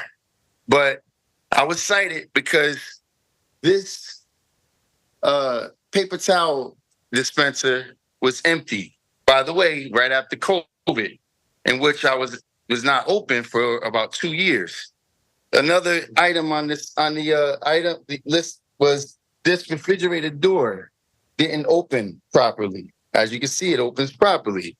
But these are the items in which the health officer found it necessary to cite me on behalf of this administration and some of these rogue council members who want to take shots at me talking about my business that's lost. Yes, I am in a legal battle in which I did not have to sell the $22,000 convection oven to fight, which I'm also fighting a legal battle for the illegal 190 units that was added to the 6th Ward, which 6th Ward councilman seems to conveniently ignore. I don't need to sit here every night and talk about oh, please add my name to to an item. You know, what's very embarrassing is Bill Priestley didn't like the councilman of the Fifth Ward at all. In fact, he was supporting Sebastian Mejia against the councilman. But I know the councilman feels very relieved because of Mr. Bill Priestley's untimely passing, which is unfortunate because he called me daily. So to say that he supported 8, all he did was talk negatively about the councilman of the Fifth Ward. So I'm very, it's a laughable matter. What I'm asking you, members of the public, please wake up. Please wake up, because this election is very indicative on the future of our city and how in which the city's going to be able to continue. And yeah, guess what? For me, I definitely will consider vacating, selling my business, and leaving this community if it continues to move in the direction that it's moving. We have absolute ignorance. If you listen to these meetings, you know exactly why our community's in the position it's in. But listen, I give credit where credit is due. I have to say, when you have a person who doesn't even have a high school diploma, is making critical decisions on hundreds of millions of dollars, and you're wondering why millions of dollars are being squandered, I give credit where credit is due. Council President, I give you the great deal of credit. Yes, you're carrying the water of everyone else. You let everybody go on, and then it's the moment Councilman Jackson wants to come through with the hard facts, you want to utilize your endowed, what you believe to be his power, to muffle my microphone. But notice, no one from the public, no one comes for me. They don't come for me because they know exactly what's going on. If you think these people that are here within our community are stupid, you're in for a rude awakening. Here I am trying to advocate for a young Paterson homegrown Dominican woman that was treated unfairly. So the GTD committee, let me tell you some of the things that I got done. When firefighter Hunt was illegally fired, it was Councilman Jackson that carried the torch night in and night out like a goddamn pit bull who refuses to let up because none of these council members wanted to support it. When the rogue fire chief came and lied and said this man was ineligible to hold the EMT license, I refused to let up. And what happened? I guess the GTD crew got it done because he came back to work, and that same rogue fire chief who then had his father's vehicle illegally worked on in the firefighter's motor pool, he then vacated as well. Why? Because Councilman Jackson was on his ass, as I will continue to be on every single one of these people's asses for mistreating our community. Yes. So, and I can continue to go on and on, but I'm not going to do that because the public understands. They know. Here I am yet again, advocating for another young lady who was mistreated. And Council President, she's from a community you claim to represent. Born and raised in Paterson, maybe that's probably what the problem was. She wasn't born in DR, so nobody wants to stand up for her. She was illegally targeted, and the officer who came forward lied to us yet again, just like Captain Campanella lied and Lieutenant Pearl lied when it came to Javon McCray and all the other officers that was being passed over. But yet this council sat on his hands, and nobody pledged to say, hey, I want to get that done. I want to make sure a young lady from our community is not illegally targeted or illegally mistreated. But here it is, Jessica, who gave 22 years of her life, 23 as a matter of fact, who worked in the clerk's office, who then went on the road and was targeted by a criminal and had to take on a man and was unfortunately beat on the street, who has spinal fluid leaking, knee injury, shoulder surgery. This council turned its back on her and let the members of this administration convince us that she should not be entitled to a full pension. So every single one of you that voted in the affirmative on this, you should be ashamed of yourselves. And members of the community, especially employees, make note of that. make note of when you're the one with the target on your back, who's going to be standing there to support you. When you're being told that Councilman Jackson doesn't like police officers, he doesn't like anybody that's non-African American, let's see who's going to be there to support you when you're being mistreated. When Deborah Hannibal was mistreated and the BA stepped out of line, Councilman Jackson was right there to put his foot right on her to say, you're not going to do that to her. And there's people that will attest to that as well. So Councilman Jackson has been the only one standing here, 8 toes down. If you think that I'm feeling some kind of way because you're saying 8, listen, I've put on my campaign literature in the past and now 8 in favor and 1 against, because all of you people just line up for this administration. And let me tell you something. I've never seen a bigger pancake than this council president. For the person who is starkly against all of this stuff that's going on, now you're just lining up and just bending over for the mayor. You should be ashamed of yourself. Carrying the water, you won't even allow everybody else to speak, but the moment I have something to say, you're running block for the mayor. And that's why he lets you hold his scissors at his ribbon cuttings now. So I'll give you credit. You went from being all of the above, now you're in good grace with this administration. You get to carry the scissors now and everything else. Man, I'm proud of you. Look at you. Look at yourself. Look at all those accolades you have behind your wall back there. I must say, I'm extremely proud of you. You've done it, and I got to give you credit. But let me give some real credit while I'm doing that. Shout out to the Paterson Science and Technology girls softball team, of which my daughter was acknowledged from Max Preps as going 3 for 4, a home run, a double, and a single, 3 RBIs, 3 runs in their opening day. They went 0-15 last year, and yesterday they won their game opener 14-4, where the game had to be stopped. And my daughter Marley also had a great hit. The young lady Sadi had a great triple that brought in a bunch of runs. Shout out to the Twins, and shout out to Coach Leroy for doing a fantastic job, and everybody over at Science and Technology for helping these young ladies. See, these are the types of things that should be showcased, that we should be talking about. But instead, we got people here who are more interested in robbing the community. I will grab my popcorn and listen to the fiasco as it finishes. But to the members of the public, come on down here. And if you're interested in who I'm supporting, and all of those of you who are calling me saying, Councilman Jackson, whoever you're supporting, I'm supporting. Well, let me tell you something.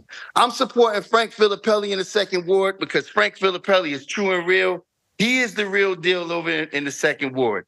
I am supporting Sebastian Mejia in the 5th Ward because that is who Bill Priestley wanted to roll with.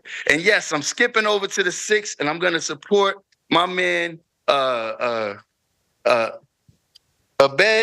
in the 6th Ward because all of the BS that's being spewed out over there by the GTD committee that's stealing all of the street paving from the rest of the community needs to come to a stop, needs to come to an end. We don't need to have no little weasels in the office over there anymore. And those are my picks. For right now, I'll give the rest. When you come on down to Jacksonville to come get your sign for the front of your house, I'll be much obliged to aid you in that. And we will be returning. For all of those of you who continue to call, ask me why I'm closed. It's because the mayor and his culprits on this council have made it their mission not just to close me, but to put me out of business. When you have a mayor of the city that his objective and his agenda is to put business owners out of business, 22 years I've been here, and people are trying to pass that kind of judgment. There's not one. Some of the council members that are talking about this don't even have a pot to piss in. They're renting half-price rents from developers in order to give up those votes. So I'll let you guys rest. To the members of the public, have a good night. I see you here May 14th. Let's finally see our city make a real change. Have a good night. Madam Clerk, my vote is yes. Thank you, Councilman Jackson. Councilman Kalik? I think he's absent.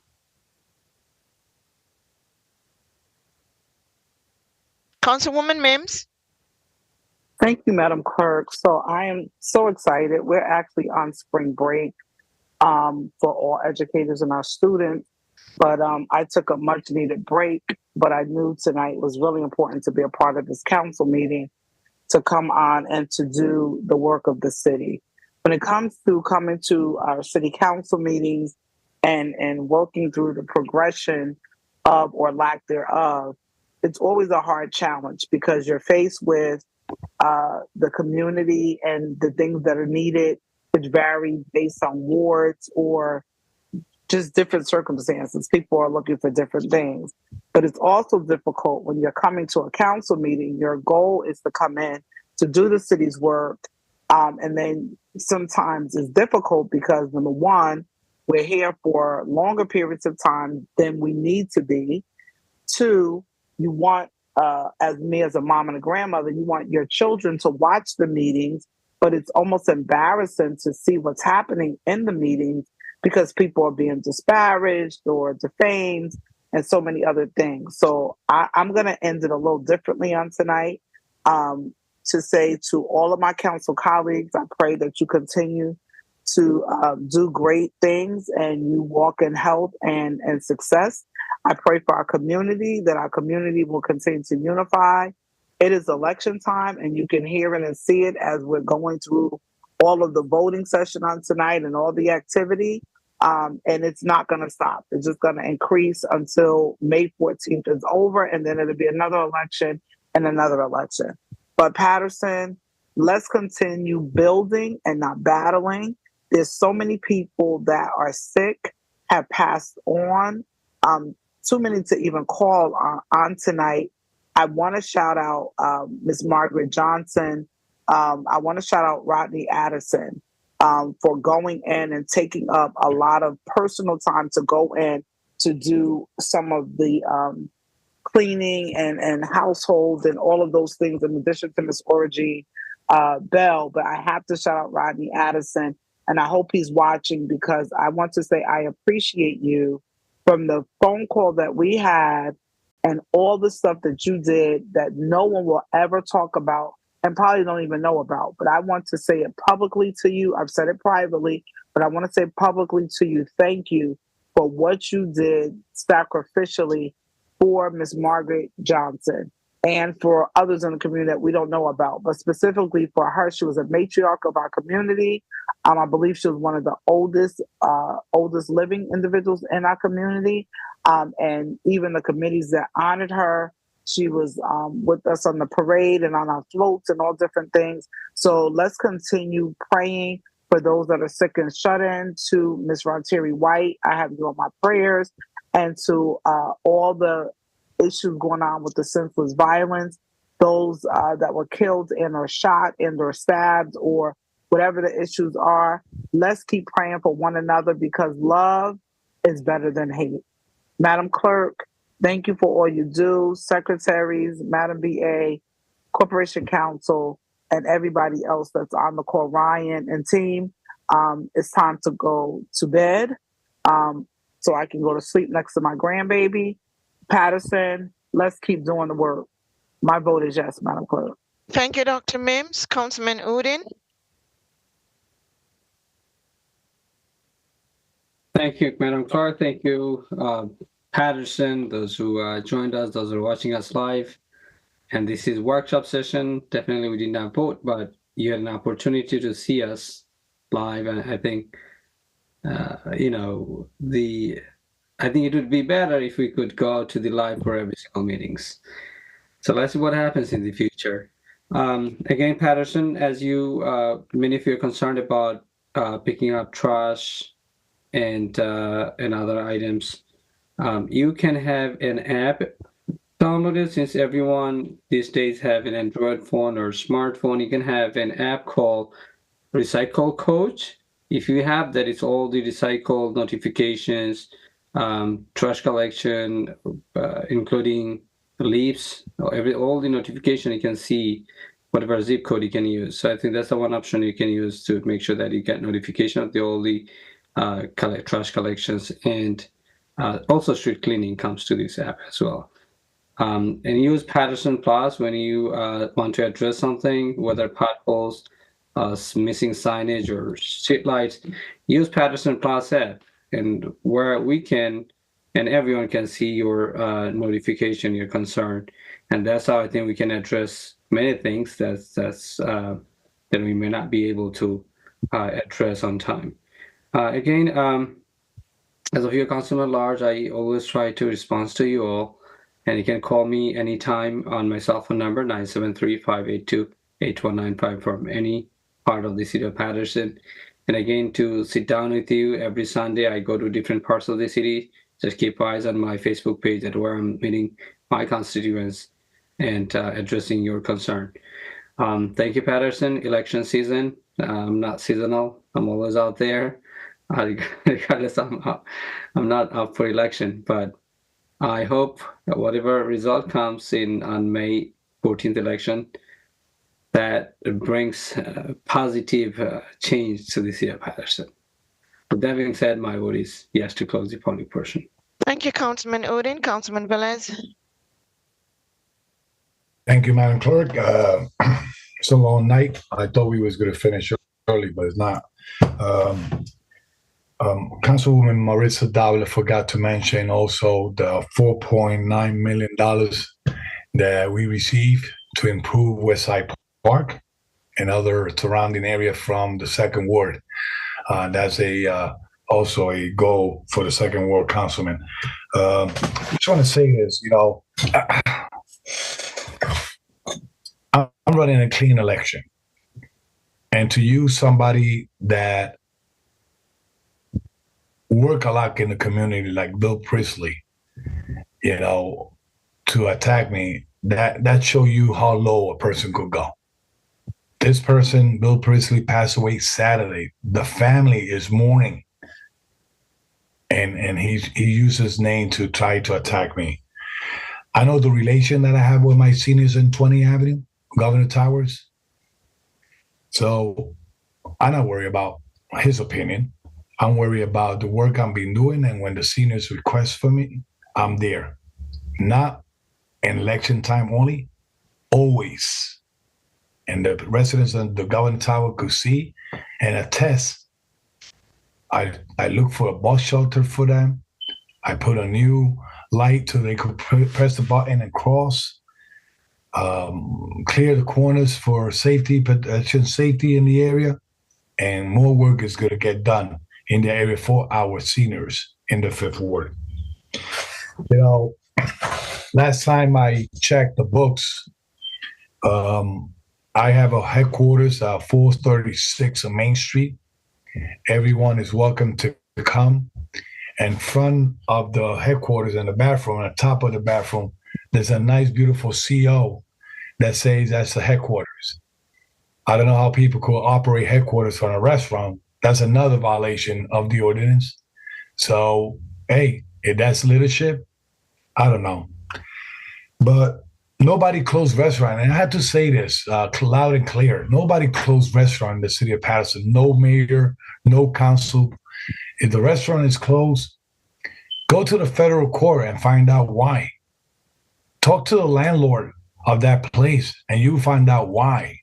So I'm not here to defend nobody's business, but I'm praying that a responsible owner that want to run a proper restaurant come into the Fifth Ward and make that section proud, not punching people around and threatening people around and making people feel bad, putting trailers in behind of another restaurant and all that stuff, about breaking ordinance all the way around. If that's leadership, I don't know.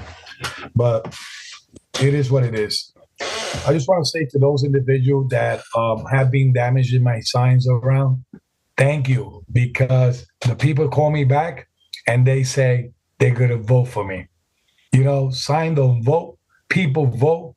The signs are there because they remind people who is their councilman and who's going to run for re-election. I don't feel bad if you do that. I still have funds in my campaign that I could buy more signs and put all over the city. Just to make a point of clarification, we was in a closed session meeting regarding the officer in question. And this councilman that you see here talking about it never opened his mouth to defend her in that moment. Never say nothing. He just went along. But now this is a personal and legal matter. After we made the decision based on the evidence that they put in front of us, we made the vote on it. He has an attorney. The attorney choose not to come. What we could do, move forward what is presented to us. But he don't say the real facts of it. You know, once again, we have not denied, and Council President's here, all my colleagues is here, those that were sitting in that chamber for the closed section meeting. We never deny this officer her retirement benefits. Never.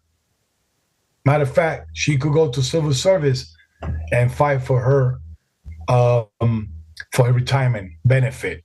We never, and once again, we never deny her retirement benefit. So that's a wrong fact.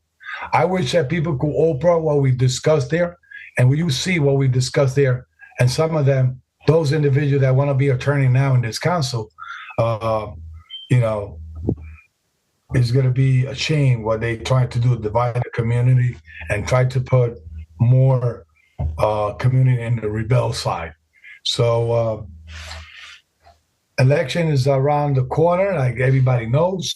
I'm in a line of 4A, for action, 4 more years, third term, the trinity of being blessed.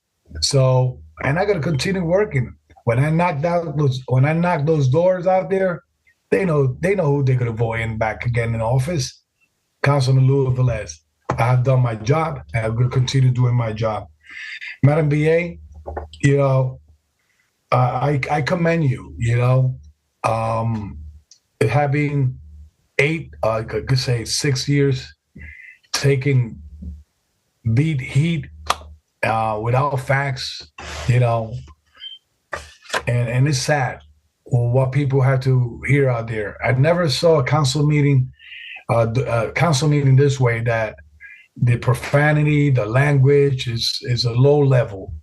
And it's sad for those viewers out there, especially for our kids that are watching and say, that's not a leader, you know? And then we ask ourselves, why is there a lot of violence in that section of the city? Why there's a lot of violence in school? You know, we ask ourselves why. You know, look at the actions of this individual. So let's stay focused. Let's continue what we have to do. Councilwoman Min, stay safe out there in your vacation. You know, return back home safe. To my colleagues, you know, let's keep on doing the work. You know, tomorrow, people that are watching this meeting know what we're doing for the benefit of our city. Mr. Ayman Abushi, congratulations. Thank you for the good work that you did representing the city in the litigation about Rosselli and the city. Also, the other part of the park, I believe was the Barber Park, I believe was. Yes, thank you for representing and making sure that taxpayer money was preserved in any decision. So, you know, I don't want to prolong it no more. I want to ask Council President Jose de los Cis. I would like to bring forward a resolution to rename 18th Avenue between East 21st and East 22, rename as Oro Jane Bell Way. You know, she's been living there for decades, and she always gives back to the community a lot. So, and I will ask Councilwoman Kine to join me as co-sponsor on it, and Councilwoman Mintz on it, because I know that we work a lot with our sister James Orator Bell. So saying that, I will move forward in that in future. Just remind me, Councilwoman Kine. I know you will. But Madam Clerk, thank you, because I know you're doing a great job with this election. I know it's hard to keep up with all those timeline that we have in place. Just please remind the whole entire body regarding the issue of the early voting and the change of site and the change of site for all the councilmen be aware of the conversation that we had today regarding that. God bless you all. We pray for everyone, and we pray for the unity in the family. And before you go to bed, I'm in my home right now, and I always say the only part I don't like from the Zoom meeting is that I had to bring this home. So I had to discontaminate the air, pray, and and all that stuff. I understand why we stay in the office, men that stay in the office, but if this continues as a Zoom, I probably gotta go to the office, because my wife, even my dog, don't deserve this negative atmosphere that comes sometimes. And I'm not gonna say sometime, always from the councilman of the first ward, because it's not necessary. I'm gonna go direct from him. And if that's moving forward the city, look at his ward. We need a change there. And I pray that the change come on May 14th with Fania Santana. Thank you. God bless you. And my vote is yes to close this meeting. Thank you, Councilman Velez. Mr. President? Thank you, Madam Clerk. So this is the end of this workshop section. Let me take this quick moment to thank all my colleagues for being here with me. Madam Clerk, thank you. The staff, IT, Ryan, Madam BA, thank you for being on this meeting. We finished the agenda. Let me definitely address, since I took the position as a council president, I consider myself being a very fair person. I never stop anybody from expressing themselves. And at the end of the meeting, when Councilman Jackson tried to use the floor to speak about Jessica Marante, I stopped him because he knows that he cannot have this conversation on this platform in public. He knows that. As a council president, I'm here to keep the decorum and to do what is right for our residents, for the city of Paterson. The situation with Jessica Marante, we went into an executive session with the Paterson Police Department. She had the opportunity to be present with her lawyer. I don't know what was the reason why she was not present. She was served. She got a certified letter to be on that discussion with the council members on a executive section, because it's a personal matter. I'm always willing to go over different cases, and my door is open. My door is open to have a conversation with her and talk to and bring the meeting back again and see what was missing, because the facts are facts. So she got the retirement benefit, but if there's something that we need to address with her, my doors are open. She got her lawyer. She could contact me directly, and I'll be more than happy to bring the chief of police and everybody and sit on the table and going over her case one more time. I'm here to serve the community, and that's wrong. I'm not here to serve one ethnic group. I'm here to serve the 54 plus ethnicity that we have in the city of Paterson. Those that know me know that my number one religion is people. I love people. I love to take care of the resident. It doesn't matter where you're from, what color. For me, I just love to take care of my Pattersonian. And speaking of that, I submit back then a legislation to make sure that every position that we post in the city of Paterson, to make sure that Paterson residents get the first opportunity for an interview, not everybody else, not outside it. Paterson resident. That legislation was in place. I introduced it. And today I make a request to make sure that we draft a resolution. I'll be the sponsor of that resolution to make sure that those licenses that we have available in the city of Paterson to do business in the city of Paterson get ready for Paterson residents, to give priority to our Paterson residents to apply for those licenses and start a business in the city of Paterson. That's our job. That's my responsibility as a legislator, as council president, as third ward councilman. And that's what I've been doing. We hear early today that the resolution for the situation for the Airbnb, to stop the Airbnb in our historical area in the city of Paterson. It will come to the end.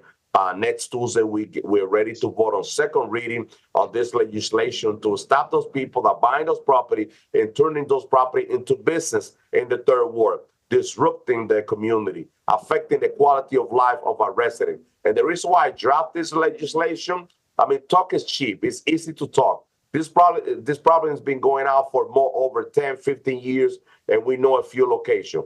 I became the councilman, and the legislation is done and is ready to be approved. Actions speak louder than words, and that's what's going to happen.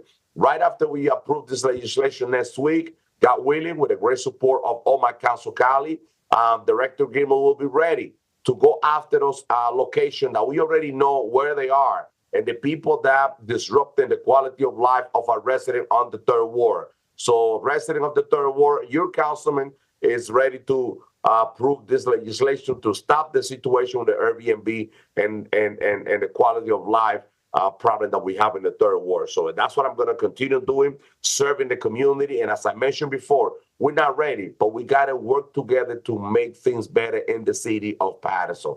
I'm constantly reminding administration that we have to stay on top of the recycling, to be on time, to have the amount of people, the manpower that we need to pick up the recycling on time and not leaving garbage out there. Let's to be on top of Roselli. I've been educating all my third ward residents with a ball pickup. I feel pleased, and I want to thank all my residents, my constituents. They all got my flyer, knowing what to do if you have furniture, if you have ball pickup, that you have to get into www.patersonnj.gov/garbage collection. I got the flyer. I put the flyer in all the door around the third ward, and my constituents, they're a witness of that. I'm here to work. I'm all about action. And you see me out there. I'm not a councilman that is sitting behind the desk. I'm out there serving the people, serving the community. Every morning, I drive around the third ward. I take picture. I send the picture to the DPW director, to Michael Jackson at the public ward, and they're getting back to me. And that's what we're doing. I could say that the third ward is one of the cleanest wards in the city of Paterson. If you want to go to a clean and a nice neighborhood, go to the third ward. Let's sit down on Brilliant Avenue, our brand new renovated park with table, grill, exercise machine. That's what I love. I love my third ward. It's beautiful. It's nice. And the third ward is better because Councilman Alex Mendez is the councilman of the third ward. I don't stop working. And I want to thank all the staff, employees, director, because in order for you to get things done, you have to work with people. You have to work with our clerk, with our corporation council, with the VA. And Councilman Jackson, he mentioned that, what happened in the past. Everybody knows my record, my track record. I run against the administrator, mayor, and I finished second, highest vote getter. But I'm not here. I'm not using this to campaign. I'm not running for mayor. I'm here to work with the administration to get the job done. I'm not here to block the administration. Can you imagine if we block a project like the renovation of the health department that you vote against? Can you imagine that? That building was falling apart. We renovated the building, and the building looked beautiful. That's our job. We're not here to play politics. We're here to work for the people and to get things done for the community. That's our responsibility. And that's what I'm doing right now. I'm not wearing my hat. The last election, the past is the past. I'm here to approve what is right and fight against what is wrong. And I'm a very fair person, and I've been proven. So once again, thank you to all my colleagues. And I try not to end negative on this, but I want to say this. My headquarters grand opening will be the 13th, April 13th. It's a mistake. It's not this Saturday. It's the following Saturday. My headquarters on Park Avenue and East 33rd. I put my banner. I went waiting for inspection and all of that to be done, and they already damaged my banner. They went to the headquarters and they slashed my banner. They took the picture away from me from one side. And I stopped by. I just put some tape, and I was, you know what? I was laughing because it's sad how people, how much hate we have in the community. Sign, don't vote, but it's sad. That speak a lot about value, about other people, some of my opponents. So I'm gonna keep going, moving forward. When they go low, I go high. If you see my literature, it's all about positive, because in the third ward, I could show what I have done in the third ward. You could go to Riverside section, or you could go to the East Side section. and Alex Mendez have done the work for all my constituents in the 3rd Ward. It's clean.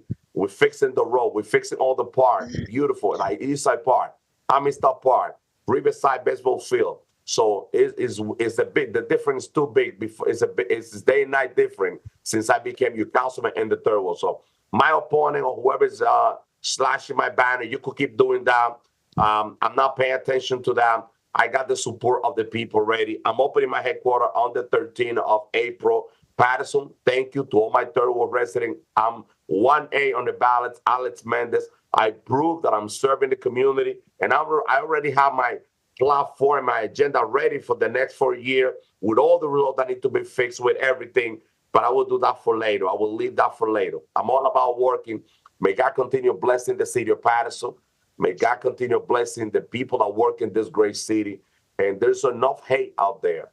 If you believe that you're going to get something by throwing hate and talking about other people, I think that that's a wrong approach. If we want to accomplish something, we must work together. Must work together. Councilwoman Dr. Lisa Mins, enjoy your vacation. You look fantastic on that picture. I love it. My Councilwoman Ruby Cotton, thank you so very much. All my council colleagues, thank you for tonight's workshop. I'm looking forward to see you at the next regular meeting.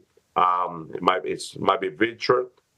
We don't know until when, but we will be patient. We have to continue doing city business. God bless you all. My vote is yes, Madam Clerk. Oh, my Council President. last comment, Madam Clerk. I'm sorry, Madam Bia. Before the recycling coach app, Paterson resident, please download the app. Please download the app. The only reason why I know that the leave are ready to be picked up today is because I'm always on top of public work at 8 o'clock in the morning, because I drive around early. When I see garbage out there, I take picture and I send it to the public work director, to Michael Jackson of public work, and they give me that information, and it's on the app. But please download the recycling coach app. That way you could know when the ball pickup will be. That way you could schedule in the ball pickup, and the all recycling schedule is gonna be there, and any additional information. We have to clean our city. And at the end, please, to the resident of the city of Paterson, clean the front of your house. Please, the weather is getting better. Please go outside, clean, beautify your house. Put some flower in front of your house. To our business owner, in the morning, early in the morning, let's take pride of our city. Go outside, clean the front of your business in the morning, in the afternoon, and at night. Let's make sure that the front of your establishment is clean. Let's make sure that the front of your house is clean. It's our responsibility also to keep our neighborhood clean. With that being said, my vote is yes, and I will turn it to Madam BA before we close the meeting. Madam BA? Thank you, Council President. I just want to bring up, at the end there, what Councilman Jackson, and having the opportunity that he had to speak for such a long period of time, and where he consistently spouts mistruths. And I think it's going to be really important for all of us, as we're in this virtual environment, to respect the fact that sometimes this is going to have to be countered, and it might not be exactly, part and consistent with what we do in council chambers. But the councilman continues to hide behind opportunities where we cannot respond with facts. And there's a perfect example tonight, and he said something there at the end about the former personnel director and how he stood up for her, and I want to just put on record, the former personnel director resigned from the city of Paterson. Tonight, he used the phrase, she was ousted. Again, these are two opposite things.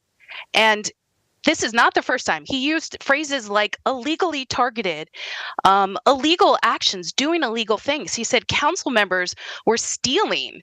I mean, this is all in the portion of one evening that he just continued to use these phrases without any facts, without any details.